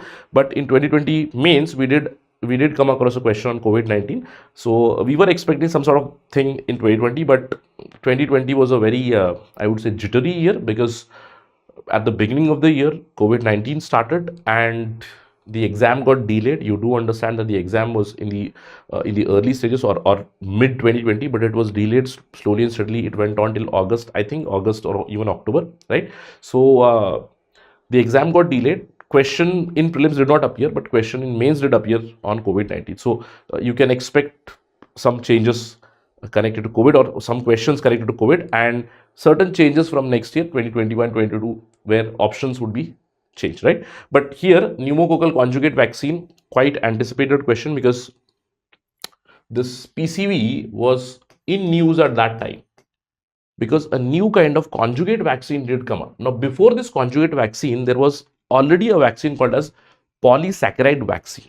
We already had a pneumococcal polysaccharide vaccine. That polysaccharide vaccine, it used to introduce some type of serotypes to fight the pneumococcal pathogen.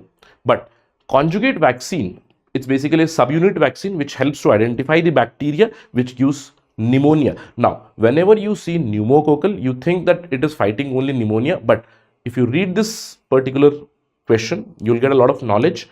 And again, if you had read about PCV, it's a very easy question. You have to find out importance or the features of that. These vaccines are effective against pneumonia as well as, now remember, as well as, it's a giveaway, meningitis and sepsis. This is a correct statement. Dependence on antibiotics that are not effective against the drug-resistant bacteria can be reduced. Absolutely correct, because if I'm giving a vaccine, I wouldn't need any antibiotics because my body will be fighting that bacteria automatically. These vaccines have no side effect. Now, this is something, just now I gave an example, no extreme statement. Now, these vaccines have no side effect. Now, first of all, any kind of treatment, any kind of vaccine that will have side effect.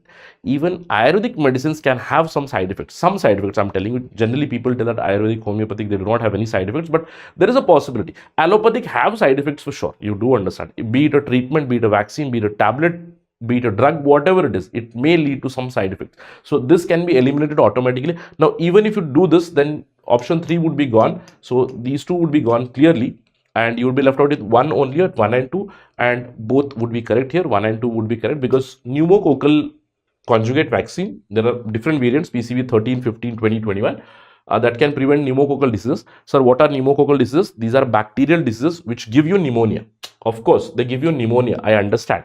But PCV vaccine can also fight against ear infection, sinus infection, meningitis, bacteremia, or sepsis.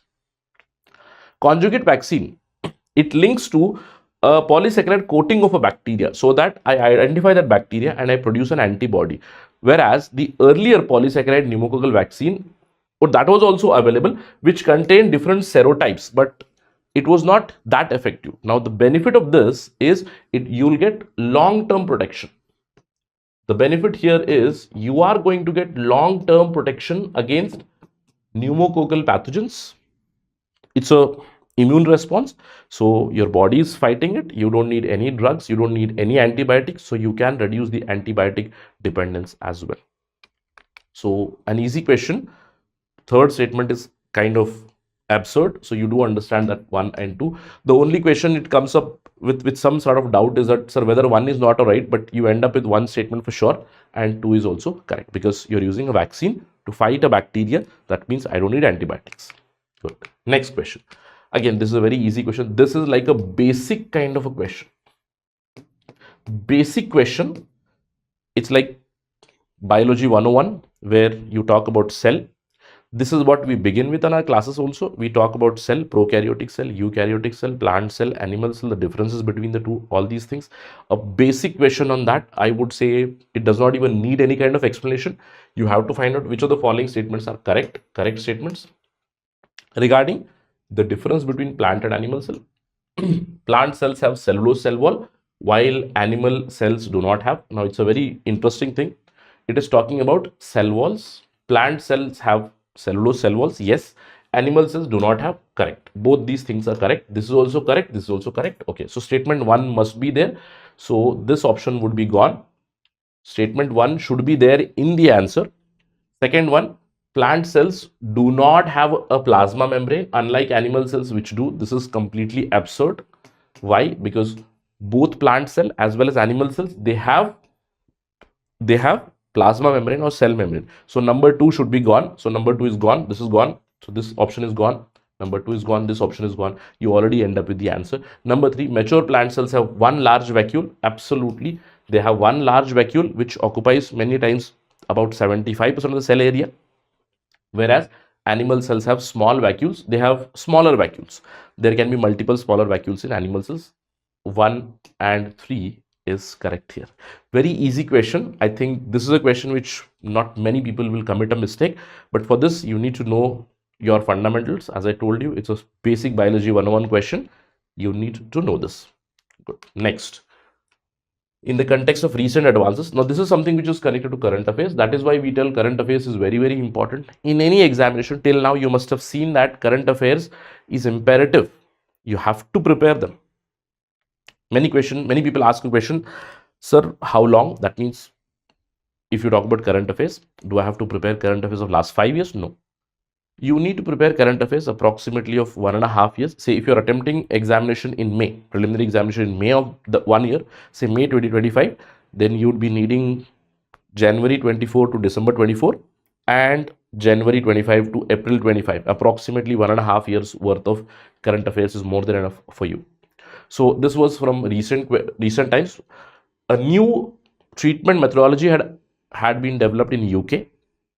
It was called mitochondrial replacement therapy, mainly to ensure that the offspring or the child does not have any mitochondrial DNA disease or disorder. Now, this was also dubbed as a kind of a solution where a child will have 3-parent. It was dubbed as 3-parent baby. That was the solution. Technology of pro-nuclear transfer was used. Now you need to understand that earlier we have discussed something called as somatic cell transfer. Okay. Now, somatic cell transfer, this is mainly used for reproductive cloning, right? Somatic cell nuclear transfer, for that matter, I would say this is used for reproductive cloning, but here it is talking about pro-nuclear transfer. That means it is connected to germline cells where there are half a chromosomes or there is a combination of chromosomes from either side, from ovum as well as egg. So pro-nuclear transfer, it is used in prevention of mitochondrial diseases in the offspring. Now this was in news, we had covered it in news always. Again, the idea of 3-parent baby, as I told you, what used to happen was there are 2 variants of this particular treatment methodology where you transfer the pronucleus from egg or you transfer the pronucleus from a fertilized egg into another egg. You get the idea? Where, say for instance, this is the mother's egg. Mother's egg has mitochondria which is defective. So you transfer mother's nucleus into a donor nucleus. So a donor egg is taken and a donor nucleus is enucleated. So in this particular cell, you introduce the original mother's nucleus, and when you fertilize it, you get a zygote which has father's DNA, which has mother's DNA, and which has donor's mitochondria. Right? There are 2 possibilities. One variant is this, or you can also fertilize the egg and the fertilized egg's nucleus is transferred into the ovum. This is also a possibility. So that is why pro-nuclear transfer is a technique which is used where you transfer the nucleus from a germ-line cell, not a somatic cell, from a germ-line cell. You get the idea? Let's move ahead. With reference to visible light communication, again, this was in news, this will be in news. We talk about something called as Li-Fi technology, etc. So you can equate this to Li-Fi technology also. Visible light communication, VLC. There are some statements given and you have to identify the correct statement. Okay. First, VLC uses electromagnetic spectrum wavelengths 375 to 780 nanometer. Yes, generally whenever I teach, I always tell students to remember this. From 400 nanometer to 800 nanometer is the visible range. Okay, so they have given more accurately, but I generally tend to teach it in the class exactly like this, where it's easy to remember 48. So 400 nanometer to 800 nanometer. So higher wavelength would be red. So this would be the red side. You do get the point that this would be red side. This would be the violet side. Okay. So that is what I tend to explain. And again, similar kind of idea. So you can decipher that this is a correct statement. Yes. So 1 should be in the option. So this is already gone. So 1 should be in the option. Okay, ABC would be the answer. VLC is known as long range optical wireless communication. Now this is an absurd statement. Long range optical. How can visible light be long range optical solution?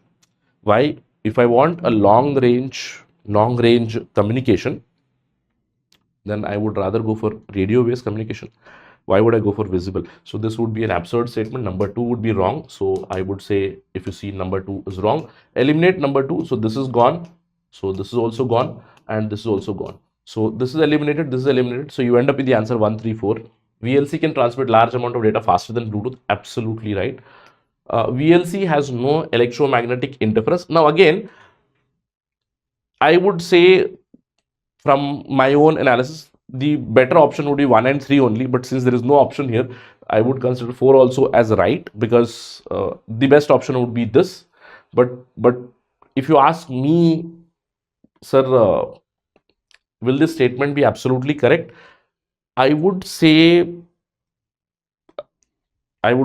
there might be some sort of interference, because even when we talk about Li-Fi, right? When we talk about Li-Fi or visible light, there can be interference from other sources. There is a possibility of interference in any kind of communication. There might be possibility of that. So it's an extreme statement, but still, from the options, we end up with 134 as the answer, and that was the answer also. But if I have to improve the question, I would say a better option would be 1 and 3 only, because 2 and 4, they are kind of extreme ideas. Right, let's move ahead to the next question. So visible light communication, where you use visible communication, and that is why you need a line of sight. You do understand that you use some sort of visible light source which transmits data. So you need a line of sight. You can see here line of sight through that, and for that you need to have a communication which is more nearby. It's not like very long range optical communication.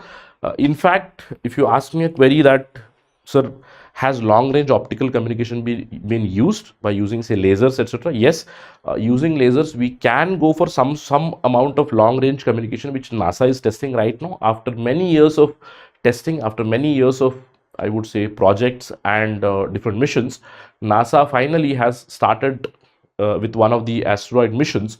They are going to use long range optical communication using lasers, okay, using specific laser frequency, but that is still in testing. That's why the statement 2 would be wrong. I hope you get the idea. Okay, next question. With the present state of development, artificial intelligence can effectively do which of the following? Now I think this is an easy question, and I don't think there is any need of preparation for this per se. This question is based on common sense, because artificial intelligence has been in news always. I think every alternate day we get a news on AI regulation, AI did this, AI did that, right? So no amount of preparation can help you to solve this question. You don't need specific thing. No amount of specific preparation can help. It's a generic kind of a question. So AI can do what? Bring down electricity consumption in industrial units. Why not? It can bring efficiency. Yes. Create meaningful short stories and songs. Yes, we have been discussing that, because AI has one of the drawbacks that it can actually hamper the creativity of humans, where people are not creative. One of the ideas with ChatGPT was discussed. I discussed this with you in YouTube also, that the problem with ChatGPT or other AI is that people now don't want to be creative. Students don't want to do their homework. A person doesn't want to write essay. Well, simply say, ChatGPT, write an essay for me, write a song for me, write a poem for me. And there have been many people, especially on social media, on Instagram and other things, you will see people using ChatGPT and using ChatGPT produced content as their own content. You must have seen those things. So it's possible. So 1, 2 should be there. You do get that these two are the options. Diagnosis of diseases, yes. Text to speech conversion, yes. Wireless transmission of electrical energy, of course, yes, this has also been achieved. So you do get the idea. 1, 2, 3, 4, 5 would be the correct option here. All the options are there, and this is a question which is based on common sense. Let's move ahead. With reference to blockchain technology, consider the following statements. Blockchain technology, it has been news. It has been in news from 2013 only, because I think one of the prominent ideas of blockchain has been cryptocurrency, but that has also led to a narrow vision among many people. Many people think that Blockchain technology is nothing but cryptocurrency, and that is absurd. Blockchain technology can have enormous applications. Yes, one of the most commonest or the prevalent kind of applications has been in cryptocurrency, but it's not just about cryptocurrency, it's about many other applications. Okay, so blockchain technology, it works on blockchain. You do know that traditionally we used to store data in a tabular form in the DBMS or RDBMS, relational database management system, but blockchain has transformed the data storage. Blockchain stores the data in a block. That block is time stamped, it has been verified, it cannot be changed. Once a block is created, there can be only a subsequent block, and if you want to change a subsequent block, you have to change the data of the previous block as well, which would be highly impossible, right? That is why blockchain technology is something which has become very famous. Why?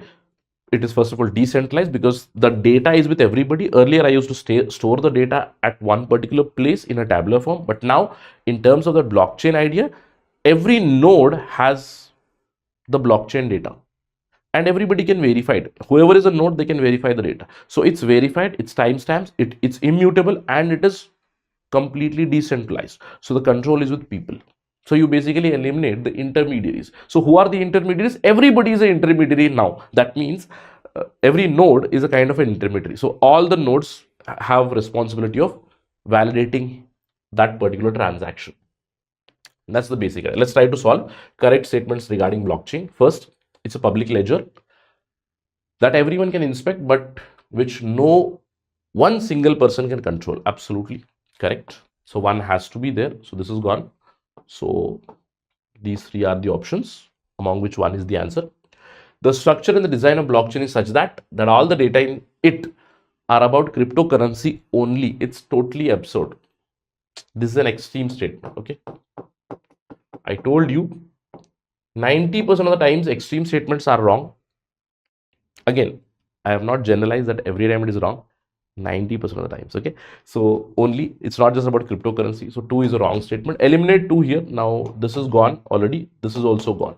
So it is either A or D now. Applications that depend on basic features of blockchain can be developed without anybody's permission. Absolutely correct. Without anybody's permission. It looks extreme. It is not extreme. Why? Because it is decentralized. There is no central authority. Absolutely correct statement. Okay, this is absolutely correct statement. So this is also gone. Answer is 1 and 3 only. An easy question. I would put this in a very easy kind of category. It is not a tough question. I think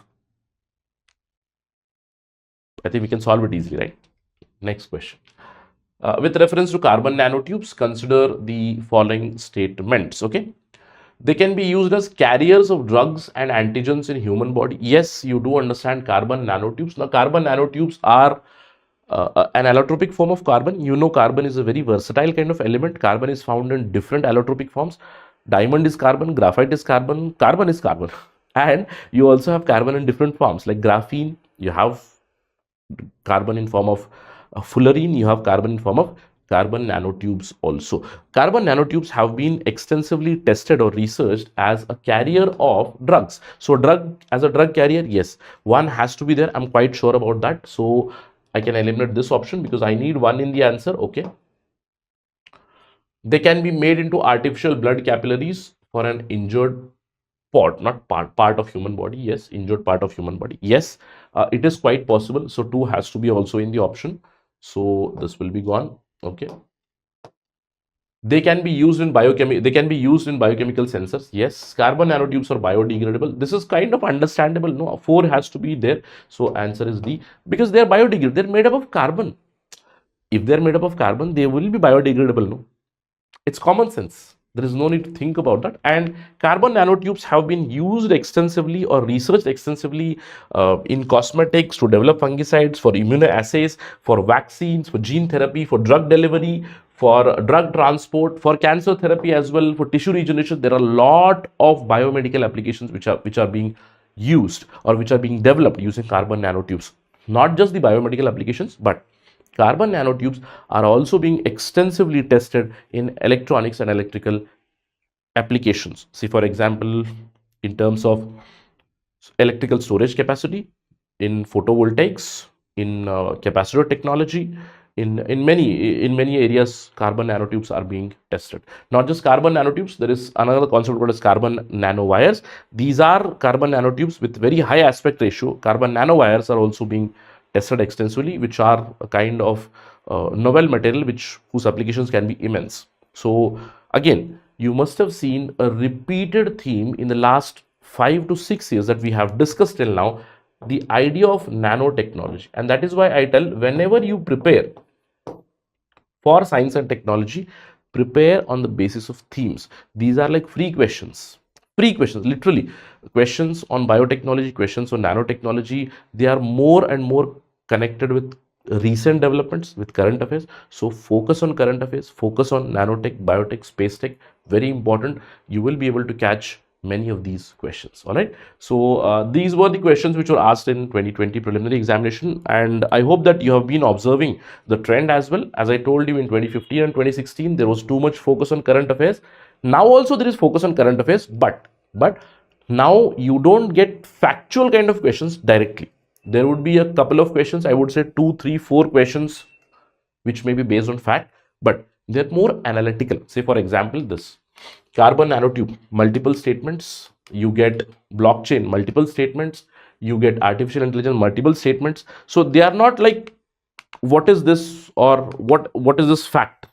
It's not fact based, so they are more analysis based. This will help more for the students for reaching the answer, or to reach the answer it will help them. Okay, till now we have discussed science and technology questions from prelims from 2013 to 2020. Today's discussion is about questions from preliminary examination 2021. There is a very peculiar thing about 2021 question paper, because it was, I would say, not post COVID per se, it was going on during the COVID era itself, because 2020 was the beginning of COVID era in India, or COVID time period in India, and 2021 we saw the second wave, and we all anticipated certain questions which would be connected with, say, COVID-19, or connected with viruses, and connected predominantly with current affairs. So this paper had a flavor of current affairs, of course, which had a mixture of both, I would say, factual questions, and most of the questions were, I would say, connected to our day-to-day awareness. An excellent question paper with very good questions from science and technology. So let's begin our discussion. Let's start off with questions from space, and very few questions from space technology did come, which was kind of understandable, because in 2020 and 2021, you all know that we had lockdowns. The first lockdown, later on another lockdown, first wave, second wave of COVID-19, and because of which most of our space-related research, space-related projects, defense-related projects, they had taken a back foot, or they were put on the back burner. Why? Because everything was on lockdown. So it was kind of anticipated, but still a fundamental question did come up. Which one of the following is a reason why astronomical distances are measured in light years? It's measured in light years. Now you do understand what is a light year. You need to tell why the astronomical distances are covered in light years. Of course, one reason is because the distance is quite high, or distance is quite lengthy. Apart from that, what is a light year? Light year is the distance which light covers. You do know that the speed of light is 3 into 10 to the power of 8 meter per second. So it covers approximately 5.88 trillion miles in 1 year. Okay, so distances between celestial bodies is measured in terms of light years. The amount of distance that light travels in 1 year. Imagine in 1 second it travels about 3 lakh meters, right? So imagine how much it travels in a year. Now question is, why do we measure it in terms of light years? A light year definition I have told, but if you look at the options, distances among stellar bodies do not change. No, they do change. You understand that distances between stellar bodies changes because the universe is continuously expanding. This would be wrong. Gravity of stellar bodies does not change. That also changes. Light always travels in a straight line. It's a correct statement, but again, it's not the appropriate reason. The correct answer is speed of light is always the same. This is the answer for the question. Quite easy, I would say. It's not a very complicated kind of question. It's an easy kind of a question. If you have read about the special relativity theory given by Albert Einstein, special relativity, it discusses the same concept, where the first assumption is that speed of light, it remains same everywhere. That means one of the basic rules of physics is that you take any terms of reference or you take any reference point for a person, it remains same. The rules of physics remain the same. Basic idea is light will travel with same speed always. And that is what Albert Einstein hypothesized, that it is fundamentally impossible to exceed speed of light. Why? If you are able to travel faster than speed of light, then you can time travel, isn't it? And that is the hypothetical idea that is used for time travel as well. So this is the answer. Let's move to the next question. Next question is connected with, again, diseases or treatments, connected to biotechnology and diseases. Again, a question connected with current affairs. It is talking about hereditary diseases, and I would say this is more of a repeat of one of the discussions that we have had before regarding the mitochondrial replacement therapy or the mitochondrial DNA disorders. Statement reads regarding hereditary disease: passing on mitochondrial diseases from parent to child can be prevented by mitochondrial replacement therapy. We have already discussed this. This was in news continuously because first UK had tested this, or in UK experiment was successful. So 3-parent baby was allowed in UK. Later on, a similar kind of research did happen in Japan as well. So UK and Japan are pioneers in this particular arena. Mitochondrial replacement therapy, either before or after in vitro fertilization effect. Now, this is very interesting kind of an idea. Either before or after in vitro fertilization. Interesting. Okay. So some people might get confused here, but this is an absolutely correct statement. Second, a child inherits mitochondrial DNA diseases entirely from mother, not from father. Now, looks like an extreme statement, but this is also absolutely correct. You have to find out the correct statements in this particular question. So both 1 and 2 would be correct. Now, you are thinking, sir, how is this possible? What exactly is happening? Now, we have discussed the mitochondrial DNA disorder and its treatment before as well. 3-parent baby is a concept where pro-nuclear transfer is used. Do you remember the previous discussion where we spoke or where we discussed about pro-nuclear transfer? Somatic cell nuclear transfer is used for reproductive cloning, whereas pro-nuclear transfer is used for resolution or for solving the mitochondrial DNA issues so that it does not pass on to the progeny. Now, in this particular treatment methodology, I told you before also there are 2 methods. One, you can transfer the pro-nuclei before fertilization, or you can transfer the pro-nuclei after fertilization. So, what is the meaning? Now, in this particular case, either before or after IVF.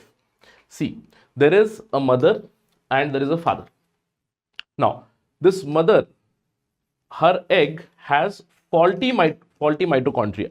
Now, what you can do is you can take out the nucleus from the egg itself and transfer it to a healthy egg, one option, or you can fertilize this egg with the father's sperm, and the fertilized egg's nucleus can be transferred into the donor egg as well.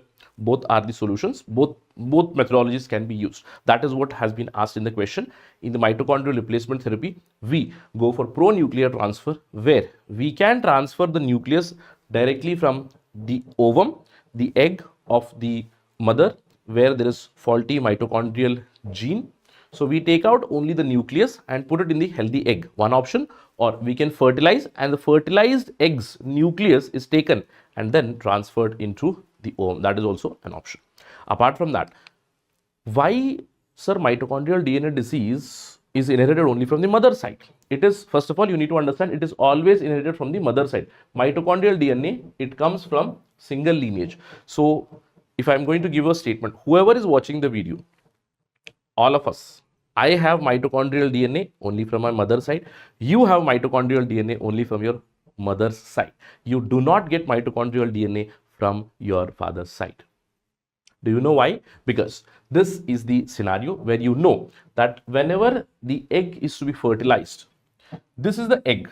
Now, in this egg, this is the chromosomal DNA. Half of chromosomal DNA comes from mother's side. This is the sperm. This is the chromosomal DNA from the father's side. But to the sperm, the mitochondria is attached just outside the cell body. And when this sperm fertilizes only the chromosomal DNA enters into the ovum, and the flagellum along with mitochondria, it gets discarded or does not enter into the ovum. That means the mitochondrial DNA from the father side, it never enters into the ovum or the egg cell. Only the chromosomal DNA goes and fertilize, it fuses. So 46 chromosomes, 23 pairs of chromosome, and mitochondrial DNA only from mother, no mitochondrial DNA from the father. That's the basic reason. All right. Let's move to the next question. With reference to recent development regarding recombinant vector vaccines, of course, kind of expected question, because there was a lot of discussion about new vaccines coming up for COVID-19. So a question on recombinant vector vaccines. Consider the following statements. Recombinant DNA vector. Vector is the entity that we use to push that particular DNA and self-replicate, right? So generally, what is the vector that we use? Bacterial plasmid or some sort of virus, and we edit the genetic information of the virus itself so that that virus can replicate very easily, very fastly. Okay. Genetic engineering is applied to development of vaccines. Of course, absolutely correct statement. Bacteria and viruses are used as vectors. Yes, many people think viruses cannot be used as a vector. No, bacterial plasmid is used as a vector. Viruses are also used as vector. In fact, viruses are more versatile in terms of vectors. Do you know why? I'm not telling the original virus is used as a vector. The original virus, its DNA or its genetic information is edited and a new gene is put in the virus. Now you know that when the virus enters into a cell, it will replicate, it will make copies of itself. So when it makes copies of itself, the gene is also expressed. So both the statements are correct, and of course you have to find out the correct statements. So both 1 and C are correct in this case. Okay, both 1 and 2, not answer is C, both 1 and 2 are correct. Let's move to the next question. Very factual and very easy. It's a fact and it's a very easy question. Okay, BallGuard 1 and BallGuard 2 technologies are mentioned in the context of, this is a purely current affairs question which is fact, and I don't think anybody missed this particular question during 2021, because for the last 2 years, I think from 2018 itself, 2018, 19, 20, 21, there has been a discussion about BallGuard 1, BallGuard 2 variants of cotton. You already know that BT cotton, the Bacillus thuringiensis cotton, has been approved in India for a very long time, since 2002. Now in BT cotton, we have Cry1AC gene which has been incorporated, which expresses the crystal protein, and that crystal protein, it becomes a poison in the alkaline environment of pink bollworm, right? So similar kind of cotton or BT cotton variants have been developed, and of course the permission from GEAC has been pending for that, you do understand. And in 2020, 2021, there was a lot of discussion about BallGuard 1, BallGuard 2, which had used again 2 genes. Of course, Cry1AC gene is one, which was again used for crystal protein, and there was also discussion about Cry1AB, right? Cry1AC and Cry1AB also. So different kinds of Cry1AC and Cry2AC, 1AB, different genes were incorporated, and I would say those amount to new variants of BT cotton. So let's try to find out the option. Clonal propagation of crop plants, no. Developing genetically modified crops, yes. Production of plant growth substances, no. Production of biofertilizers, no. So the answer here is simple B. Clear? Right, let's move to the next question. The term ACE2, again, kind of expected question. A little technical here, because I think everybody did cover this in current affairs as well. This was also a part of current affairs 2020, 2021, because we all were waiting for some question on COVID-19, and this was a question on COVID-19, because you know that COVID-19, it had genetic information, protein layer, and on it there is a spike protein on it, correct? So spike protein is there.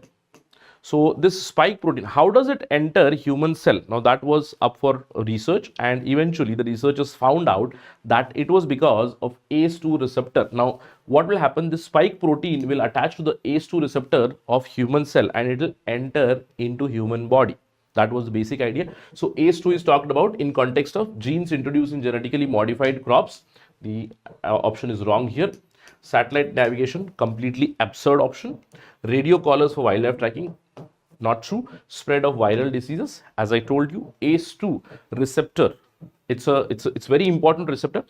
ACE2 is angiotensin converting enzyme, and we all talk about this in general also when we discuss about human body or the circulatory system or even the excretory system, because one of the chemicals or one of the proteins is ACE2 proteins, which is produced in our body, which increases the angiotensin, because of which the blood pressure increases, and because of the blood pressure we do get some other issues or some other problems as well. So ACE2 is that angiotensin converting enzyme. It's a protein on whose surface, or this protein, it connects with COVID-19. So SARS-CoV-2 COVID-19, it bound with ACE2 using its spike protein, and ACE2 was considered as a cellular doorway in human body. That was a very important research at that time. So ACE2 is an enzyme that generates small protein by cutting up the larger protein angiotensin, and it cuts angiotensin and produces angiotensin,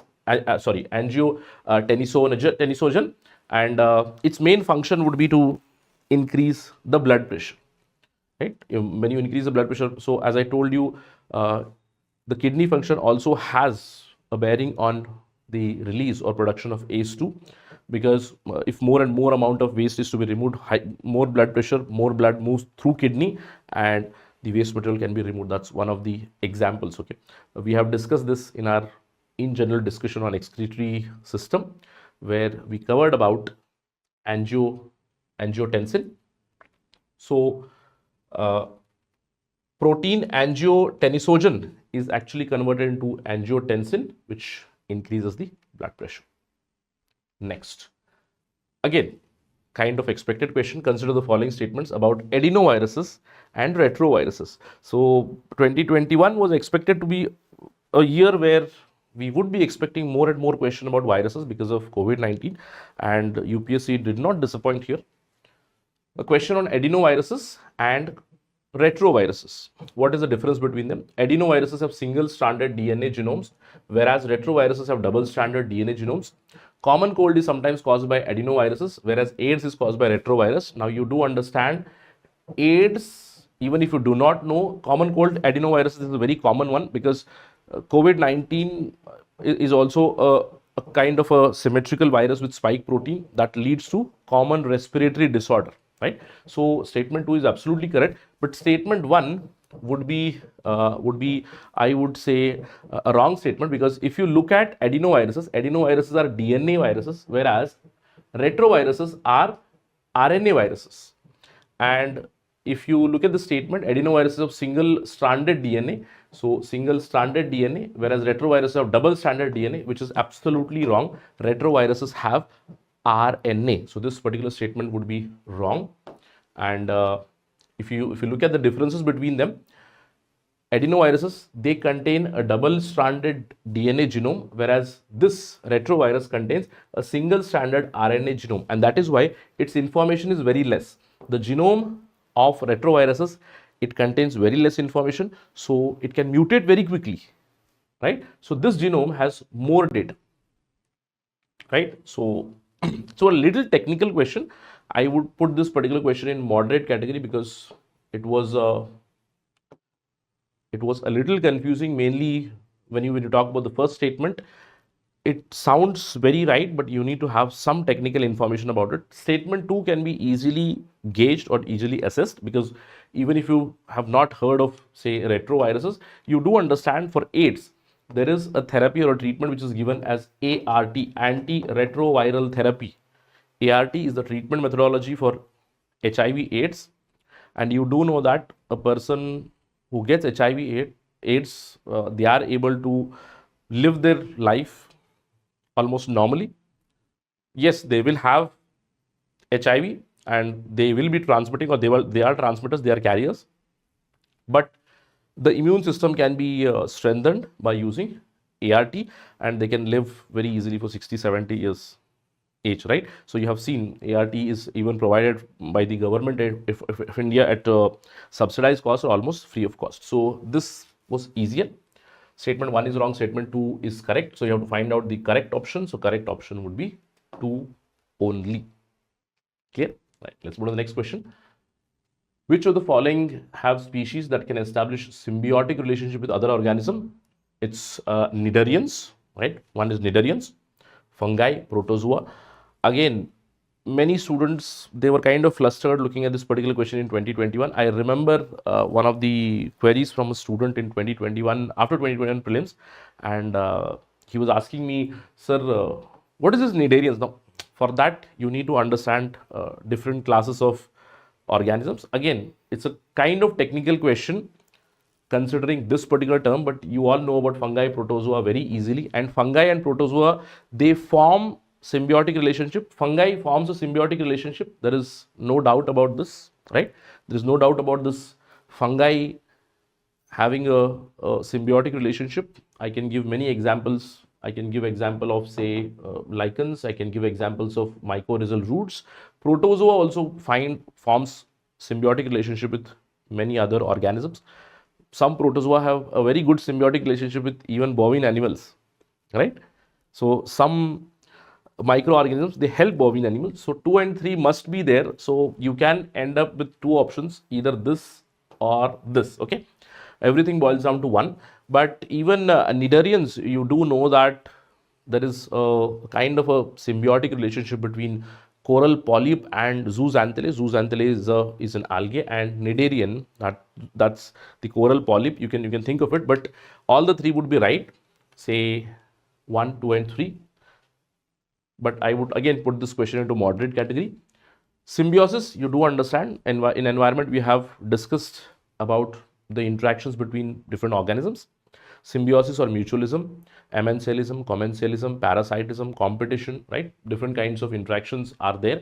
So you have to use your environment-based knowledge also. Symbiosis is some sort of an understanding between 2 organisms where both of them are benefited. It's like plus and plus for both, no minus for anybody. So it's like you scratch my back, I scratch your back. So both will be benefited in a positive way, nobody in a negative way. Symbiosis, that's why mutualism. So cnidaria or cnidarians or cnidaria are invertebrate phylum which are often involved in symbiotic relationship with unicellular dinoflagellate algae. The classic example being zooxanthellae. So the classic idea of cnidaria is the coral polyp. So if you have read about coral polyps in environment, it would be a very easy question. So this also, this also, this also, all the 3 are correct. All right. Right. Let's move to the next question. Again, a very easy question, but many people made it complicated by overthinking on this particular query. Now, why I have put this as easy question? Because after 2020, there was a lot of euphoria. So the question here is very simple. Consider the following bacteria, fungi, viruses. Which of the above can be cultured in artificial synthetic medium? Now this is a very important keyword. Very important keyword. I have to highlight here artificial / synthetic. Okay. Now, why I told you that many people got confused in this particular question is by overthinking. Why? As I told you, there was a lot of euphoria in 2020, 2021 about the COVID-19, and COVID-19 is a virus. So, example, virus is COVID-19. So, there is a time period where there is a lockdown going on and everybody is talking about COVID-19, how it is spreading, how it is creating havoc everywhere, not just in India, but all over the world. Now, question arose, who was responsible for COVID-19? And everybody was asking this particular question, and there was an inquiry by WHO also which was quite inconclusive, but there were a lot of fingers which were pointed towards China because it began in Wuhan in China. So it was also called Wuhan virus, right? Many people had dubbed COVID-19 as Wuhan virus as well because it originated from Wuhan, because you do know that viruses are given name from the place where first cases do emerge. We know about Lassa fever, Lassa virus, Marburg virus. So many people started to give it a name Wuhan virus also. And it is because of this particular confirmation bias that students had considered that all the 3 would be correct. But if you read carefully, the keyword here, artificial synthetic, I am not telling viruses cannot be cultured. First of all, fungi can be cultured, bacteria can be cultured, viruses can also be cultured. All the 3 can be cultured, not an issue at all. But the question here is asking here, cultured in an artificial or synthetic medium. Bacteria and fungi can be cultured in artificial or synthetic medium in a petri dish. Take agar-agar medium, put some bacteria, it is going to colonize, it is going to multiply. Take another media, say for example, take dough and put baker's yeast in it. The yeast is going to multiply itself, isn't it? So I can produce, and I can even freeze them, dry freeze them by lyophilization and eventually make powder of it. That is what I find in market. I find baker's yeast, a powder. I find antibiotics or bacteria, a powder. Right? Lactobacillus powder can be bought from markets, can be bought from the pharmacies. Correct? So there is no doubt that all three can be cultured, but only two of them can be cultured in an artificial medium. So the answer for this question would be 1 and 2 only. However, if I change the question a little and imagine that I put another thing here, which of the above can be cultured in, I will say, biological medium? I will simply put it as biological medium. Biological medium means a living medium. Okay. If I put this, then the answer would be 1, 2, and 3. Do you know why? Because bacteria can also be cultured in biological medium. Fungi can be cultured in biological medium. Viruses can also be cultured in biological medium. Viruses have to be cultured in biological medium because they need a host. They need a living cell. Get it? Right. A very interesting kind of a question. Even today, some students ask me the question, so why is this wrong? Why 1 and 2? Why not 1, 2, and 3? China did culture COVID-19. Such questions do come up. So I hope that you have gained clarity here. Next question. Which one of the following is used in preparing a natural mosquito repellent? Now, this is very easy. A very easy kind of question. It has been in news for quite some time now because everybody is trying to find out some sort of a solution for mosquitoes. Mosquitoes are very important vectors which are leading to serious problems like malaria, chikungunya, dengue, so many diseases. They have been vectors or carriers for viruses. Now, which one of the following is used in preparing natural mosquito repellent? Congress grass? No. Elephant grass? No. Lemongrass? Absolutely true. Lemongrass has citronella. That's why lemongrass has been in news. Citronella, essential oil which is found in lemongrass, has been registered with FDA and it is used as a mosquito repellent. Now, this is something that you need to understand from your day-to-day activities, day-to-day reading, probably learn from social media. There are many influencers. Say you must have seen some episodes of Bear Grylls, right? Bear Grylls. Bear Grylls, even I think even a prime minister had been on outing with Bear Grylls, right? So you must have seen such episodes or places where people visit into say the forest, and they say there are so many mosquitoes here in the forest, and they light up this citronella or lemongrass candles. Have you seen it? Right. So from there you can very easily decipher. Again, a very easy kind of question. Purely fact. It's actually fact. Okay, a factual question, and I would put it an easy question because people will be knowing about this. Okay.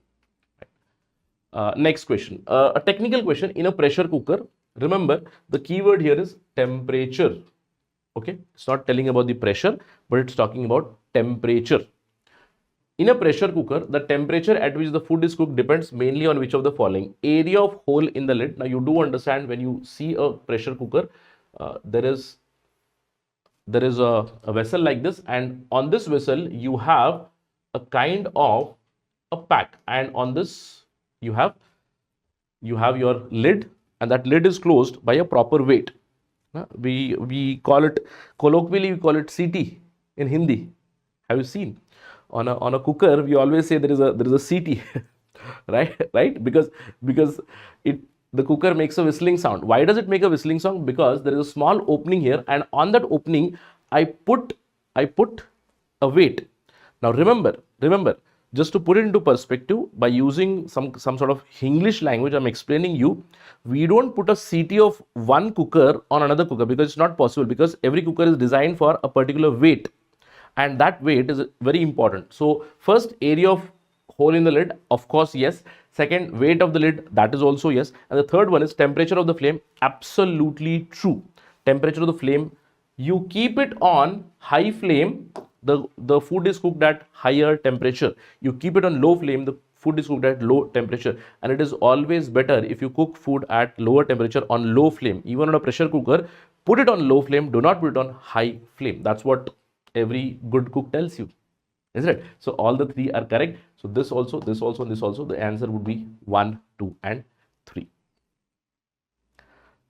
I would say this is not a very technical question, but a question which is based on common sense. Common awareness is needed for solving such questions. No kind of preparation is needed. That is why we tell no, in UPSC, there would be at least a dozen questions. There would be at least a dozen questions which do not need any preparation.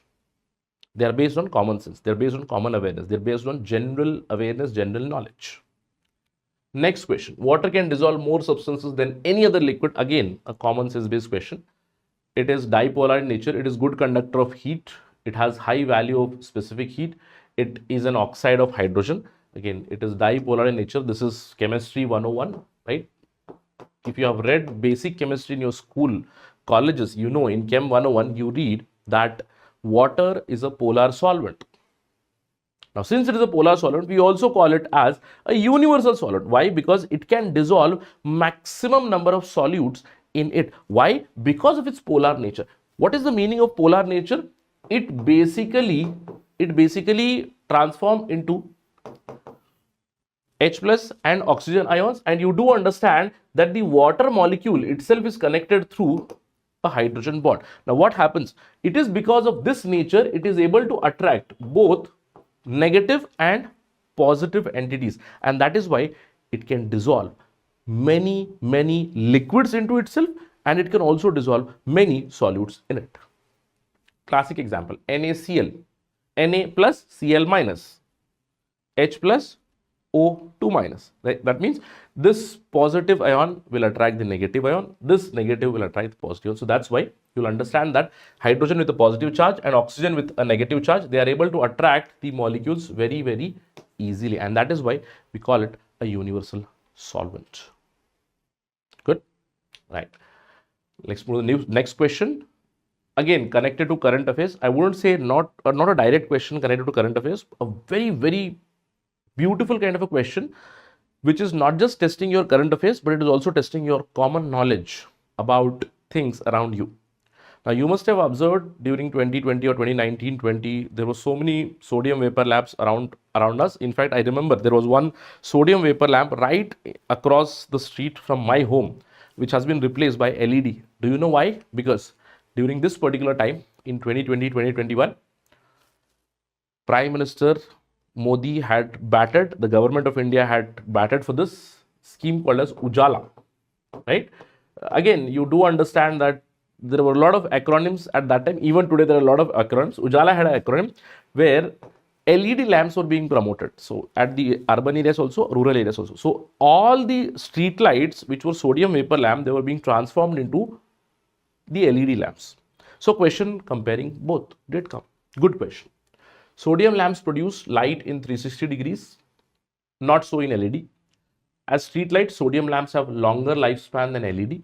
The spectrum of visible light from sodium lamps is almost monochromatic, while LED lamps offer significant color advantages in street lighting. You have to select with reference to this how sodium light differs. Okay.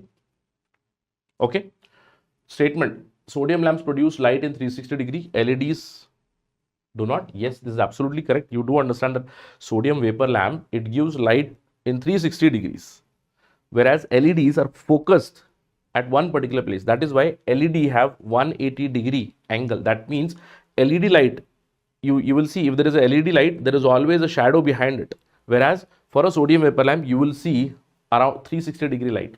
Observe it next time. If you have sodium vapor lamps anywhere, do check them. Okay. So first statement is correct. That means first statement should be there in the answer. These two can be the answers. Okay. Next, as street lights, sodium lamps have longer lifespan than LED lamps. This is completely absurd. Do you know why? Even if you don't know this, you can use your common sense. Why? If sodium vapor lamps had longer life than LED, why would I replace them? Why would I replace them? LED lights have longer lifespan than sodium vapor lamps. That is correct. So this would be absolutely wrong. So remove your option 2. So 2 is gone, 2 is gone. So you already end up with the answer. The spectrum of visible light from sodium vapor lamps is almost monochromatic. Absolutely true. Sodium vapor lamps, they give this golden yellow color. They give almost monochromatic light, which is a kind of a single wavelength, the yellow glowing light. But LED lights can give variety of lights. It can give you white light, it can give you red light, you can get colored light as well. So an easy question based on common awareness, based on general awareness, right? So again, as I told you, sodium vapor lamps, they give 360-degree light, but LED has an angle of 180 degrees.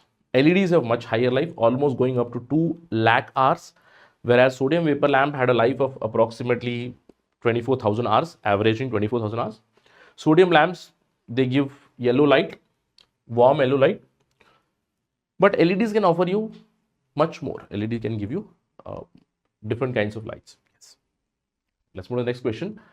Bisphenol A, BPA, a cause of concern, is a structural key component in manufacture of which of the following kinds of plastics? Very easy question. Even if you do not know about this particular compound, if you have followed a concept of general awareness in your life, general observation in your life, you will get this right. Why? Next time when you buy any plastic item, I want you to read on it. There is a symbol. There is a symbol, something like this, which is made on it. Right? There is a symbol, something like this made on it. This is called recycle. It's a recycle symbol. And there is also something written on it. It's called BPA free. Have you observed it? BPA free is bisphenol A, right? Or you can have bisphenol S also, BPA free or BPS free. Now, this is a chemical which is used in polycarbonate plastics. Polycarbonate plastic has become so prevalent, so rampant in our life that every other equipment that you see is made up of polycarbonate plastics. Your tiffin boxes, your packaging material, your plastic bottles, your water bottles, so many things. So if you look at bisphenol A, it's a chemical used to make polycarbonate plastic, and those are used in our day-to-day life. They are used in our day-to-day life, reusable water bottles, etc. But there is a problem with BPA. Bisphenol A, apparently a large-scale exposure to it leads to heart disorders, even diabetes. So there has been a study, and that is why different companies, even the governments, have now regulated that polycarbonate should be BPA free or BPS free. A question purely based on general awareness. Even if you think it is connected to chemistry, I wouldn't say it is connected to chemistry at all. I would say this is connected to general awareness. A similar kind of a question again, fact, triclosan. Triclosan chemical, it's considered harmful when exposed to high levels for a long time. It is most likely present in which of the following? Now, this is also purely general awareness based question. These are used predominantly in toiletries. So from next time, I want you to observe this. Whenever you buy a soap, whenever you buy a detergent, whenever you buy, say, your floor cleaners or your toilet cleaners, etc., read if they are triclosan free or they have triclosan in it. They will mention it, right? So triclosan is an ingredient which is added in many consumer products, especially in, say, toiletries, because of its antibacterial properties. But there has been literature right now suggesting that very high amount of triclosan, it is actually creating problems of thyroid hormone in humans. So thyroid deficiencies, thyroid problems are being caused because of triclosan. So from next time, read about this triclosan, hormone disruption, especially thyroid hormone disruption, and even today it is used. It's not like it has been banned completely. So I want you to observe from next time. Again, I don't think the question would be repeated again. What I want to let you know is be on the lookout always. Always have that concept of BOLO, right? Be on the lookout for questions, be on the lookout for topics. I remember one of the questions, I had solved one of the questions in UPSC preliminary examination based on a Kit Kat chocolate. You wouldn't believe. Why? Because I think it was 2015 or something, where a question from geography came up where they asked about a beach. They asked about a beach where it was suggested that the water goes almost half a kilometer back or kilometers back, okay? And that information I had read it on a Kit Kat chocolate. and I was able to solve it. I had not read it in any current affairs, but I had seen it on a Kit Kat chocolate. There was a small snippet given behind that Kit Kat chocolate. It was written regarding, I think, Chandipur, Chandanagar, something like that was there. So just be on the lookout for these kind of questions. Okay. Till now, we have completed the discussion of science and technology questions from prelims since 2013. From 2013 to 2021, we have already discussed. Today's discussion is about prelims questions from 2022. So let's begin our discussion without any delay. Let's talk about the first question. First question deals with short range communication or short range devices, short range technologies.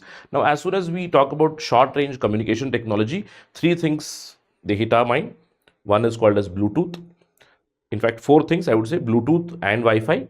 Then we have RFID, radio frequency identification. Then you have NFC, near field communication. We have seen some questions connected to near field communication also before. So all these topics are always relevant from UPSC Civil Services perspective.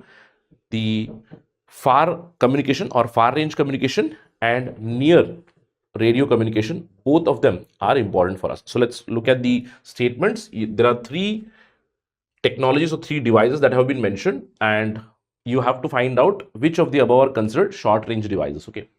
CCTV, closed circuit television, CCTV, radio frequency identification, RFID, we have already seen this. Then you have WLAN, that is local area network. This is WLAN. Okay. Now this is a question which is based on common sense. I don't think there is a lot of technicality in this question. The only doubt that you can have is with respect to CCTV, but the name itself gives it away, right? Closed circuit television, CCTV. That means for short range, yes, we can identify certain things based on I would say visible light, not exactly radio communication, but it is asking about short range devices or technologies. So all the three would be a part of it. It's a very simple kind of a question. 1, 2, 3 would be the answer for this. There should be no doubt in this particular question, I guess. I'd put this question in easy category, which is a common sense or general knowledge based question. All right, let's move to the next topic. Next question. It's a fact actually. At that point of time, or I can say in 2021-22, there was a lot of discussion about anti-satellite missiles or satellite-based weaponry. So one of the question was anticipated, and a direct question did come up from topic called as fractional orbital bombardment system. Which one of the following statements best reflects the idea of fractional orbital bombardment system? All right, which is often talked about in media. Again, you can see that this is a question which is connected to current affairs. That is why I have been reiterating that science and technology, first you need to build your basics, you need to build your foundation, then you need to focus on current affairs for sure. Without current affairs, solving questions on science and technology becomes really tough. Now let's look at the options and try to understand fractional orbital bombardment system. Hypersonic missile is launched into space to counter the asteroid approaching the Earth and explode it into space. In fact, a program was also announced during this particular time. This was basically a DART mission. This is not correct. It was not a hypersonic missile per se, but a small satellite or a spacecraft was sent, and DART mission was run by NASA to change the orbit of one of the asteroids. Second, a spacecraft lands on another planet after making several orbital motions. No, this is absolutely wrong. It's kind of absurd. A missile is put into stable orbit around the Earth and deorbits over a target on the Earth. Absolutely correct. Fourth option is a spacecraft moves along a comet with the same speed and places a probe on its surface. No, this is not right. This is the absolute definition of fractional orbital bombardment system itself. As I told you, it was in news. In fact, when we were discussing this, or when this came up, I always gave example in the class also of some of the Bond movies. You must have seen some Bond movies, or maybe some sort of apocalyptic movie where you see a weapon which is based from a satellite. I remember some of the James Bond movies by P.S. Brosnan, right? Many of those, or I think a couple of those did have some satellite-based technology where using a satellite, I wouldn't call a missile was bombarded, but some sort of a laser or something was done. Again, that was completely fictional, but some kind of development is there fractional orbital bombardment system. Again, it's an idea, but you do understand space cannot be weaponized. Space is not the entity, or space ownership is not a concept. Space has to be used for general human welfare, and United Nations ensures that space is not weaponized. Okay, just remember that. Right, let's move to the next question. If a major solar storm, solar flare reaches the Earth, which of the following are possible effects on the Earth? Now, I want you to note the keywords in this particular question. It's a very lengthy question. Sometimes such lengthy questions students might skip. But if you use the technique of elimination, this is a relatively easier kind of question. It's asking possible effect. It's not asking short effect, possible effect. Now, first thing, solar storm or solar flare. Sir, what is this? Now, you do understand that sun has its own magnetic field. So, its magnetic field flips after a certain period, and you see sunspots, you see solar flares, you see solar particles coming out of sun, and that cause geomagnetic storm around the Earth. Now, when these solar particles or solar flares, they reach near the Earth, they do not reach the surface. You need to understand, they do not affect the surface. This is something that is very important. We do have a magnetic field around the Earth. These solar particles or solar flares, they affect the magnetic field around the Earth. They affect some things in the upper atmosphere, of course, but you do understand that they do not reach the ground per se. All right, this is something that you need to remember, or you need to understand. Now, let's look at some of the options. Possible effects. GPS and navigation system could fail. Yes, could fail. So, one with absolute certainty, we can say yes. So, in my option, I need to have one. So, I can eliminate one of the options, which is here. B cannot be the answer. Tsunamis could occur at equatorial regions. Now, this is kind of absurd, isn't it? Now, why does tsunami occur? What is the meaning of tsunami?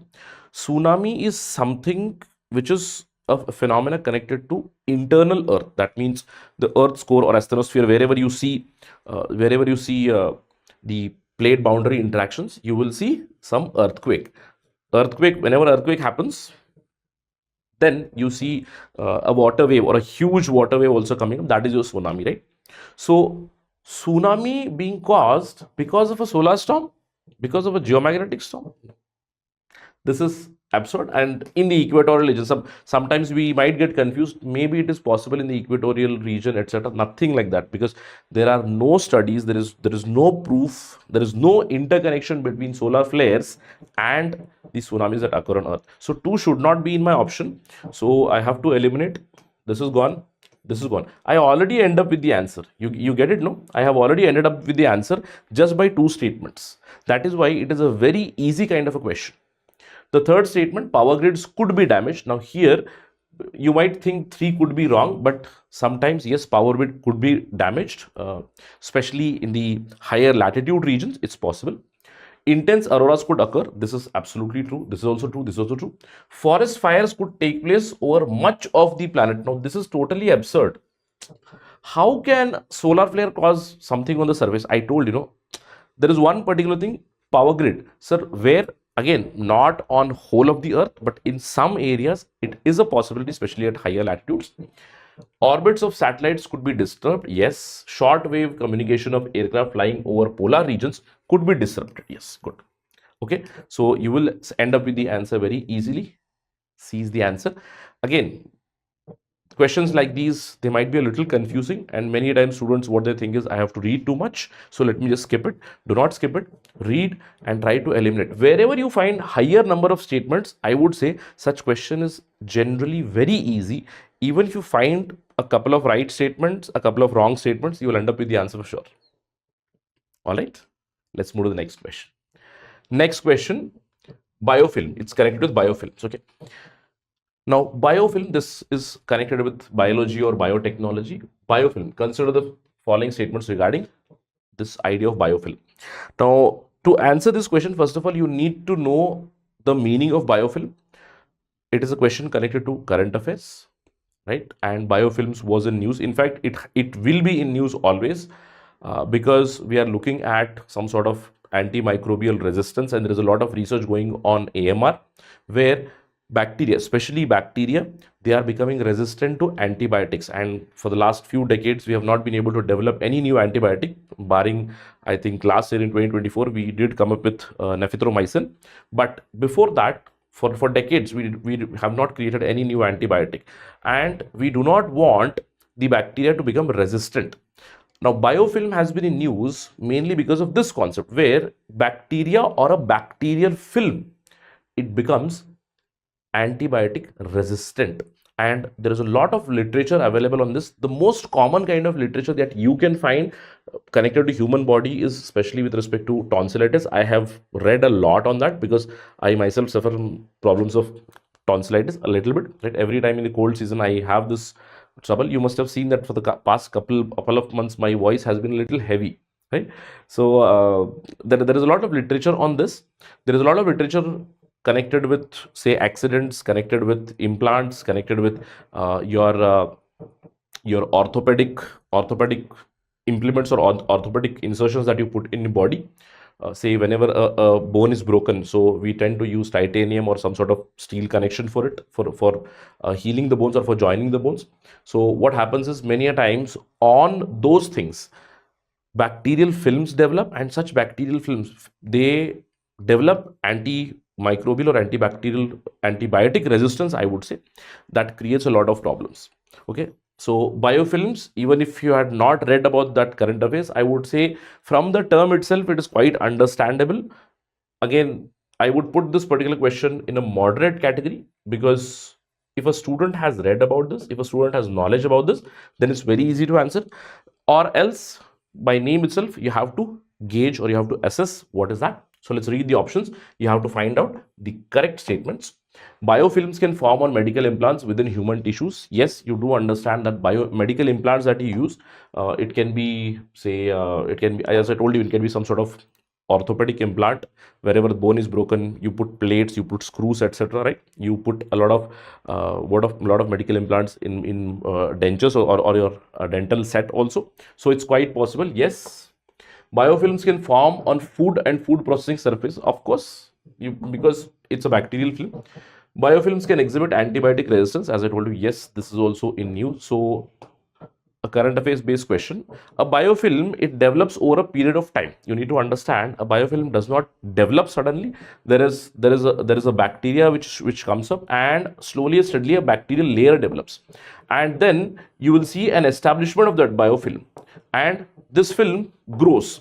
And once this film grows, then there is resistance. Slowly and steadily it moves towards becoming resistant to antibiotics. And once biofilms develop, no, it becomes very tough. It becomes very tough for that biofilm to finish off. The option that is available is to physically remove it.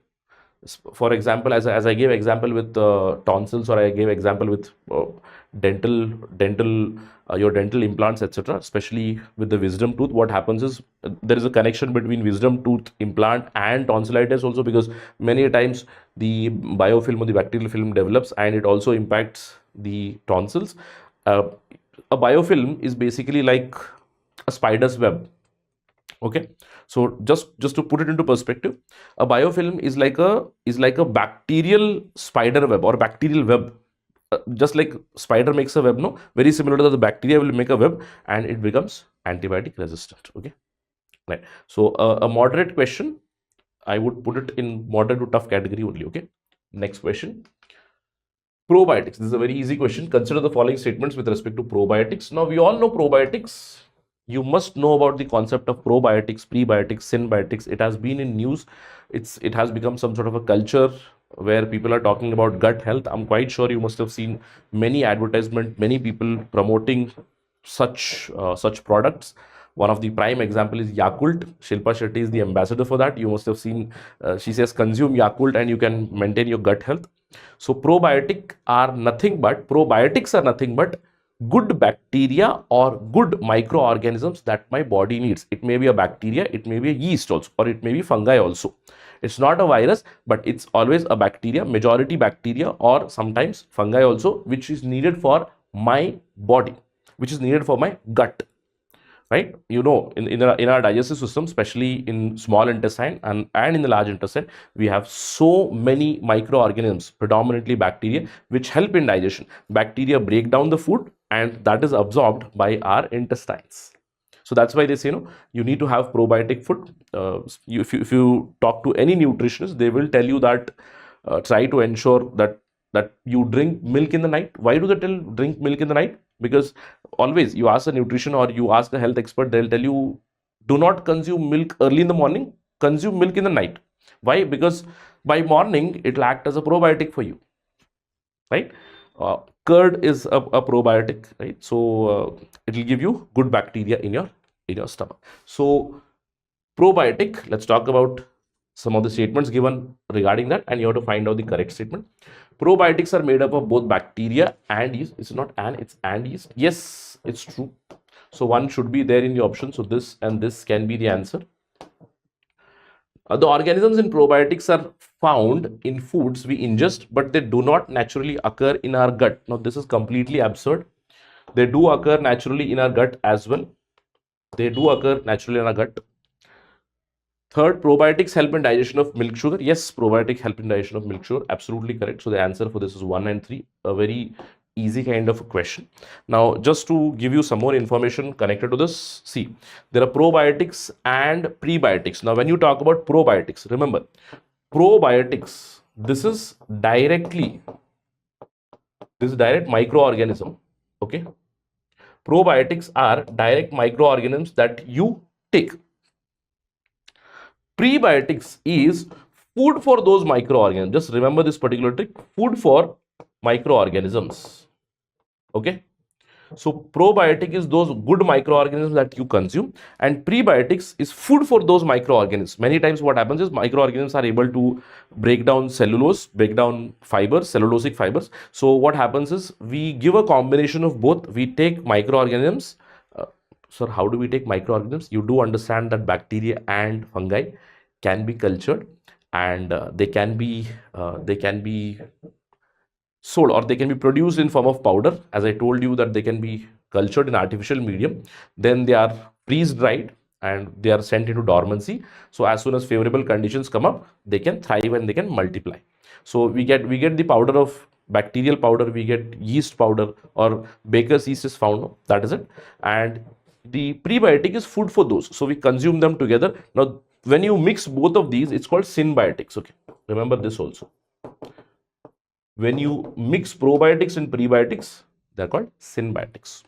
Just some more information for you. Okay, let's move ahead.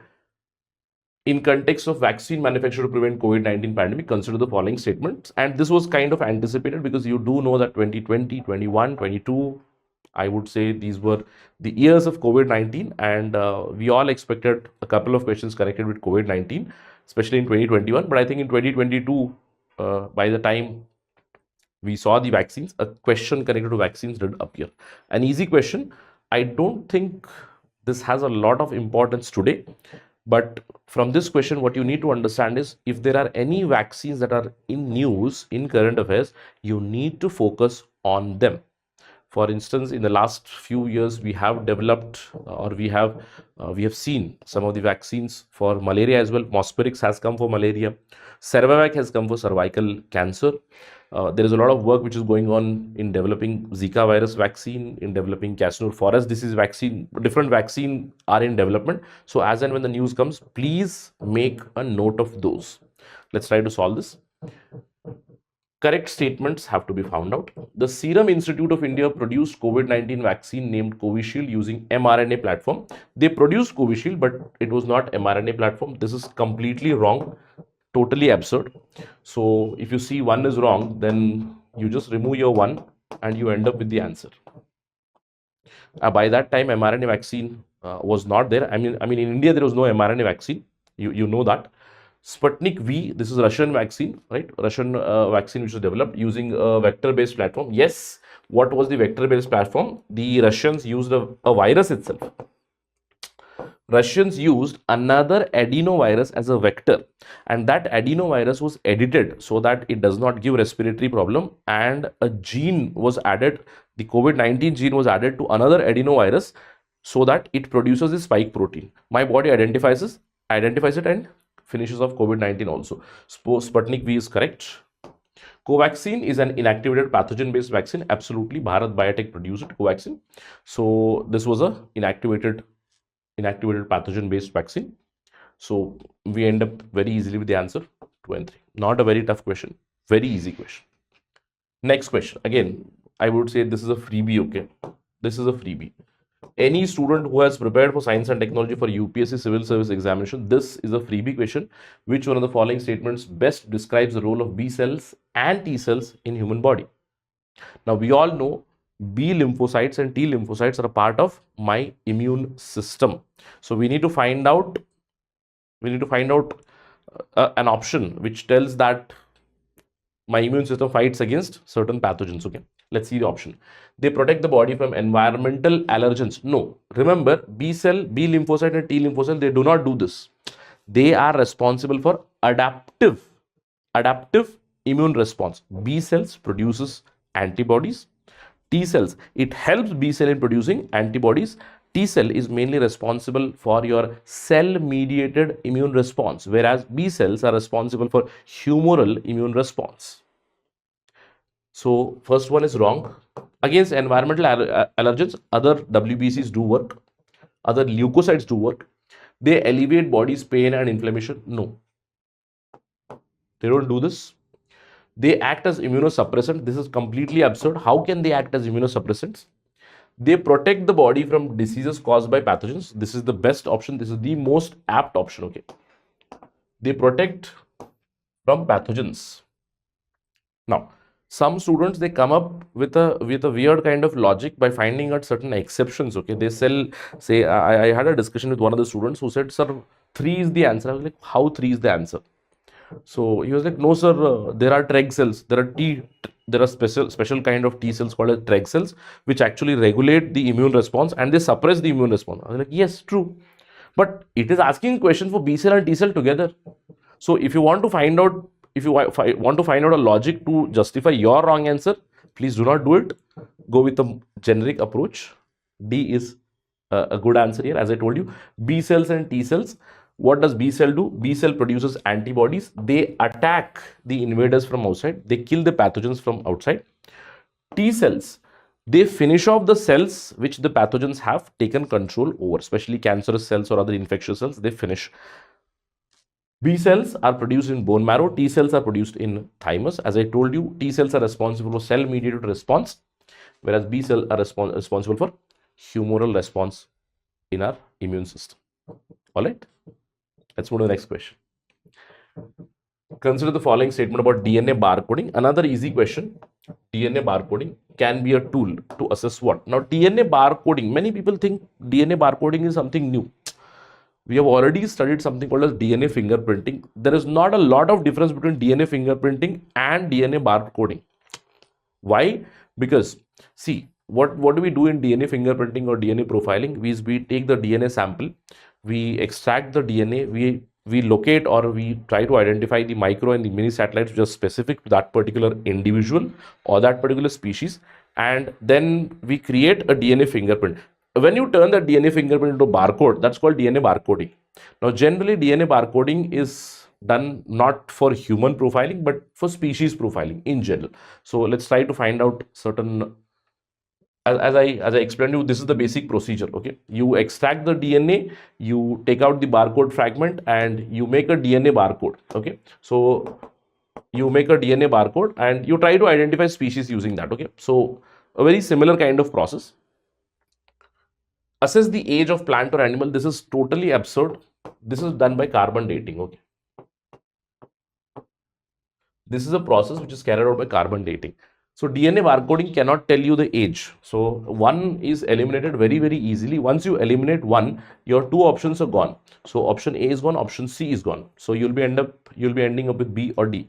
Answer is either B or D. Distinguish among species that look alike. Absolutely true. DNA barcoding will help in distinguishing species that look alike, especially there are different varieties of insects, etc. So we do need DNA barcoding to distinguish them. So as soon as you know 2 is correct, you end up with one option only, 2 and 3.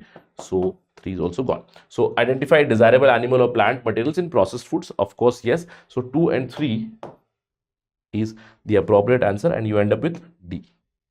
All right. Again, I would put this particular question in a moderate category, considering the topic of preparation, especially DNA barcoding. It had been in news. So again, a current affairs based question in 2021, 22. Many articles did appear on this. So I hope students had prepared for that. So ensure that you are thorough with your current affairs. Next question. Web 3.2, again, an anticipated kind of a question. I would say a very easy kind of question, because you have to find out correct statements connected to Web 3.0. Now, this had been in news for a very long time, especially since 2013, I would say, from the time 2011, 2012, 2013, since the time the blockchain technology evolved, since the time cryptocurrency evolved, it has been a very important news that we are moving something towards something called as Web 3.0. Now, we all know Web 3.0 represents a decentralized kind of internet where you do not have the control of this big tech companies. So people will have control over their own data. So statements connected to Web 3.0 are there. You have to find out correct statement. Web 3.0 technology enables people to control their own data. Absolutely correct. Web 3.0, in Web 3.0, there can be blockchain based social networks. Absolutely correct. Web 3.0 is going to be, or it is being built, or I would say one of the characteristics of Web 3.0 is blockchain technology. Web 3.0 is operated by users collectively rather than corporation. Absolutely correct. All the three statements are correct. And I told you this is an easy question. Why? Because we have been discussing this for many years now. Web 1.0, Web 2.0, Web 3.0, the difference between the three. In Web 1.0, this is the early 2000 era or 1990s. I remember when I was in school, when we used that web, it was very slow and it was just read only, where it was mainly used to host the information. Say, for example, there are results. I don't do anything. I don't interact with the website, but I simply get the information from the website, right? It was read only, where you can simply read. It was very static. Slowly and steadily, we moved towards Web 2.0, where we could read and write. We could connect with the internet, and people could communicate with each other, especially the era of social media. I remember the early social media ideas like Orkut, like MySpace, etc. Right? It ushered in the time period of Web 2.0. And today we are actually in Web 3.0. Again, I would say largely we are today in Web 2.0 only, but slowly and steadily we have moved towards Web 3.0, especially looking at the development in blockchain. Today we talk about blockchain technology, we talk about artificial intelligence, we talk about IoT, we talk about NFT, we talk about metaverse. So all these are part and parcel of Web 3.0, and Web 3.0 is characterized by the characters of blockchain technology. What are the characters of blockchain technology? There is no centralization. It's kind of immutable. Everybody will have access to the information. It's completely time-stamped, and it's owned by people. The data is controlled by people, right? That is the characteristics of Web 3.0. And these days, some hypothetical ideas have also been floated connected with Web 4.0 and Web 5.0. Web 4.0 is considered as intelligent web, building on the technologies that we have currently, like Internet of Things, artificial intelligence, robotics. So advanced algorithms will make internet more intelligent. So the next version of web is being dubbed as intelligent web, Web 4.0. And I think last year, the former Twitter CEO Jack Dorsey, he floated the idea of Web 5.0, which was emotionally intelligent or emotional kind of a web, where I would say it's a far-fetched idea, a little futuristic, based on the ideas of technologies that we are evolving. One fine day, we can say that the machine becomes emotional, machine becomes conscious, and the internet also will become more emotionally intelligent, right? Again, hypothetical ideas. We are currently in Web 3.2. An easy question. Let's move ahead. With reference to NFT, again, expected kind of question. Nothing new about this, because whenever we talk about transition in technologies. We need to know about these new terms. We need to know about what is blockchain, what is cryptocurrency, what is NFT, what are the differences between them, what is Web 3.0, Web 2.0, all these things, kind of anticipated questions. NFT, non-fungible token, they had been in news for a very long time, especially with for their, I wouldn't say connection with cryptocurrency, because many people used to think NFTs are cryptocurrencies, but no, there is a difference. So in very simple terms, if you want me to explain it, I will say NFT is like an identifier. It's a token, or it's an identifier that you own something, in the metaverse. So what is metaverse? Your digital world.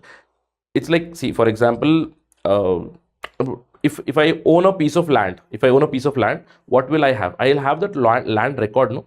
That land record will be there in the revenue, and that will be registered with the stamp authorities, etc. Correct, no? That is your physical kind of identification, that you are the owner.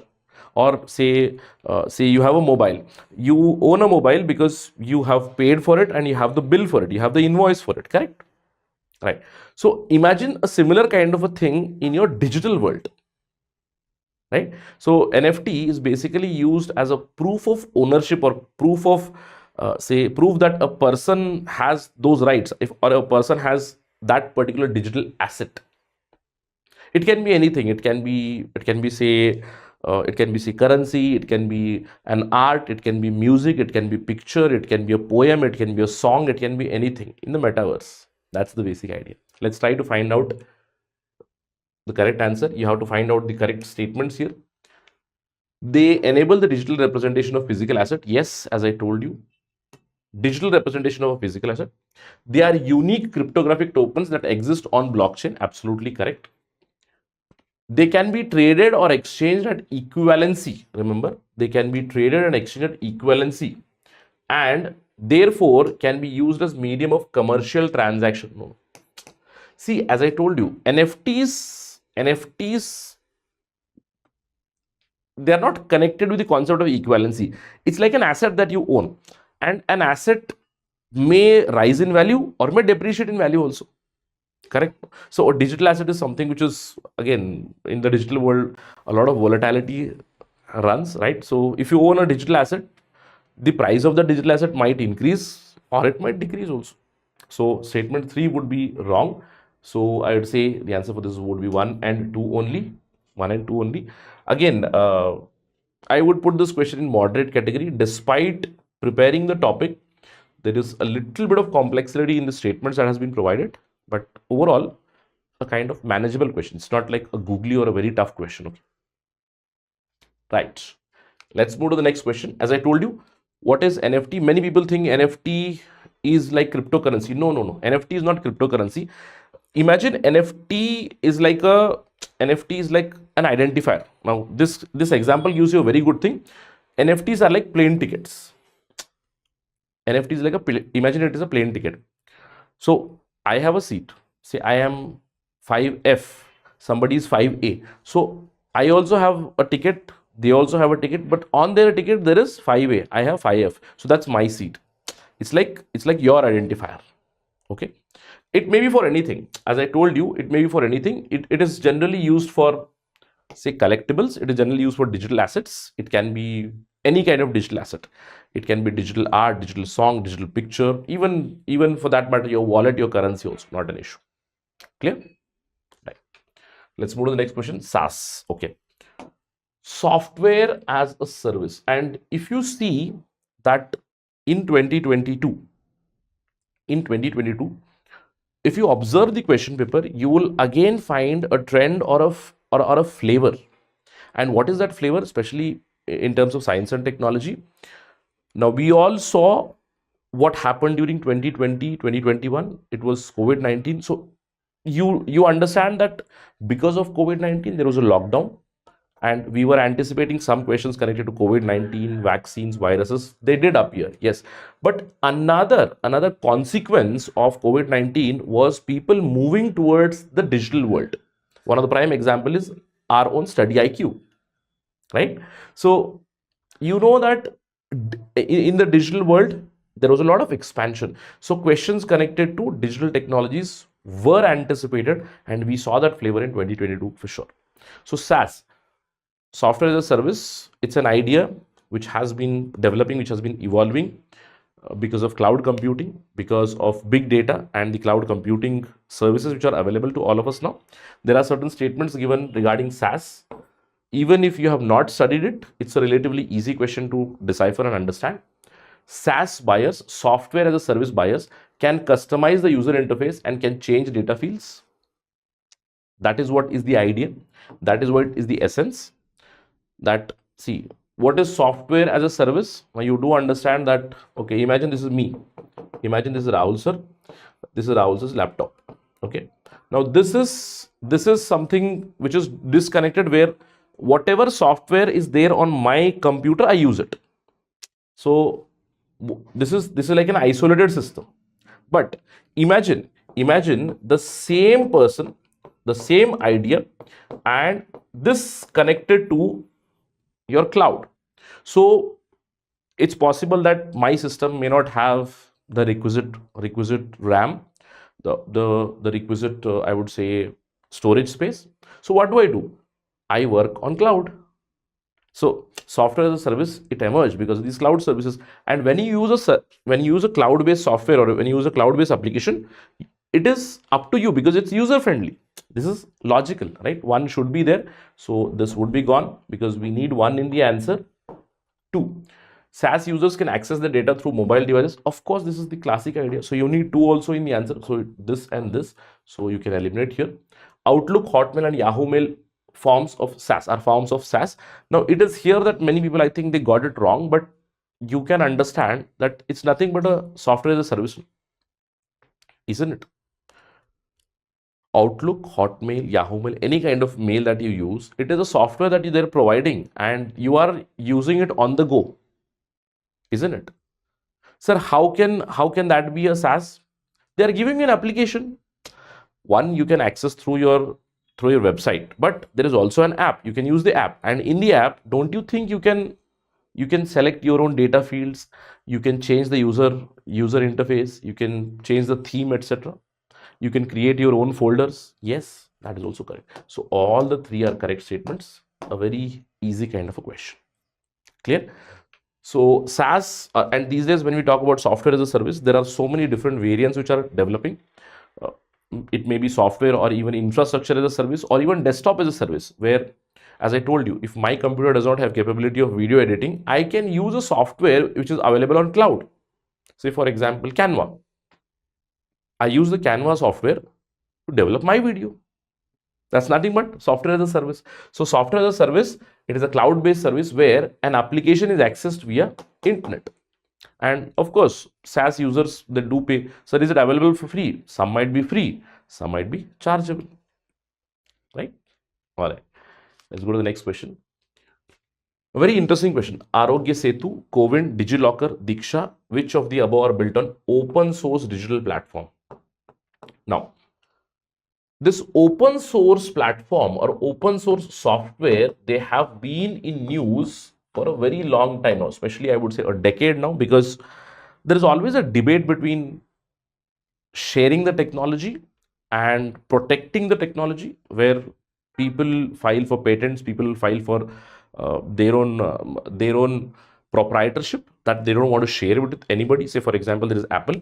Now Apple is a proprietary stuff where Apple software, Apple operating system, Apple's own browser, Safari, etc., they are all proprietary, they don't share. But on the other hand, you have so many other things which are open source. Say for example, I used to use open source in my college because Windows is something which is proprietary, but when you use Ubuntu is open source, right? You can use Linux, it's open source operating system.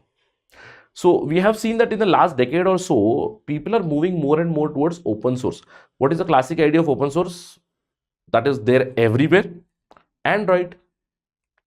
Many people do not understand. Sir, is Android open source? Yes, the source code of Android is open source, and based on that Android system, based on that Android, you can develop your own stuff. Say for example, different mobiles have different operating systems that they call, no? They see Xiaomi calls Xiaomi Hyper OS, hyper operating system. OnePlus people call it color operating system. Now somebody calls something else. The nomenclature might be different for their own company, but they are all based on the open Android software, where they use the same source code, but they can integrate for other applications. That's the meaning of open source platform. And if you look at any of these apps, Arogya Setu during COVID-19, it was one of the important applications. I had also downloaded it. It used to give information about COVID lockdowns or COVID cases, etc. CoWIN, this was the database for your certificates. You can get your vaccination certificates from here. DigiLocker, it's open platform where people can join. The source code is given. If people want, they can join. You can see government institutions have joined already. You can get your documents here. You can get your PAN card, your Aadhaar card, your health data, your LPG subscription. Even private companies have joined, right? Why? Because it's open source and they have joined DigiLocker. So they give access to their documents. Say, for example, your insurance copy. If you want to download your insurance copy on DigiLocker from Acco, you can do it, right? Similarly, Diksha, the education app. So all these have been developed over open source platform. Again, it's a very easy question because categorically, an article had come in Indian Express in 2022 where they mentioned about these apps and they mentioned that these are open source applications. So that is the importance of current affairs, where you got a direct question from the article, from the news itself. So please pay due attention to current affairs. Do not neglect it. Make it a habit that you read your newspaper every day. Of course, any other secondary thing that you want to do, you do it, but read newspaper first, and then maybe you can vindicate it through any other means, say monthly current affairs, any other thing that you want to do, but reading newspaper is a must. All right. So as I was telling, open source platform is something where the source code is available. The source code is available and you can develop or you can modify it, you can enhance it. So there are many applications. As I told you, Android is one. You have Ubuntu, as I told you, Linux is one. Then you have your MySQL. See, Microsoft Office is something which is proprietary, but you have Apache Open Office, right? So there are many open softwares, and India has been one of the promoters of open source platforms. There are many initiatives from Ministry of Electronics and Information Technology. You can just go to their website and check out what initiatives that we have brought on open source platforms. Those will also be very important for you from exam perspective. All right, let's move to the next question. Nanoparticles, correct statements you have to find out. Again, I would say this is a very easy question, not at all a tough question, easy question. Other than those made by humans, nanoparticles do not exist in nature. Absolutely wrong. This is absurd kind of a statement. Now let me give you an example why this is absurd. Of course, in the last 20 odd years, we have created many nanoparticles, but does that mean there are no nanoparticles, or there were no nanoparticles naturally? There would be no. Now, if you think, sir, where can I find nanoparticles which can be naturally created or naturally made? See, volcanic eruption. During the volcanic eruption, you will see different kind of nanoparticles emerging out as ash, emerging out as other particles, right? So that you can assess. A very easy kind of example. So one would be wrong, so just eliminate one. This is gone, this is gone. So you have 3 only, or 2 and 3. Nanoparticles of some metallic oxides are used in manufacture of cosmetics. Yes, some metallic, some cosmetics, absolutely true. The most prominent nanoparticle which is used is titanium dioxide nanoparticles. These are used in cosmetics extensively. Number 2 should be there. So answer is 2 and 3. You get to it already. Third statement. Nanoparticles of some commercial products which enter the environment are unsafe for humans. Yes, again, that is why nanotechnology has its own pros and cons. One of the cons is we do not know how it will impact the health, how it will impact the environment. What would be the long run or long time impact of this? We do not know. So this is also correct. So 2 and 3 is the answer. Very easy question. It's a freebie. Okay. Right. Let's move to the next question. With reference to polyethylene terephthalate, the use of which is so wide in our daily lives, consider the following statements. Again, remember, focus here is so widespread in our daily life. Now, this is a kind of a question which does not warrant any preparation. It simply warrants observation. If you observe things carefully, you will be able to answer these questions very easily. Let's read the options. I'll not tell you anything. I'll just tell you a term. Polyethylene terephthalate, PET, or sometimes it is also called as PETE, but PET. Now, next time, whenever you drink out of a plastic bottle, now I want you to turn that bottle upside down and see the bottom of the bottle. There will be PET written on it, most probably. There will also be written BPA free, which we discussed, I think, in our previous questions. I don't remember which year per se, but we also discussed about bisphenol A, bisphenol S. Bisphenol A, bisphenol S is creating problems. It is leading to thyroid problems. We saw that. So it'll be written BPA free, but it will be written PET bottle.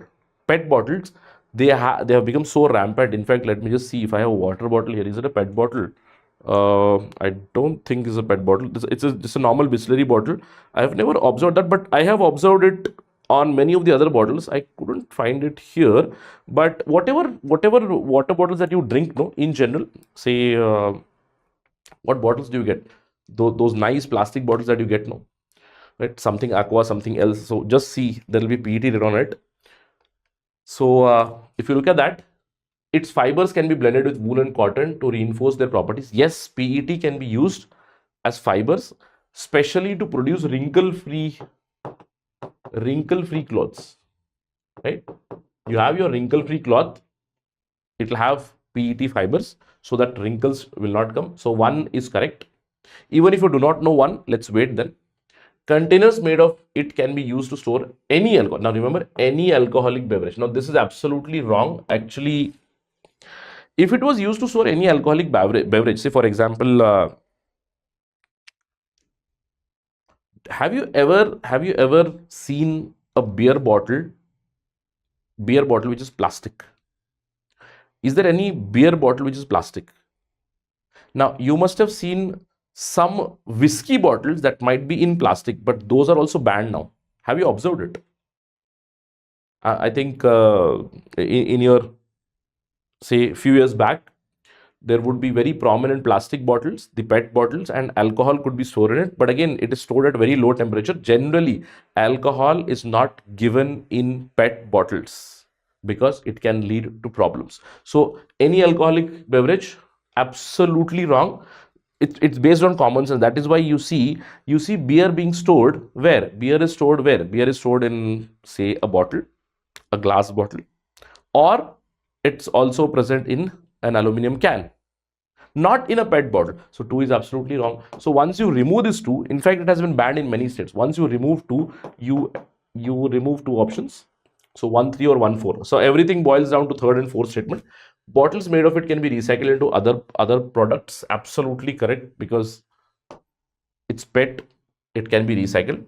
Articles made out of it can be easily disposed of by incineration. This is totally absurd, you know. What is the meaning of incineration? You burn it. So if you burn plastic, it is going to lead to pollution, no? It is asking without causing any greenhouse emission. This is an idiotic statement. It's an absurd statement. Eliminate this. So you end up with the answer very easily, 1 and 3. No need of any extensive knowledge. Easily you can solve this. The only complicated statement here is statement number 1, for which you should know about PET and possibility of PET fibers. This you can know from your general inquisitiveness, where if there is a question or if there is something around you which talks about wrinkle-free cloth, remember why it is wrinkle-free. Just think about it, you'll get the answer. Okay. Now, as I told you, polyethylene, this is the explanation, polyethylene terephthalate. It's a strong, stiff synthetic fiber resin. It can be used for making wrinkle-free clothes, and especially foreign liquor, etc. It is not allowed in PET bottle at all. Even Indian liquor is not allowed in PET bottles. Okay. Yes, you might find some PET bottle example, especially cheap liquor, etc. But alcohol is not stored in PET bottles. PET bottles are widely used, especially water bottles, etc., for storage. And remember, they are all to be used at low temperature. Okay, low temperature. Apart from that, fourth is absolutely wrong. When you burn it, it will lead to some sort of problems for sure. Okay, next question.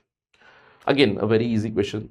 I don't need to discuss this at all because this has been in news and we have seen repeated questions on this as well. Which one of the following is the context in which the term qubit is used? Qubit. Now we know in our classical computing we use bit.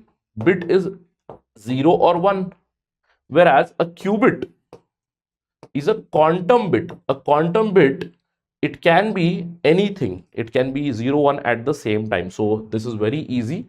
Quantum computing, I don't want to harp on it a lot. A bit, a classical bit is 0 or 1, but a qubit is something, it's a physical form. Qubit is something which can be 0 and 1 at the same time based on qubit and based on qubit phenomena like superposition, entanglement, interference. Quantum computing algorithms are written.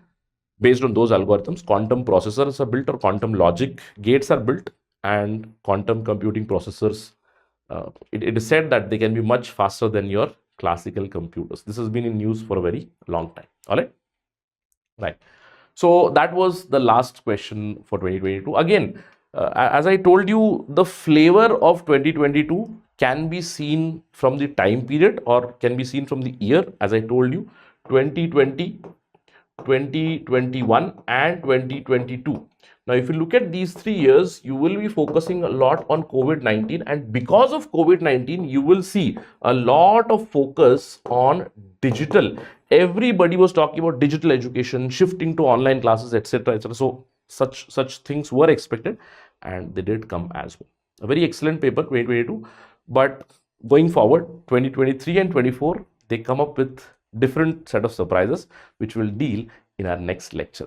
Till now, we have discussed many question papers. We have covered science questions from 2013 till 2022. Today, we are going to discuss questions from Civil Service Preliminary Examination 2023. This would be the penultimate discussion in this series. So without any delay, let's begin solving the question. 2023 question paper was a very unique question paper for preliminary examination because, as you know, that in the last couple of years we have seen new kind of question and the cutoff has come drastically down. We will see those questions as well where the options have been a little tough, where it's not a mix and match of the statements, but it simply asks you only one, only two, all the three. Such kind of questions did appear in this. And 2023 paper had a mixture of everything. It had a mixture of questions from space technology, defense technology, biotechnology, current affairs, some diseases, and also latest technologies.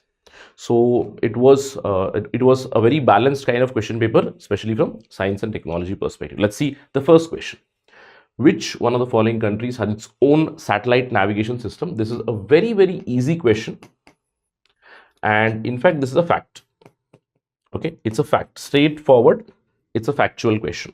Now, we were anticipating such question for many years now because you know that India has created its own regional navigation system, NAVIC. It was completed. The 7th satellite, it went live in 2016. One of the earliest satellites that we launched for NAVIC in 2013. There was some problem with its atomic clock, and another one was launched in 2018. So India's regional navigation satellite was complete. So a question was anticipated that which countries have a navigation satellite, because there are very few countries in the world who have their own navigation systems, and which one of them has it? Now it's a very easy answer. Australia does not have it, Canada does not have it, Israel does not have it, Japan has it, quasi zenith system. We have been discussing this in the class for a very long time now. You know that there are 6 countries who have their own navigation system. US and Russia, they have their complete global navigation system. US has its own GPS. Its reach is global. Russia has its GLONASS. Its reach is also global. And China has its Beidou system. Initially, Beidou system was a regional system, but now it is dubbed that it has also reached global reach. India has its own IRNSS, operational by 2026. The name 2016, sorry. The name is NAVIC now. It has been changed, NAVIC. Now you do understand NAVIC is regional. Why regional? It covers entire India and it covers 1,500 kilometers beyond India. Apart from that, Galileo has become live recently. European Union's Galileo apparently has global reach, and Japan has its own quasi-zenith satellite system, which is a regional system. So question was this in option. If you had found something else, then it would have been some kind of a mix and match kind of a question, but here it's a straightforward question. Japan is the answer. Okay, let's move to the next question. Next question is connected to space. Again, direct question, direct definition. I would say this question is also very simple, and as I told you that this time in 2023 options like these emerged. How many of the above pairs are correctly matched? Only one, only two, all three, and none. Now, when these questions appeared, students panicked a lot because the technique of elimination is gone. They think the technique of elimination is gone, but ideally the technique of elimination still exists. That is what you need to understand. I'll try to solve these also by technique of elimination. But as soon as this came, the question paper apparently became really tough. And for the last 2 years, we have seen very low cutoffs. I think cutoffs have come below 90. Last year was extreme. I think last year was even lower. It was somewhere around 76, I think 75, 76. Do check them. They have come down drastically. Normally, we tell all the aspirants that the safe score for preliminary examination is somewhere around 110, 110. But I think looking at the track record of the last 2 years, we have been telling them to get half the marks. Out of 200, get 100, you'll clear the examination. So that is the kind of a situation in the last 2 years, especially 2023 and 2024. Now let's see what surprise UPSC springs in 2025. We are waiting for that. So let's try to solve this question. Cepheids, nebulae, and pulsars. Okay. Now these are straightforward. If you have known about star, the life cycle of a star, and how star evolves, what happens to a star when it dies out.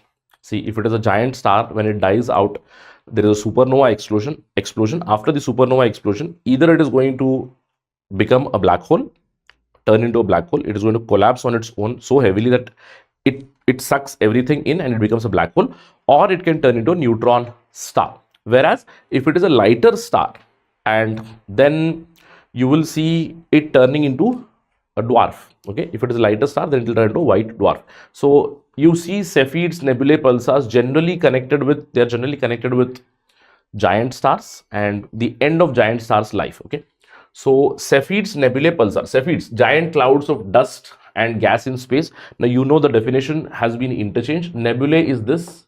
So you understand that if you decipher this particular thing, then you get that all three is absolutely wrong, because all three cannot be right.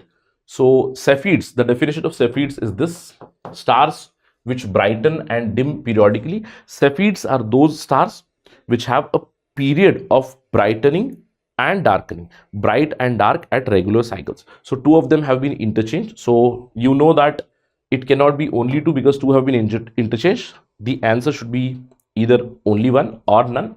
What are pulsars? Pulsars are neutron stars that are formed when massive stars run out of fuel and collapse. Absolutely. Pulsars are neutron stars only. Pulsars are neutron stars. This is perfectly fine. The only thing here is pulsar is a neutron star which revolves fast. And since it revolves fast, it gives pulses of electromagnetic radiation that we know. So pulsar is something which has been set right. So this is one only is matched correctly. An easy question, I would say, directly based on definition, not really tough. So just to give an explanation, cepheids are also called as cepheid variables or variable stars.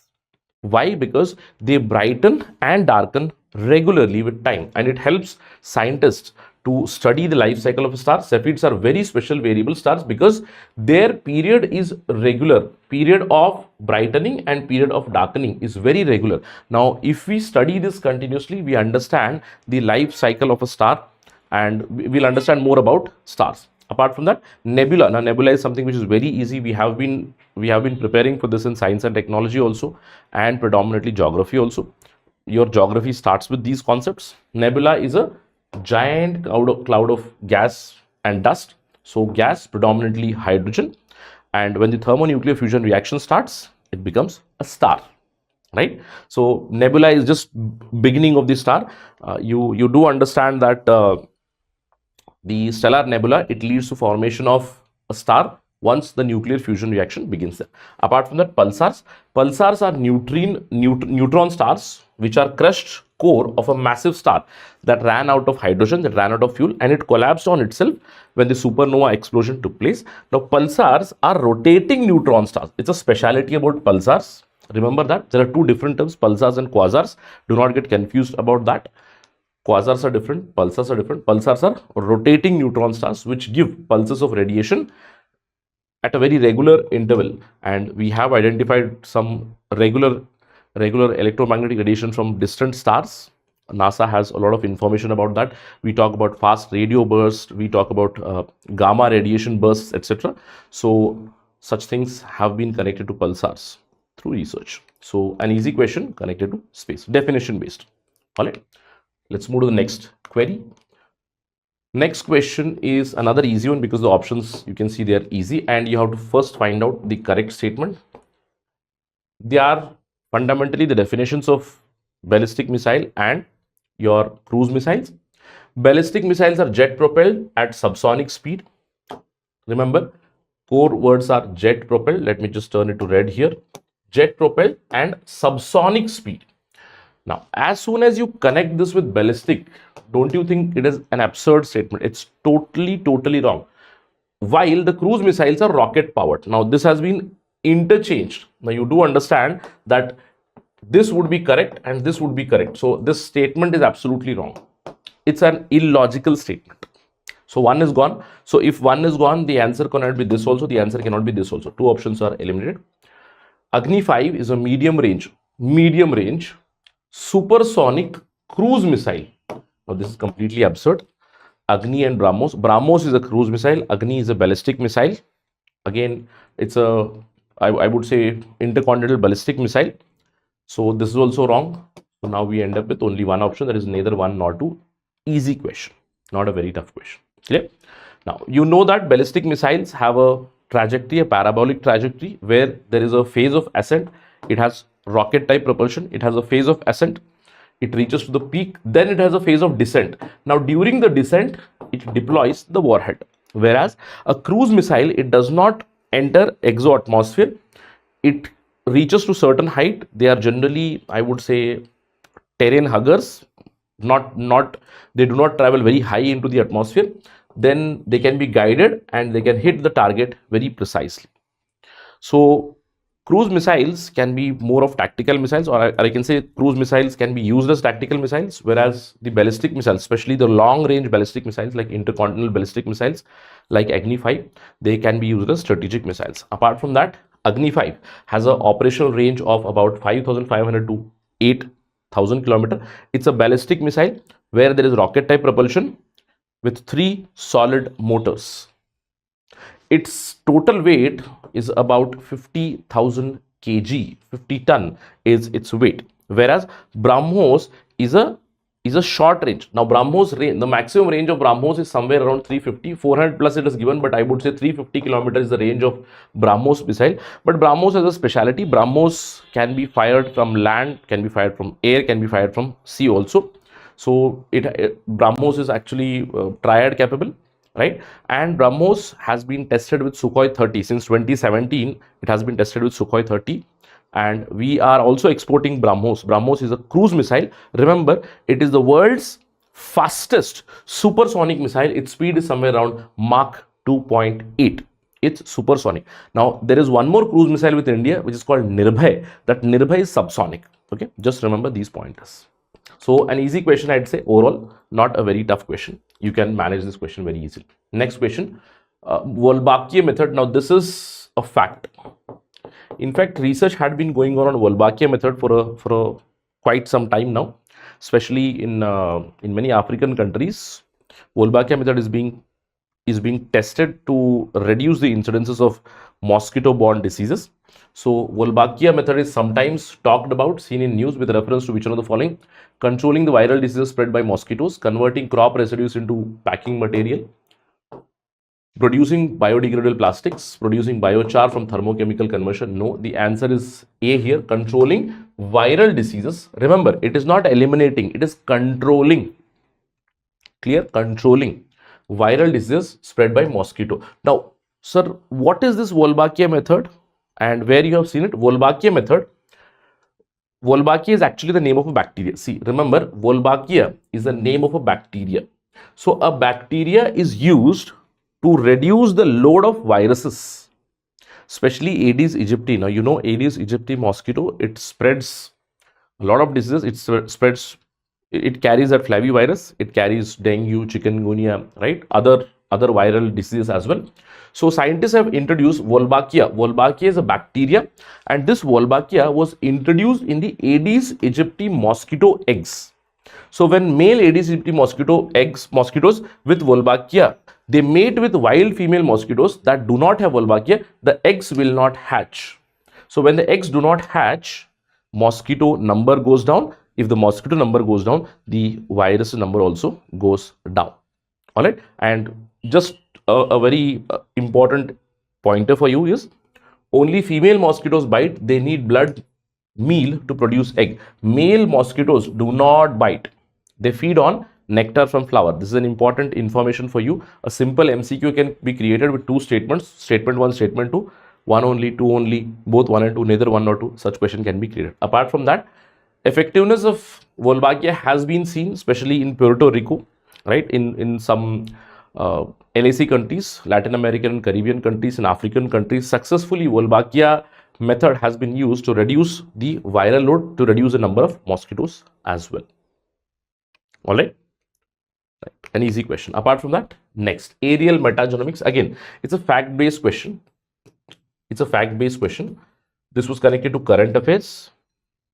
Even if you have not read about it, maybe you can assess this or come to the conclusion of the answer from just the options. Aerial metagenomics. I want you to read this word carefully. Aerial, connected to atmosphere, air. Metagenomics. Meta means you something which is big. Genomics means connected to genes. Okay. Collecting DNA samples from air in a habitat at one go. Understanding the genetic makeup of avian species of habitat, using airborne devices to collect blood samples from moving animals, sending drones to inaccessible areas to collect plant and animal samples from land surfaces. So if you read these, you understand that the answer for this is clearly A, because aerial metagenomics, it involves collecting DNA samples directly from the air, and these DNA samples are mainly of the microbes, the microorganisms that are around us. That's aerial metagenomics. A very easy kind of question, although if you read it, you find it easy, but if you don't read it, this would become a kind of a googly question because people find it very, very tough. Aerial metagenomics, it basically involves collecting and analyzing DNA samples from the air to understand the genetic makeup of various organisms. What organisms? Bacteria, fungi, plants, animals, etc. Apart from that, there is from air itself. Air metagenomics, study of genetic material for two things. One is directly taking samples connected to bacteria, fungi, plant or animals, or also taking samples from air for environmental studies. It can be used for genomic study without physically collecting the samples from these things, and it can also be used for environmental analysis. Can be used for both. Aerial metagenomics, remember that. Let's go to the next question. Next question, microsatellite DNA. I think it's a very easy question. It's a purely fact-based question. If you have basic knowledge about biotechnology, if you have gone through what is DNA, what is RNA, DNA fingerprinting, etc., you come up with these terms, microsatellite DNA, for sure. Let's try to solve this question. Even if you have not known, then I think it is easy to decipher the answer through the options as well. Let's read the options. Studying the evolutionary relationship among various species of fauna. Most likely this is the answer. Stimulating stem cells to transform into diverse functional tissues. No, not this. Promoting clonal propagation of horticultural plants. For that, why do I need microsatellite DNA?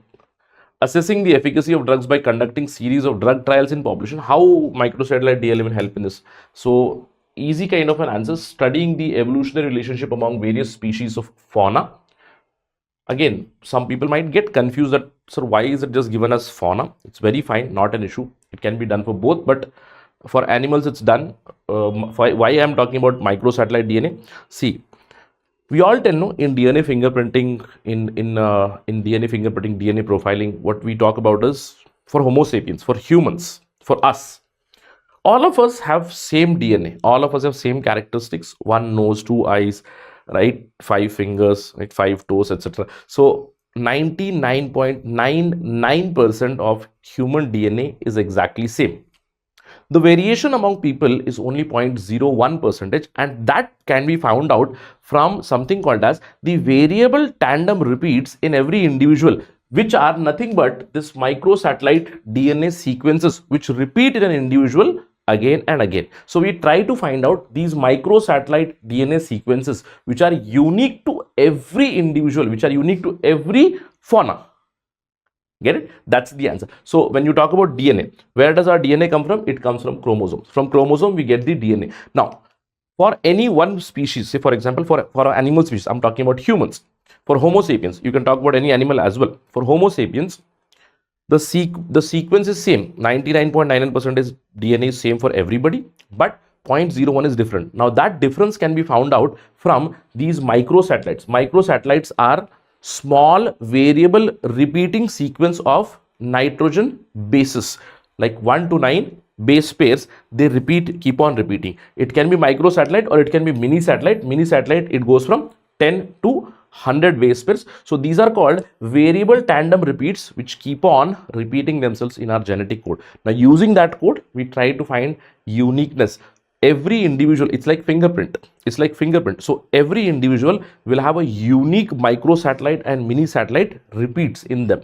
It's like your fingerprint. Again, sir, are there any exceptions? I would say identical twins who are born from a single zygote, I would say monozygotic twins, for them even this would be absolutely same. Clear? An easy question to solve. Let's move to the next query. With reference to green hydrogen, consider the following statements. Another anticipated kind of a question, because everybody is talking about clean energy, green energy. Green hydrogen has been in development. Government has also come up with a lot of initiatives towards green hydrogen. This was anticipated, and an easy question also. Simple question. You have to find out correct statements, but the options are a little complicated. For 2023, many students they got completely flustered looking at these options. But now I think after a lot of practice, they are now able to handle these questions. But still, these questions are comparatively tougher connecting, or when we talk about some other options like 1 only, 2 only, 1 2 3, such options are easier.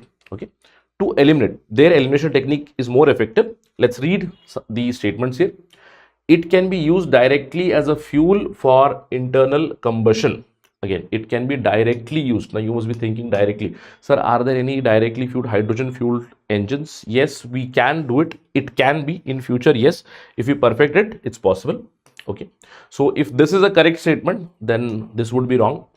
It can be blended with natural gas and used as a fuel for heat and power generation. Of course, it can be. Again, a giveaway here is it can be. This is also correct. So you do understand only one would be wrong. So the option here are either B or C. It can be used in hydrogen fuel cell to run vehicle. Absolutely, this has been done for sure. So all the three statements are correct. This is the easy option. In fact, green hydrogen or different kinds of hydrogens have been in news, like blue hydrogen, gray hydrogen, green hydrogen. If you look at green hydrogen is produced using renewable electricity. How? Maybe by electrolysis of water. Directly electrolysis of water will lead to hydrogen and oxygen. And when we use hydrogen, the residue is also pretty clean, right? Because water is produced. The residual product or byproduct is water. So it's clean energy. So green hydrogen can be used for what? It can be stored, it can be transported, it can be used for zero emission transportation. It can be used in industry as chemicals. It can also be used for power generation and storage. Hydrogen can be liquefied. In fact, liquid hydrogen is also used in space applications. You do understand that cryogenic upper stage, it uses liquid hydrogen only, right? So an easy question, I'd say. 2023 was relatively easier from the perspective of science and technology. Next question. Consider the following: aerosols, foam agents, fire retardants, lubricants. There are four items which are given here. In the making of how many of the above The keyword here is hydrofluorocarbon. Now HFC. Okay. Now you must have heard about HFC. Even if you have not heard about any of these things, you must have known that hydrofluorocarbons are mainly used as refrigerants, right? In fact, we are trying to phase them out. You know that, no? We are trying to phase them out. CFCs, HFCs, HCFCs, those things we are trying to phase out according to the Montreal Protocol. There is a Vienna Convention. Under that, there is a Montreal Protocol. There is also a Kigali Agreement, which has been an addendum to it. And under that, we are trying to eliminate these. So you know that HFC is used for refrigerant. Yes. In this particular case, if you look at this idea of HFC, HFCs are used for aerosols which can be compressed very easily. They can be used as foaming agents. Yes, they can also be used as fire retardants. But remember, hydrofluorocarbons, they have not been used, or there is no literature to tell that they can be used in lubricants. So they are not used in lubricants. So the answer for this is only 3. I would actually put this question a little bit in moderate category, moderate to tough category. In fact, I would say 90% of the people have committed mistake in this question. Many of our own students had committed mistake in this, because generally there is a belief system among students that they think that, okay, let me put all 4. But if you read some things carefully, the giveaway here was lubricants. HFCs have not been used in lubricants. HFCs have been used in others. So moderate to tough kind of question based on HFCs. Next question. Carbon fibers, another easy question. Consider the following statements. Simple kind of options as well. You have to find out correct statement. Please remember, when I solve the question, I emphasize on this. You know why? Because 90 or 95% of the questions, they are asking about correct statement, but there would be 5 to 10 questions which would be asking not correct, incorrect. So I don't want you to get confused there. Those 5 to 10 questions will be valuable, because you know everything, you have the knowledge, you can solve the question, but you end up putting the wrong answer because you have not focused on this. So this has been my habit for a very long time. I used to use this when I solve the questions also, so that I do not commit those silly mistakes, and that's why it has become a part of me to check correct or incorrect continuously. Okay. 2 statements. Carbon fibers are used in manufacture of components used in automobiles and aircrafts. Absolutely, carbon fibers are used. Carbon fibers, carbon nanofibers, carbon wires, right? Carbon nanotubes, carbon nanocomposites. These are all being used. Carbon nanofibers or carbon fibers, you can say. Nano is not good, but carbon fibers. Carbon gives that strength, that hardness to the material. In fact, you do understand that carbon is added in making steel. So it is used in many of the alloys. So this is very right. So if this is correct, then this option is not there now. This option is also gone now. Carbon fibers, once used, cannot be recycled. Now, don't you think this is absurd? It's kind of absurd, no? The statement itself is a giveaway. It is talking about carbon fibers, and it is telling carbon cannot be recycled. How? Easy, right? It's a very easy kind of a statement where you can simply eliminate that. So this is not the answer. You end up with the answer of 1 only. Giveaway there. Okay. Right. Let's move to the next question. Consider the following actions. Now this is a little technical question where the keyword here is, in how many of the above actions is the function of accelerometer. Accelerometer required. Accelerometer / gyroscopes are mainly used for spatial coordination, or finding out the coordinates, or finding out the inclination of any kind of equipment, any kind of a matter or material. Here, detection of car crash collision, which results in deployment of airbags almost instantly. Of course, accelerometers are used for this. Accelerometers designed with respect to time, that in short time, in very short time, the speed has come down drastically. In such a scenario, airbags are deployed. They are deployed on the basis of accelerometer itself.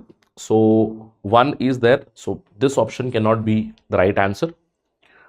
Detection of accidental free fall of a laptop towards the ground, which results in immediate turning of the hard drive. Yes, that has also been tested in recent times. Absolutely true. So this also cannot be option now.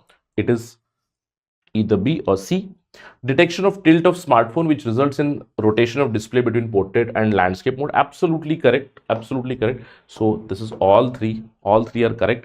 In fact, accelerometers are devices that measure proper acceleration of the device in all the three axes. First of all, it measures the acceleration with respect to time in all the three axis, in x-axis also, y-axis also, z-axis also. Using this, it's an electromechanical device that measures acceleration forces of acceleration in all the three axes, and it tends to give output. So these forces may be static, or these forces may be dynamic also, which cause the movement or non-movement. It may be for a vibrating body, or it may be checked for even a static body getting into movement, or a moving body coming back to stop or coming back to halt. In all such cases, accelerometers are used, and accelerometers have great application in crash detection, airbag deployment, yes, hard disk protection for laptops, screen rotation in mobile, image stabilization. Now you must have seen, see, the camera that I am using right now, it has got that image stabilization concept, optical image stabilization. There is a small button. See, imagine if I am standing like this, no, in front of this camera, and if I click the optical image stabilization, then my image will automatically become straight, right? So using that gyroscope, using that accelerometer only. It can also be used for vibration detection in different machines. It can also be used for navigation, missile guidance. It is used for missile guidance as well. You know that we can guide a missile, for thrust detection, etc. For so many things it can be used, and accelerometers are used. Their use has become quite extensive. Accelerometers or gyroscopes. People are working on creating more and more smaller kind of gyroscope. These days they are very small devices or chips like this. And there can be different kinds of accelerometers also. For instance, it can be a piezoelectric accelerometer, it can be a capacitance based accelerometer, it can be inductance based accelerometer. Different accelerometers are also found out these days. They are being manufactured, they are being fabricated, and today we are looking for more and more smaller kind of accelerometers, because you do understand that things are getting smaller, right? Mobiles are getting slimmer, the laptops are getting slimmer, so we are also looking at accelerometers which are getting more and more slimmer and thinner, right? So I think that is it from 2023. 2023 was a very interesting kind of question paper. I don't find too many googlies in this particular question paper. Many questions connected with fundamentals. The only surprise element in 2023 was the type of questions that appeared. As I mentioned, this only one, only two, all three, none, or only one, only two, only three, all four, such kind of questions did appear. And I think now students are ready for it. But whenever there is a slight change in examination pattern, I think it always happens with students because they are in the pressure mode in the examination, and whenever something like this happens, it's absolute harakiri. And same thing happened in 2023 as well. I think 2024 also, where the cutoff has gone down drastically. So I hope that you are now preparing for all kinds of questions. Be ready for, say, some unpredictability from the Unpredictable Public Service Commission of India, right? Till now, we have discussed previous year questions from 2013 till 2023. Today is the ultimate discussion, where we will be discussing the last year question, that is 2024 preliminary paper. We will be focusing on science and technology questions. So let's begin our ultimate discussion without any delay. Now, before I start, a small notice, a small note to all the students. In our previous discussion, in the 2023 discussion, I had missed out a question. So I'm discussing that question here. Then I'll be moving forward with 2024. So this question is without any bracket here, without any box, from 2023.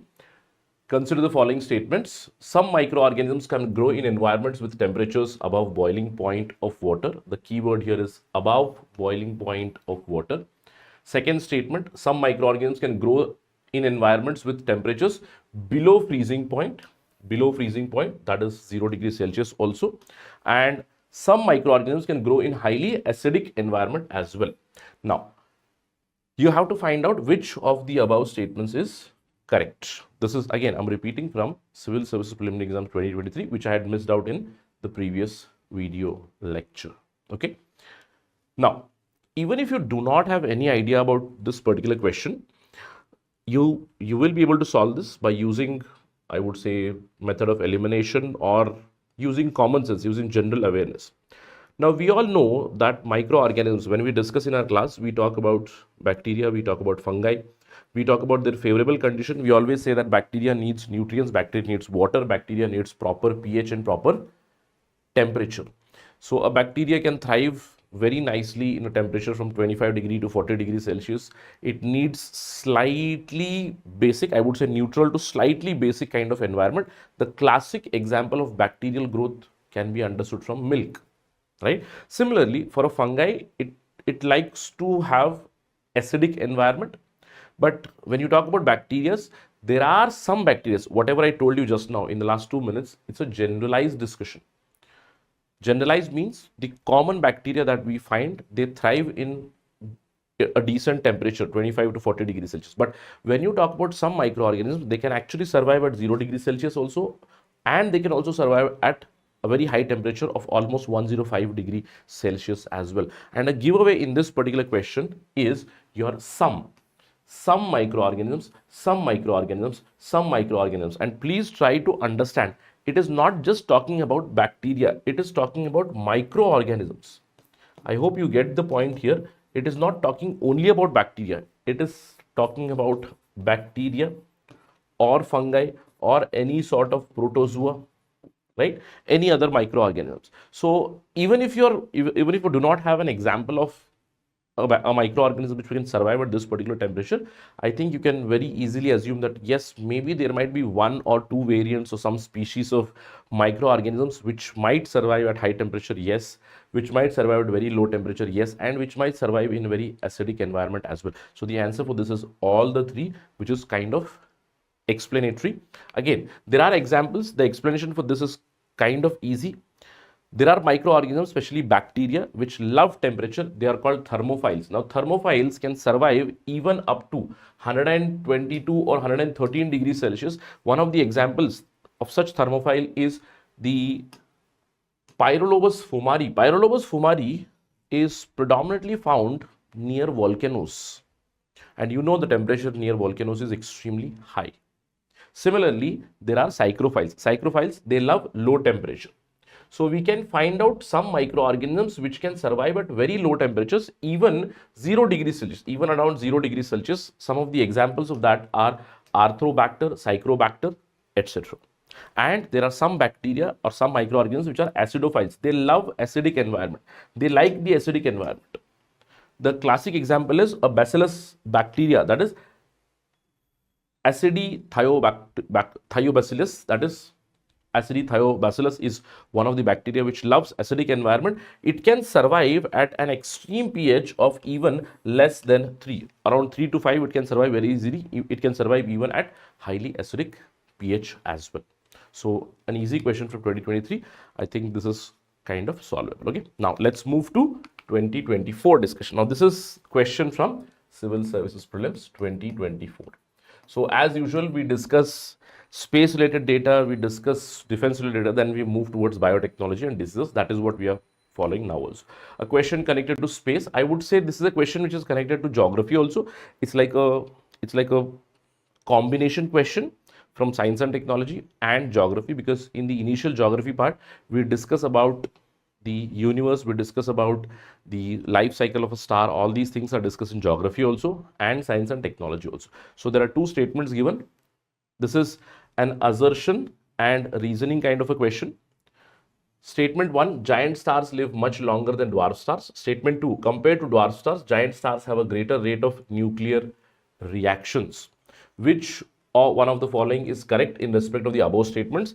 Now, from the options, both 1 and 2 are correct. Both 1 and 2 are correct. But the second option says second statement is not the correct explanation of 1. Then statement 1 correct, statement 2 wrong, statement 1 incorrect, statement 2 wrong. And such questions are very easy to solve, especially if the statement 1 is wrong. Okay. If statement 1 is wrong, then you directly end up with answer D. If statement 2 is wrong, then you directly end up with answer C.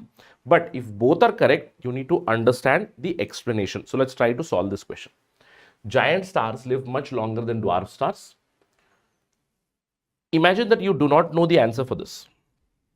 Imagine you do not know the answer for this. If you read the reason, you will get the answer for this. The second statement says, compared to dwarf stars, giant stars have greater rate of nuclear reaction. Now, imagine that if this is correct, then this would be wrong. No? Why? Because it is saying giant stars have greater rate of nuclear reaction. If they have a greater rate of nuclear reaction, then the fuel would be burning much faster. They would be much hotter. So, do you think they will live longer? The answer would be no, no. So, the first statement is actually wrong. Giant stars live much longer than dwarf star. This is absolutely wrong.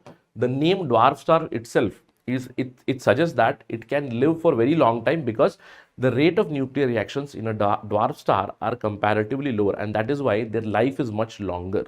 The second statement is correct, but the first statement is wrong. So you end up directly with answer D. An easy question if you use your geography and science and technology knowledge. Again, let me give you an explanation. Giant stars actually have shorter lifetime.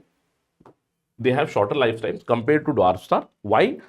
As I told you, the rate of nuclear reaction in a giant star is much faster. They are much hotter. They burn much faster, and that is why their life cycle is shorter than dwarf stars. Giant stars, due to their higher mass, have hotter core, and that is why they experience intense nuclear reactions. So they burn up hydrogen in them very quickly, and that's why their lifespan is shorter than dwarf stars. Clear? All right, let's move to the next question. Consider the following activities.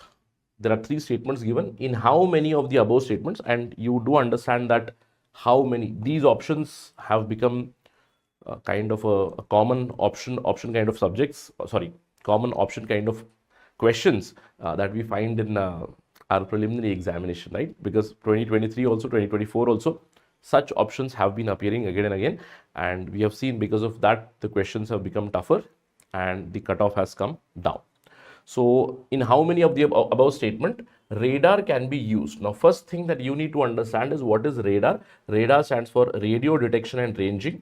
Okay, radio detection and ranging. The basic principle behind radar is it uses radio waves. It incidents some radio waves, and those incident radio waves are, the reflected radio waves are then detected back, and on the basis of analysis of the incident radio wave and the reflected radio wave, we try to assess the position of the object, the speed of the object, the direction of the object, the inclination of the object, and we can get a radio imagery also, right? So that is the basic idea. So instead of radio, if you use sound waves, that becomes sonar. So we have radar, we have sonar. So this is a question which is asking about radar. So what can be done? First, identification of narcotics on passengers at airports or in aircraft.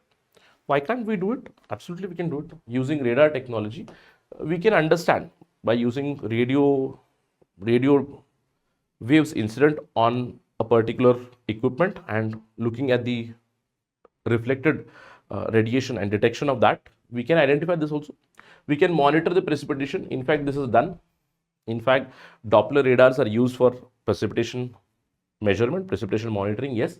Tracking of migration of animals as well, yes, this can also be done, especially I would say migratory birds. You must have heard about the Siberian crane, which come from Siberia and travel all the way to Africa. They have a pit stop in India. So their migration can be studied, and their migration patterns have been studied. How? Do you think is somebody tracking them continuously? No, they are being tracked through radars only. So radars can be used in all the three. The answer for this is easy, all three. Again, radio detection and ranging, it uses radio waves. As I told you, it uses radio waves to detect or locate object. It transmits a radio wave and it detects the reflected wave. Based on the properties of the reflected wave, we try to assess anything. In fact, it can assess a stationary object or stationary subject. It can also give direction, or it can also give details about a moving subject as well. In fact, this year there has been a lot of discussion on speed gun. You must have heard about speed gun. We are dealing with that in current affairs, where the police personnel, etc., using speed gun to detect the speed of a vehicle. That also uses the same kind of concept, where a radio wave is sent, or radio wave is directed towards the moving object, and the reflection is measured. And based on the reflected wave or reflected radio wave characteristic, by using a kind of a formula, we understand what is the speed of that particular vehicle. Clear? Good. So what can be done? We can identify narcotics, yes. We can monitor the precipitation, yes. And we can also track the migration of animals, especially migratory birds. It can be done for sure. Clear? Next question. From defense, consider the following aircraft.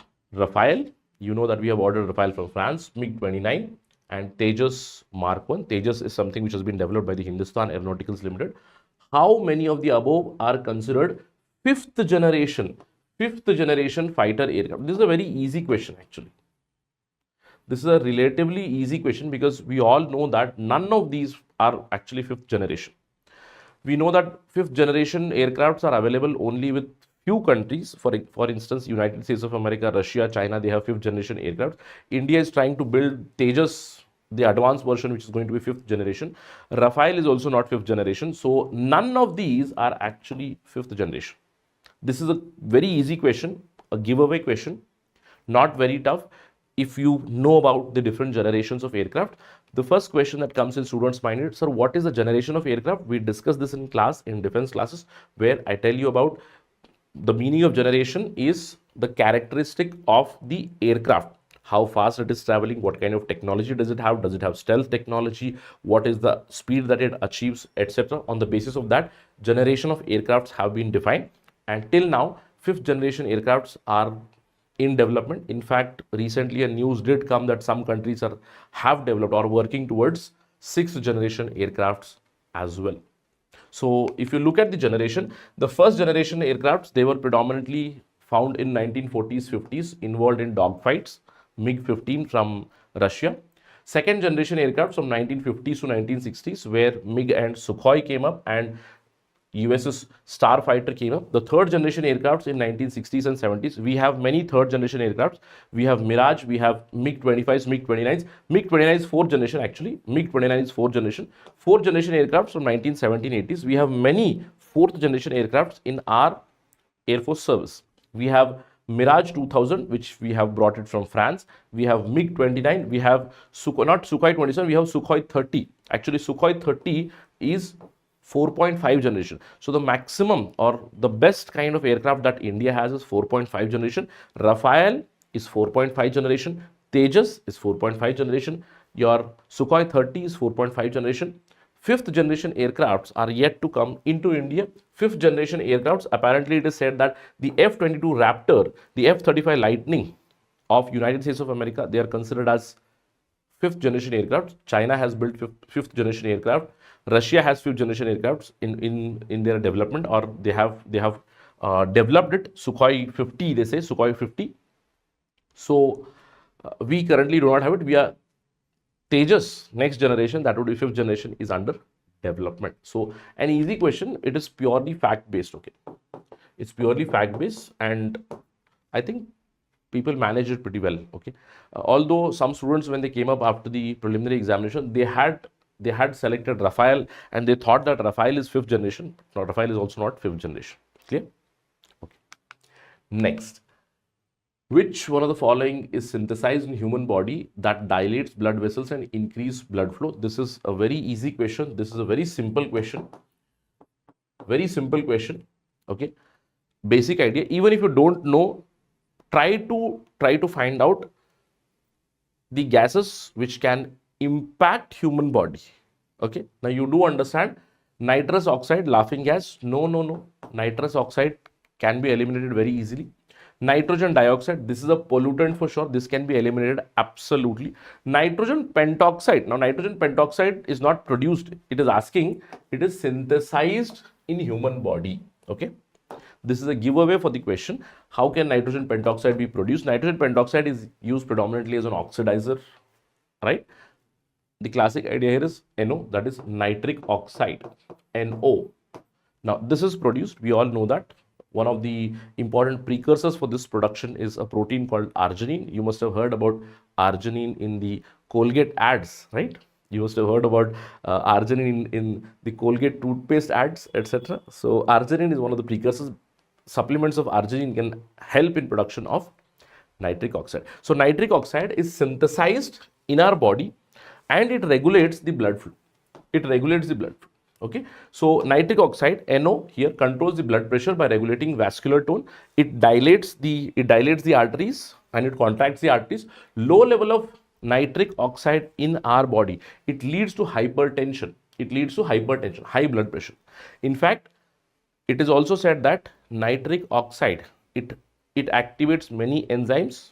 They act as the vasodilators, and nitric oxide also prevents platelet activation. What does platelet do? Platelets cause thrombosis. Platelet cause basically the I would say clotting of blood. So by reducing the action of platelets, nitric oxide keeps the blood in more liquidy form so that pressure is regulated. Apart from that, nitric oxide and problems connected with production of nitric oxide, they lead to problems of hypertension. In fact, abnormal nitric oxide, it leads to cardiovascular disease like hypertension, atherosclerosis, circulatory failure, etc. And if you want to maintain good amount or good levels of nitric oxide in your body, then you need to have foods which are better in nitrates, right? Which have nitrates, and you can also have supplements of L-arginine. L-arginine is a very good supplement which helps in maintaining good levels of nitric oxide. Clear? As I told you, if you look at the blood vessel, you have nitric oxide. It works as a dilator. It dilates the blood vessels and increases blood flow by keeping blood in liquid form and also dilating the blood vessels. Okay, let's move to the next question. In which of the following hydrogels? Now, hydrogels had been in use for, I would say, a couple of years, and a question on this was expected. This is a relatively easy question, even if you are not aware of hydrogels. By name itself, there is a giveaway called hydro. What is hydro? Hydro means water. So hydrogel would be, even if I don't know anything, I can assess that it's a gel in which there is a lot of water. So I can say that it is a kind of a hydrophilic gel. What is a gel? Gel is a kind of an aerosol where you have, I wouldn't say aerosol, but it's a kind of a colloid where you have water and you have some other kind of solute or some other mixture. It's a mixture of different things. Some kind of polymeric material can be used, and they have multiple applications. There is a lot of research going on hydrogels, especially for biomedical applications. So there are certain statements given here. In which of the following hydrogels are used? Controlled drug delivery of patient, mobile air conditioning systems, preparation of industrial lubricants. Okay, and for this I would say all the three would be correct, and the answer for this is D, 1, 2, 3.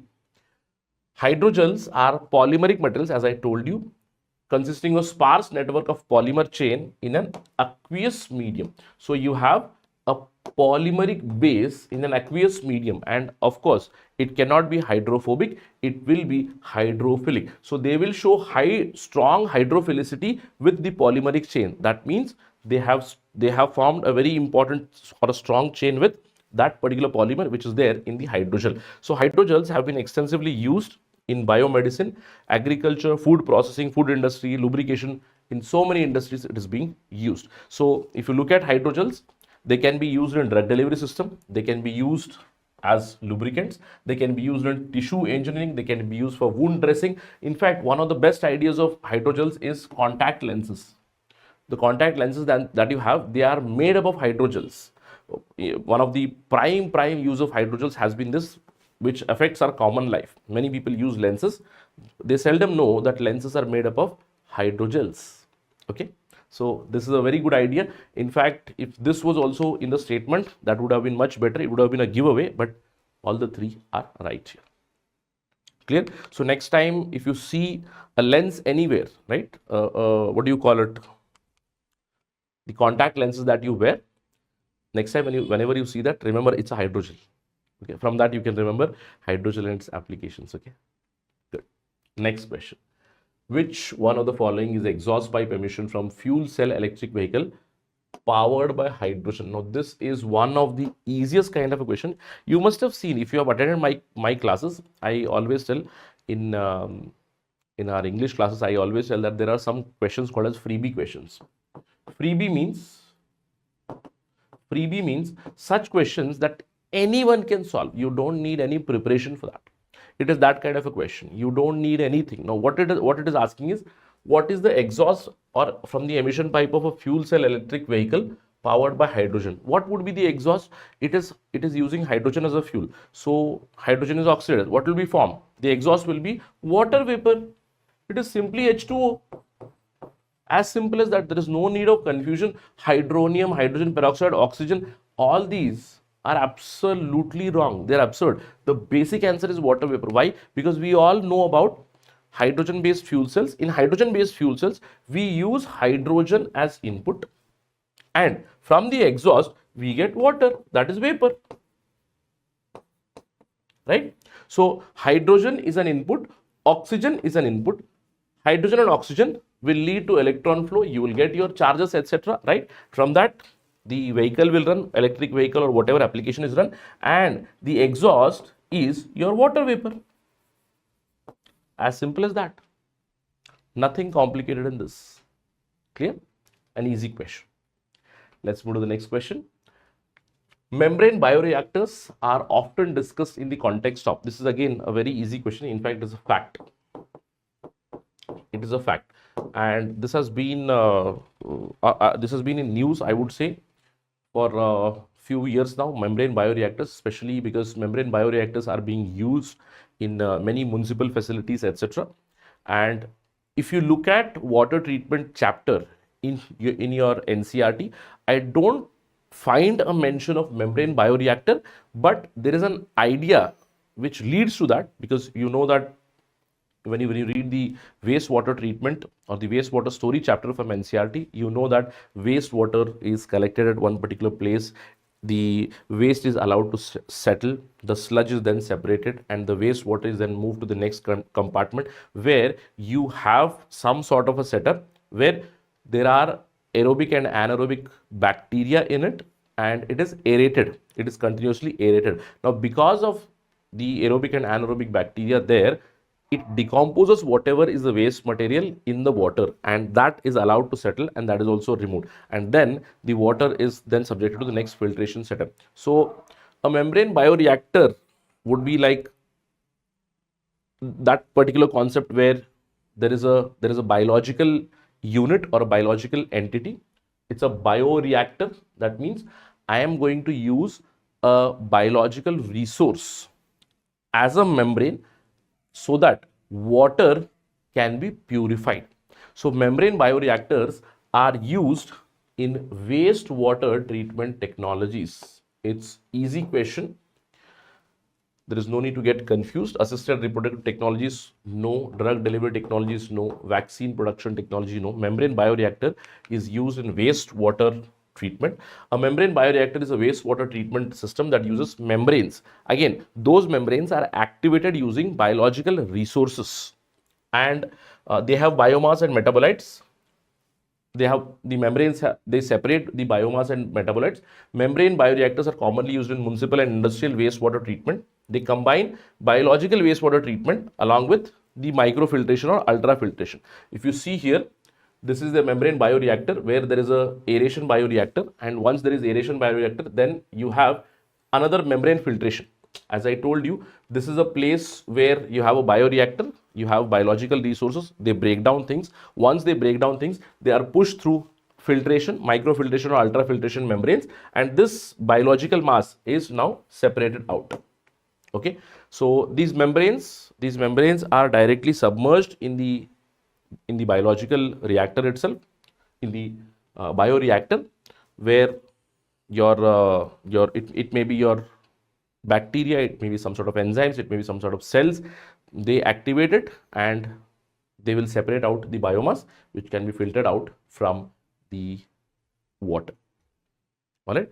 So again, an easy question, but I saw that many students found it a little tough to answer, especially looking at the other options as well, because other options they were a little complicated or they were a little confusing. But I would say if you had read current affairs in 2024, this was a very easy question to solve. All right, let's move to the next question. with reference to radioisotope thermoelectric generators, RTGs, consider the following. RTGs. Now, this was, I think, one of the googly questions of 2024. You have to find out correct statement. RTGs are miniature fission reactors. RTGs are used for powering the onboard systems of spacecrafts. RTGs can use plutonium-238, which is a byproduct of weapons development. Okay. Now, it's a little complicated question, but if you look at the options, it is such question where if you find even one statement that you know, if you find one statement that you don't know, that means you know that it is right or wrong, you can get to the answer. And here the giveaway is RTGs are miniature fission reactors. Now, this was a giveaway in this particular question. Why? This is actually absurd. Okay, this is actually absurd. Now, if you think logically, you know that the biggest kind of nuclear reactors that we have currently, they produce about 700 megawatt. Those are big reactors. In the news, we have been talking about small modular reactors which can produce about 300 megawatt of electricity. Much smaller than that would be at least 10 megawatt projects. Now, here it is telling me miniature fission reactor. Now, if miniature fission reactors were available, wouldn't I be using them in many other applications? Wouldn't I have heard about it? Right? That's the basic logic. And if one, you get it as wrong, so you know you end up with the answer directly as 2 and 3. RTGs are used for powering onboard systems of spacecraft. Yes, RTGs can use plutonium-238, which is a byproduct of weapons development. Yes, absolutely. Now, what is an RTG? Now, this was already used on many projects by NASA. One of the most prominent project was the Cassini project. You know, Cassini-Huygens project was sent to Saturn, right? Saturn's moon, for studying Cassini. There, they used radioisotope thermoelectric generators. Now, this is a snippet directly from NASA. If you read radioisotope thermoelectric generators, you will understand that they do use something called as plutonium-238, but they do not use the concept of fission. They use the concept of radioactive decay. Radioactive decay, and the name itself suggests thermoelectric generator. That means when the radioactive decay happens, heat is generated. So this particular thermoelectric generator, it is mainly used for generating heat. You can see here, in form of plutonium oxide, this fuel is used. This fuel is allowed for radioactive decay, and then it generates heat. And because of this, if you read it, electrical power for Cassini's science instruments on board was generated by RTGs, 3 RTGs known as general purpose heat source. General purpose heat source RTGs, where they simply use the heat to keep the other electrical equipment okay. You do understand that because of very cold temperatures, the other electrical equipment might not work, and to provide heat to those electrical equipment, the RTGs were used. Clear? Right. I would say this was a little tough kind of a question because all of a sudden this question came up, and not many people had prepared this in current affairs because there was no news about them in current affairs as well. Suddenly the question did appear, and after the question appeared, everybody was running helter-skelter to find out data on this. I do remember that. But every year one such question does appear where it's kind of a surprise. But nuclear energy, nuclear technology has been in news always. Whatever is happening new in nuclear technology, everybody has to be aware of those things for sure. Okay, right. Let's move to the next question. Which one of the following words, phrases is the most appropriately used to denote an interoperable network of 3D virtual worlds that can be accessed simultaneously by millions of users who can exert property rights, over virtual items? Now, this is a giveaway. It's very easy. The answer for this is metaverse. We have discussed this many times. In fact, this is a kind of, I would say, a conclusion to a set of questions which have been appearing in UPSC Civil Services examination. Say, for example, we have been getting questions about blockchain. We have seen questions on blockchain. We have seen questions on Bitcoin, or we have seen questions on cryptocurrency. We had also seen a question on NFT, right? And then we eventually ended up with the idea of metaverse also. So it's like a logical development of questions by UPSC as well. Because metaverse is that concept where you enter into the virtual world. In the virtual world, you have your 3D avatar, you'll be wearing the virtual reality goggles, and you enter into another world. You have an immersive experience where you are in another world, and in another world all have discussed that you can use your digital wallet, you can use Bitcoin, you can use cryptocurrency to buy virtual assets. And sir, who is the owner of those virtual assets? I told you, NFT is the proof of that virtual ownership, isn't it? Right. So that's why metaverse is easy. The other options are also a giveaway to this, because big data analytics, there is no connection between this and this, right? Cryptography, it is different. Cryptography is you try to encrypt some data, right? Cryptography is completely different. Virtual metrics is, again, virtual metrics is a multiple display kind of a system.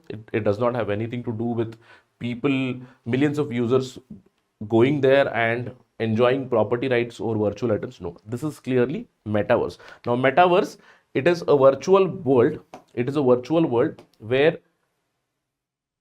people can share 3D spaces.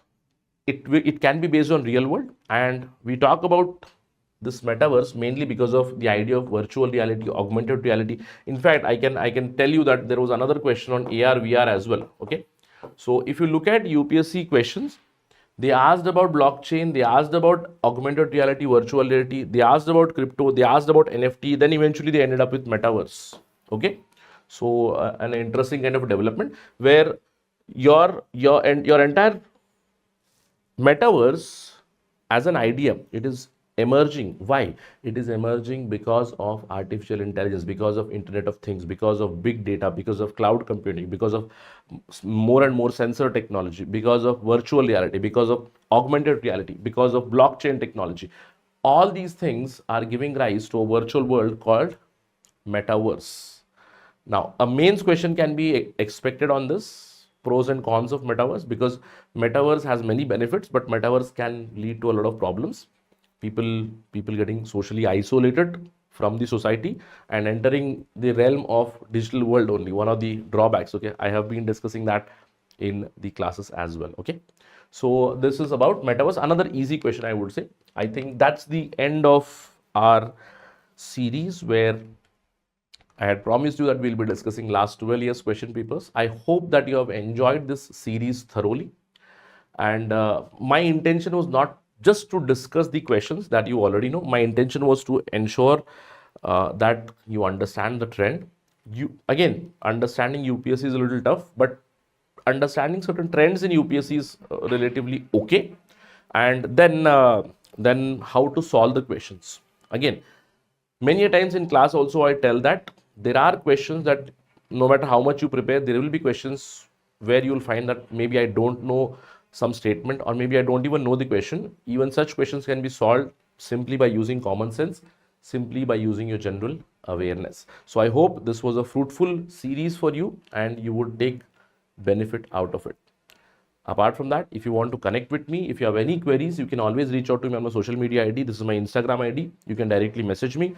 This is my number also. You can message me here also. WhatsApp and Telegram is available here. And this is the Telegram channel that I host, where I post interesting information for UPSC Civil Services aspirants. Currently, prelims flavor is going on this particular channel. You can check it out. And if you want, you can join it. Okay. So thank you very much for staying with me through this series of previous year question discussion. I hope you have enjoyed it. Thank you for watching it. Jai Hind.